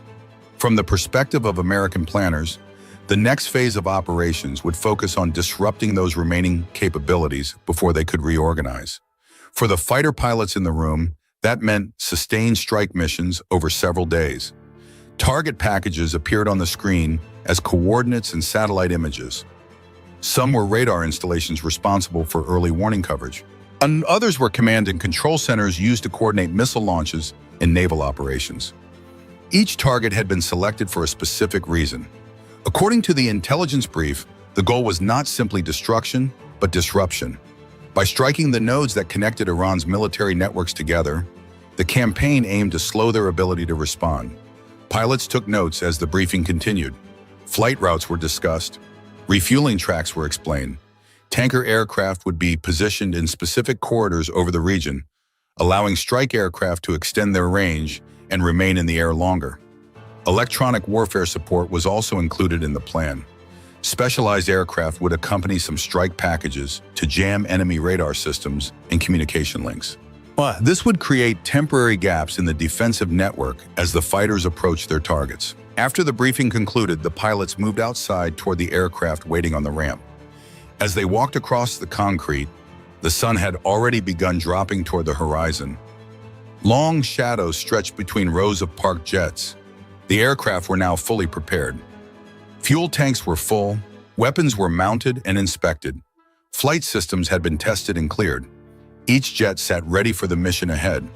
Ground crews gathered near the aircraft as the pilots approached. Short conversations took place between the crew chiefs and the pilots who would fly the aircraft. The technicians explained any minor maintenance details that had been addressed earlier in the day. Then the pilots climbed the ladders into their cockpits. Once seated, they began running through their own pre-flight checklist. Battery switches were activated. Displays lit up across the instrument panel. Navigation systems aligned with satellite signals. Outside the aircraft, the ground crew remained in position, watching for any sign that a system might need adjustment before the engines were started. When the final checks were complete, the pilots signaled to begin engine start procedures. The first engine spooled up with a rising whine that quickly grew into a deep mechanical roar. Exhaust heat shimmered behind the aircraft as the turbines reached full idle speed. One by one, the remaining fighters followed. Soon the entire ramp was filled with the sound of engines running. Controllers in the air traffic tower began coordinating the launch sequence. One aircraft at a time was directed to taxi toward the runway.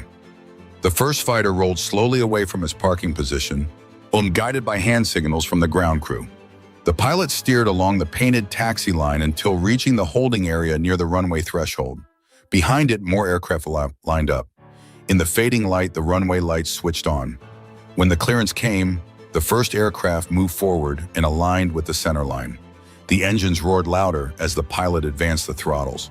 Within seconds, the fighter accelerated down the runway and lifted into the air, climbing rapidly toward the darkening sky. The next aircraft followed moments later. Then another, and another. From the ground, the launches appeared almost routine. But for the pilots now climbing away from the base, the mission ahead would be anything but routine. Their route would take them across hundreds of miles of airspace toward one of the most heavily defended regions in the Middle East. Along the way, they would rendezvous with tanker aircraft to refuel in flight. Once topped off, they would continue toward their designated strike corridors. Far ahead of them, intelligence updates continued to flow into command centers monitoring the unfolding situation. American and Allied surveillance aircraft were already tracking movements across Iranian territory. Radar stations, communications nodes, and transport routes were being watched in real time.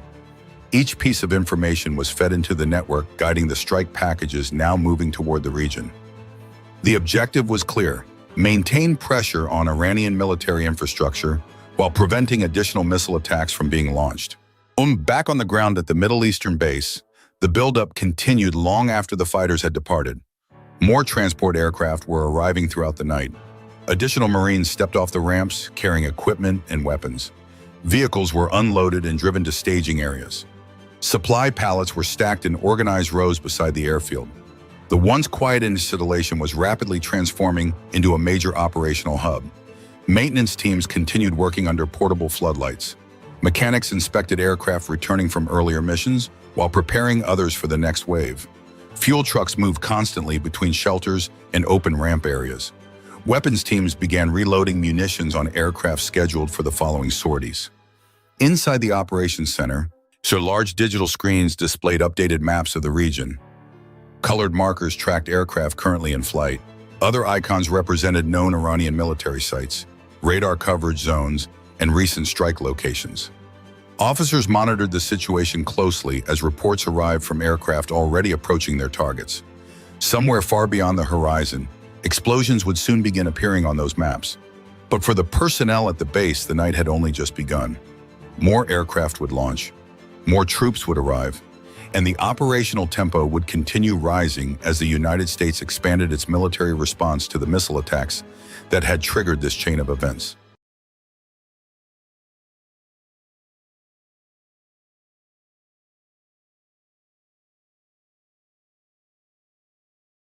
Iran is living through a rupture in its modern history. Across the country, scenes once thought impossible are unfolding in plain sight. On streets that for 46 years bore the weight of an entrenched and coercive system, crowds are now gathering in open celebration. The atmosphere is not one of scattered unrest, but of synchronized release, a surge of emotion that cuts across geography, class, and ideology. The architecture of fear, constructed over nearly half a century through surveillance, force, and intimidation, appears to be fracturing. What makes this moment extraordinary is not the sound of sirens, nor the choreography of organized protest. It is the absence of restraint. From Isfahan to Karaj, from Tehran's most conservative quarters to its affluent northern districts, a singular narrative echoes. The regime has collapsed in substance, if not yet in structure. Pre-revolutionary flags are raised not as nostalgia, but as declaration. Chants of "Long live the Shah" are no longer whispered sentiments, they are public signals of intent, preparing the psychological ground for a radically different political order. The catalytic moment behind this nationwide eruption traces back to February 28. That date did more than alter tactical balances. It redrew strategic assumptions across the Middle East. 200 Israeli warplanes launched a coordinated operation, striking nearly 500 strategic military targets without reported losses. Advanced defense systems, including Russian-supplied S-300 platforms, and indigenous Iranian systems such as Bavar and Arman were effectively neutralized. Yet the military damage, significant as it was, represented only the visible layer of a deeper shock. The true inflection point came when citizens poured into the streets unrestrained, openly voicing support for the monarchy. This shift followed the announcement that the United States and Israel had directly targeted the regime's central command structure, specifically the residence of Supreme Leader Ali Khamenei. President Donald Trump and Prime Minister Benjamin Netanyahu addressed the world, stating that the joint operation had struck the nerve center of the Islamic Republic. The Beit Rabari complex, where the 86-year-old leader was reportedly located, was hit with high-precision bunker-busting munitions. The impact was not merely physical, it sent shockwaves through the upper echelons of power. Within hours, a statement from the White House declaring Khamenei dead fundamentally altered Iran's political equation. Netanyahu's subsequent remarks, suggesting there were strong indications the supreme leader was no longer alive, compounded the destabilization in Tehran. Satellite imagery and thermal data reportedly leaked from NASA-affiliated systems showed heavy smoke columns and charred structural remains at the coordinates of the leadership compound. In the early hours of March 1, Iranian state television confirmed the death of Supreme Leader Ali Khamenei. A 40-day national mourning period was declared. Reports indicated he had been in his office at the time of the strike. With that confirmation, the regime faced an existential vacuum. The immediate question was not simply succession, but survivability. Observers were reminded of the critical phase of the nationwide protests that had surged between December and January, a period in which the idea of post-Khamenei Iran first began to crystallize in public discourse. The removal of the supreme leader did not create dissatisfaction. It removed the final psychological barrier suppressing it. As protests intensified, a single slogan dominated: "Long live the Shah." Into this vacuum stepped a figure long absent from Iran's political stage, Reza Pahlavi, son of the last Shah, living in exile since 1979. For many Iranians, his re-emergence marked a decisive and fateful juncture. Addressing Iran's armed forces, police, and security apparatus directly, Pahlavi issued a strategic appeal: abandon a collapsing structure and align with the nation. He framed the moment as a historic transition, calling for stability, order, and unity during what he described as the dissolution of the Islamic Republic. His message was calibrated, not revolutionary chaos, but managed transformation. This appeal deepened latent fractures between the regular army and the Revolutionary Guards. It created the possibility, at least symbolically, that the instruments of state power could realign. His declaration that a blood-stained chapter of history had ended resonated strongly with monarchist supporters, who interpreted it as a long-awaited signal of victory. Positioning himself as the natural and legitimate leader of a transitional government, Pahlavi also expressed direct gratitude to Donald Trump, while urging caution to prevent harm to Iranian civilians. This dual messaging strengthened his profile internationally, presenting him not merely as a nostalgic heir, but as a potential diplomatic interlocutor. The domestic response was immediate and visible. In Tehran, chants of Pahlavi and "Long live the Shah" spread rapidly, amplified by younger generations who had grown up under sanctions, economic decline, and social restriction. Despite internet blackouts, demonstrators used Starlink connections and VPN networks to broadcast their determination globally. The momentum appeared self-reinforcing. For a population battered by economic collapse, a currency rendered nearly worthless, and years of hardship, the existing system no longer offered credible continuity. In that context, the emergence of an alternative, however contested, provided a focal point for collective projection. Whether this moment represents irreversible transformation or a volatile interlude remains uncertain. But one reality is clear: the psychological barrier that sustained the previous order has been breached. And once breached, Such barriers are rarely rebuilt in the same form. At the core of Iran's unfolding crisis lies a stark binary.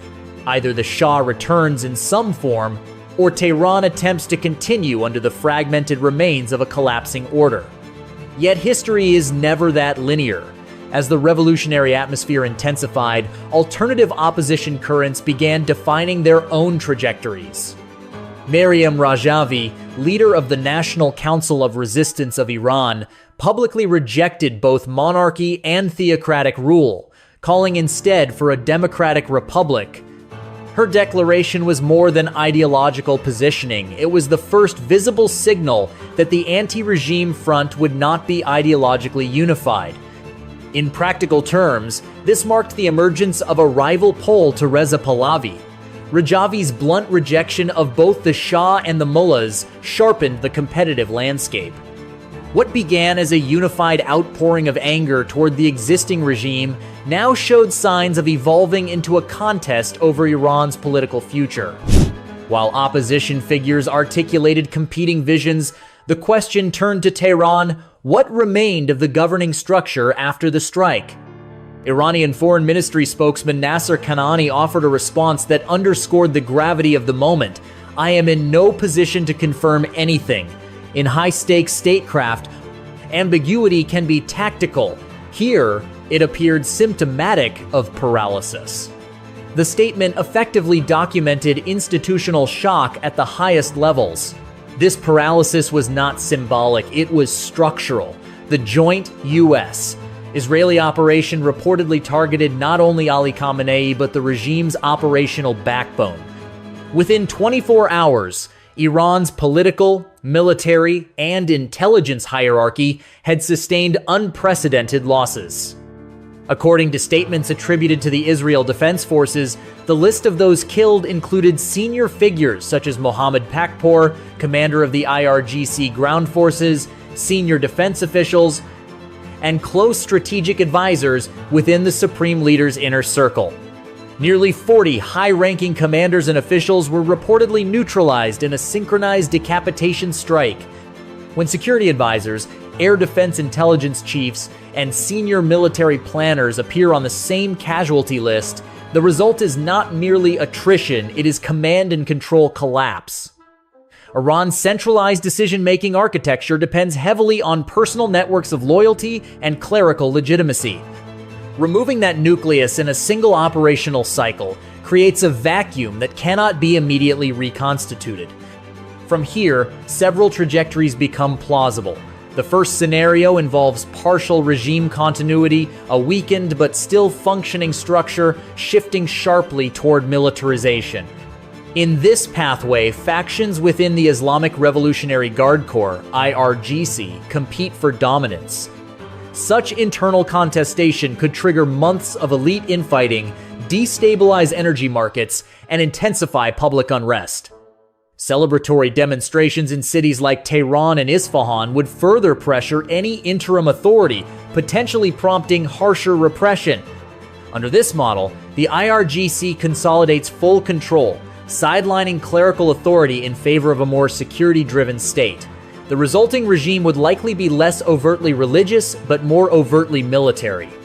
Some assessments within the U.S. intelligence community have suggested that without centralized clerical leadership, the IRGC lacks the cohesion to hold the country together long-term, implying fragility beneath any show of force. In such a configuration, Iran could retreat strategically, seeking limited economic arrangements to ease sanctions, reducing overt proxy activity, and tightening domestic control. Yet the long-term risk of civil conflict would increase as legitimacy erodes. A second, more hopeful trajectory envisions the uprising not merely pressuring the regime, but overwhelming it. In this scenario, the spontaneous celebrations that followed the death of Ali Khamenei evolve into structured political mobilization. Street energy converts into organization. Calls from figures such as Reza Pahlavi, especially if reinforced by credible immunity assurances from Washington, could persuade segments of the security apparatus to defect. Once defections begin, they tend to accelerate. Such a dynamic could create the conditions for a transitional authority with democratic ambitions, yet history imposes caution. Revolutions fueled by emotion but lacking institutional scaffolding often drift into fragmentation. Without a unified command structure, competing factions fill the vacuum. Turbulence becomes prolonged, and consolidation becomes uncertain. The third and most perilous pathway is systemic collapse. Here, authority does not transfer, it disintegrates. The state fragments along ethnic, regional, and sectarian lines. External powers interpret instability as opportunity. Neighboring states intervene overtly or through proxies. Strategic assets, including nuclear infrastructure, become international flashpoints. What begins as regime change risks metastasizing into a protracted regional confrontation. None of these outcomes is predetermined. Yet across all scenarios, certain constants persist. Economic contraction, regional friction, and domestic volatility appear unavoidable. This returns the focus to succession. Under Iran's constitutional framework, the supreme leader is selected by the 8-member Assembly of Experts, a clerical body mandated to assess religious authority, political reliability, and commitment to regime continuity. With Khamenei's death confirmed, two names immediately dominated strategic assessments. The first is Mojtaba Khamenei, born in 1969, the late leader's second son.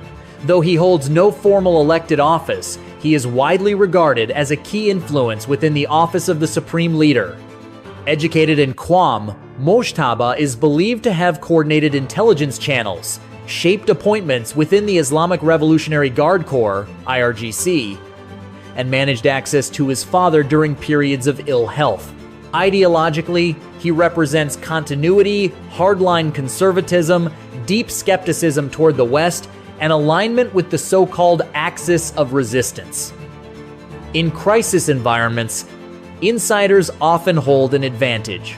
For militarized factions seeking stability through continuity, Mojtaba may appear as the least disruptive option.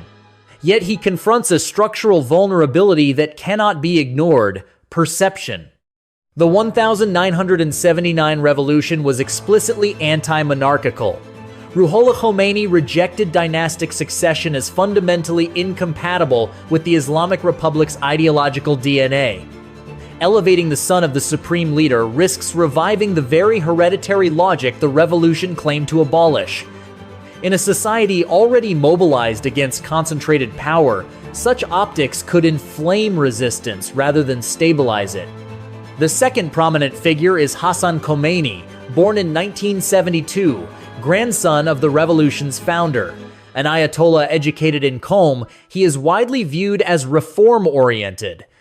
He has expressed support for women's rights, economic liberalization, and calibrated engagement with Western powers. His lineage grants him symbolic legitimacy as a custodian of the revolution's original narrative. Hassan maintains supporters within the Assembly of Experts and could emerge as a compromise candidate during a recalibration phase. In moments when elites tire of confrontation and society demands adjustment, reformist clerics often become transitional bridges. Yet his path is equally obstructed. Hardline conservatives regard him with suspicion. The IRGC and segments of the judiciary perceive reformism as dilution. Critics argue that moderation risks eroding revolutionary identity at a moment of vulnerability. In effect, succession is no longer a procedural formality, it is a contested arena. Iran's direction, militarized consolidation, reformist recalibration, monarchical restoration, or fragmentation will depend not solely on constitutional mechanisms, but on the interplay between elite cohesion and street legitimacy. And in volatile environments, legitimacy can shift faster than institutions can recalibrate. Under the current architecture, both leading candidates retain theoretical viability. Mojtaba's prospects would increase substantially only if the military wing were to consolidate decisively behind him. Within the existing clerical-military equilibrium, however, That alignment is not guaranteed.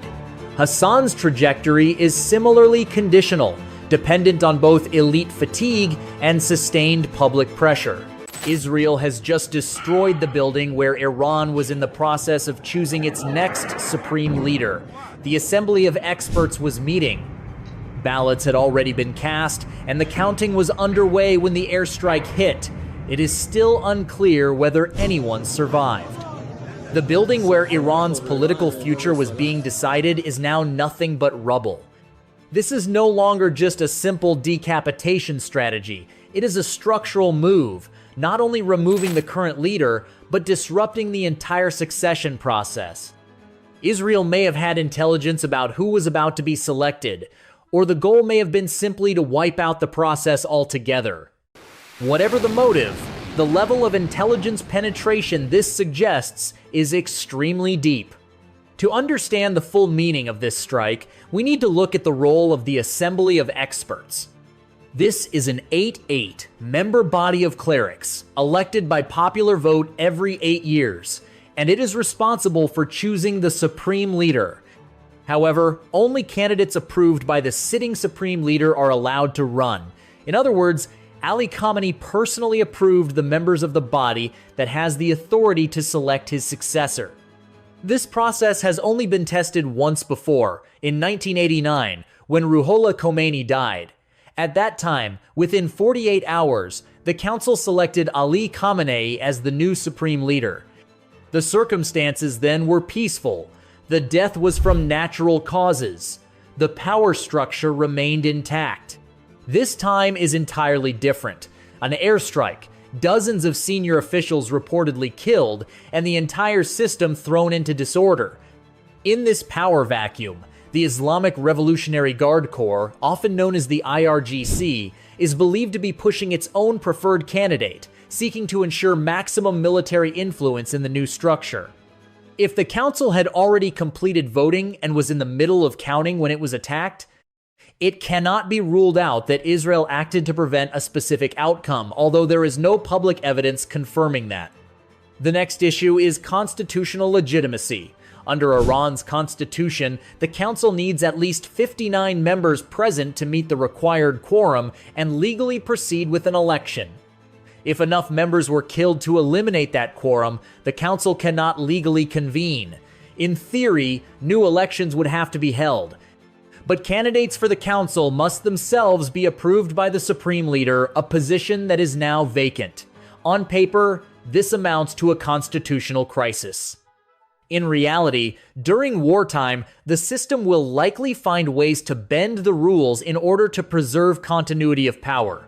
At the same time, there is the question of how Israel and its partners tracked Ali Khamenei before he was killed. According to the Financial Times, Israel had access to Tehran's traffic camera system for more than a year, including the period before and after the 1-2-day conflict. That points to a remarkable level of penetration inside Iran's security infrastructure. One camera in particular proved critical. It captured the parking location used by the security detail of senior officials near Khamenei's residence. Whenever an important figure came to visit, vehicles from the protection unit would appear in the same area. From that, Israeli analysts could infer who was present inside the compound. Once they identified a vehicle, they could follow it across Tehran, building what intelligence professionals call a pattern of life, a detailed record of movements and daily routines of the security team and indirectly of the person being protected. In intelligence work, this type of analysis is the foundation for predicting the exact time and place when a target may be most vulnerable. As shocking as it sounds, camera data was only one of hundreds of information points being combined. The greatest challenge for Israel came from experience during the previous 1-2-day war. The moment conflict began, Ali Khamenei would reportedly disappear into one of several secret bunkers around Tehran. To carry out a decisive strike, they would need to know precisely when he had not yet gone underground. Taken together, the broader picture suggests this was not merely a military operation. It appears to have been an effort to reshape Iran's power structure at its core. Once the center of succession is destroyed, the question is no longer simply who takes over, but rather, does the selection mechanism itself still function? The bunkers used by Iran's leadership are, for all practical purposes, nearly impossible to penetrate with the types of bombs Israel currently possesses. That means once he goes underground, the target effectively disappears from reach. This is why the timing of the initial strike was critical. It had to happen before he realized war had begun, and it had to happen while he was still above ground. This is where Israel's military doctrine becomes important. Under their operational principles, an airstrike against a high-value target is approved only when there is independent confirmation from two separate sources that the target is physically present at the expected location. In this case, Israel reportedly had only one source confirming that Ali Khamenei would attend the Friday morning meeting. They needed a second, independent source to be certain. That was the moment when the Central Intelligence Agency, the CIA, stepped in. The agency had also been tracking the target for an extended period and possessed something Israel did not, a human intelligence source known as HUMINT, operating inside Iran who could confirm the exact location that morning. When that second confirmation was passed to Israel, the operation was activated. It remains unclear how high this source was positioned within Iran's power structure. But the fact that both Mossad and the CIA were able to penetrate so deeply into the system suggests a significant level of intelligence infiltration. And it is almost certain that Iran's security services are now urgently searching for that breach. Once the information was confirmed, the deployment process moved quickly. 2 hours before the scheduled 9:30 a.m. meeting, Israeli fighter jets took off. As Iranian officials began arriving at the compound, the traffic camera system, which Israel had previously infiltrated, recorded the security vehicles gathering in their usual location. That became the final visual confirmation. Israel then added another operational safeguard. It jammed all mobile phone signals in the area. Incoming calls showed as busy. Warnings could not get through. The security detail had no way of knowing that aircraft had entered Iranian airspace, and therefore no reason to move those attending the meeting into underground shelters. About 10 minutes after the meeting began, the strike was carried out. Nearly 30 precision-guided bombs were dropped on the compound. The attack left little room for error. Ali Khamenei, his son, and dozens of senior officials were killed. From that point forward, the campaign did not stop. Israel shifted to a strategy of systematically removing the upper leadership of what it calls the Axis of Terror. According to statements released by the Israel Defense Forces, the list included the Supreme Leader, the Chief of Staff, the Commander of the Islamic Revolutionary Guard Corps, IRGC, the Head of Central Intelligence, the IRGC Air Force Commander, the Quds Force Commander in Syria, the leader of Hezbollah, the leader of Hamas, and several other key figures. Much of the top tier of leadership has reportedly been neutralized, and the strikes have continued. An IRGC building in Tehran was hit with enough force to scatter classified documents across the surrounding area. Iran's Ministry of Defense was also targeted. Iranian state media acknowledged that the parliament building had been struck earlier. The strategic message here is clear.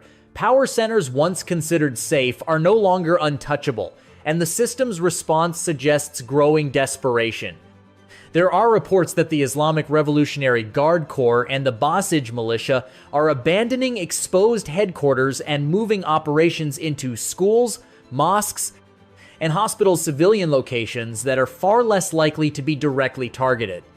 An image of Iran's foreign ministry spokesperson holding a press conference inside what appeared to be an elementary school classroom speaks volumes. When a state is forced to operate from spaces like that, it reflects not only military pressure, but also the erosion of its traditional zones of control. A regime that has lasted 46 years is now being pushed into an unconventional defensive posture. When established military facilities are no longer usable, leaders are compelled to disperse and hide within civilian environments. That is a sign of a power structure under maximum strain and an indication that the confrontation has shifted from deterrence to the systematic dismantling of institutional capacity.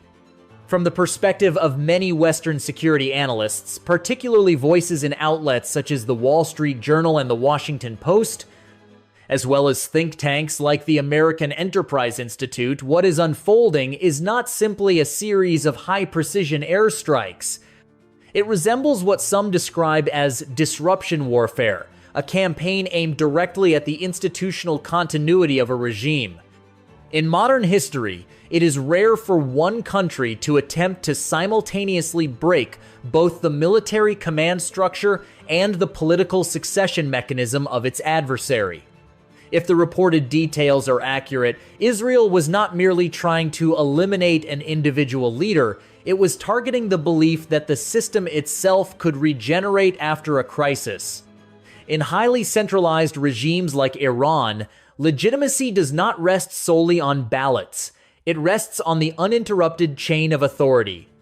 Once that chain is severed, every internal faction is forced to move faster than planned. The IRGC may push for the creation of a temporary leadership council instead of a single supreme leader. Conservative clerics may attempt to reconvene the assembly of experts at another secret location, but every alternative faces the same underlying question. Who can guarantee the security of that process when the very security apparatus meant to protect it has already been penetrated? According to intelligence experts quoted in US media, the level of infiltration implied by this operation could force Iran to carry out a sweeping internal purge. In similar moments throughout history, purges have often paralyzed a system more than they have strengthened it. When trust erodes, orders are no longer carried out with the same confidence or certainty. Suspicion spreads, decision-making slows, and internal rivalries intensify. For Washington, this situation creates a complicated strategic dilemma. If it is true that the Central Intelligence Agency provided the second confirmation source, that would mean the United States moved beyond passive intelligence support and into participation in an operation with regime-changing consequences. Even if the White House does not publicly confirm such involvement, Tehran will almost certainly interpret it as coordinated action. In the logic of regional deterrence, Iran cannot simply do nothing. The only question is where and how it responds. A direct strike on Israel risks triggering a full-scale escalation. Attacking U.S. bases in the Gulf would pull Washington into open conflict. Activating proxy forces in Lebanon, Iraq, or Yemen may be politically safer, but such moves might not carry enough symbolic weight to restore lost credibility at home and abroad. Another factor to consider is Iran's internal social reaction. In recent years, protests have erupted over economic hardship and personal freedoms. If the leadership is seen as unable to protect even itself, public confidence in its ability to defend the country could weaken further. On the other hand, there is also the possibility of a rally around the flag effect, where part of the population unites behind national symbols in the face of an external threat. From a broader strategic perspective, what Israel appears to be pursuing is a shift in a decades-old deterrence equation. Rather than merely responding to actions taken by what it calls the axis of resistance, it is signaling that any structure supporting that network can itself become a target. This marks a move away from traditional containment and toward what could be described as structural preemption, targeting the foundations that allow an adversarial system to function in the first place. But the history of the Middle East shows that destroying a power structure does not mean you can control what grows in its place. Power vacuums rarely last long. They are usually filled by the group that is the most organized and the most willing to use force. If the Islamic Revolutionary Guard Corps consolidates power under a state of emergency, Iran could become more militarized rather than more moderate. That is why the biggest strategic question is no longer who will become the next supreme leader. The real question is this: once the selection mechanism is broken, what kind of structure will reshape the Iranian state? A weakened clerical system, or a more deeply entrenched security state dominated by the military? And now that the confrontation has shifted into a phase aimed at dismantling systemic capacity, every next move carries the risk of redrawing the balance of power across the entire Middle East.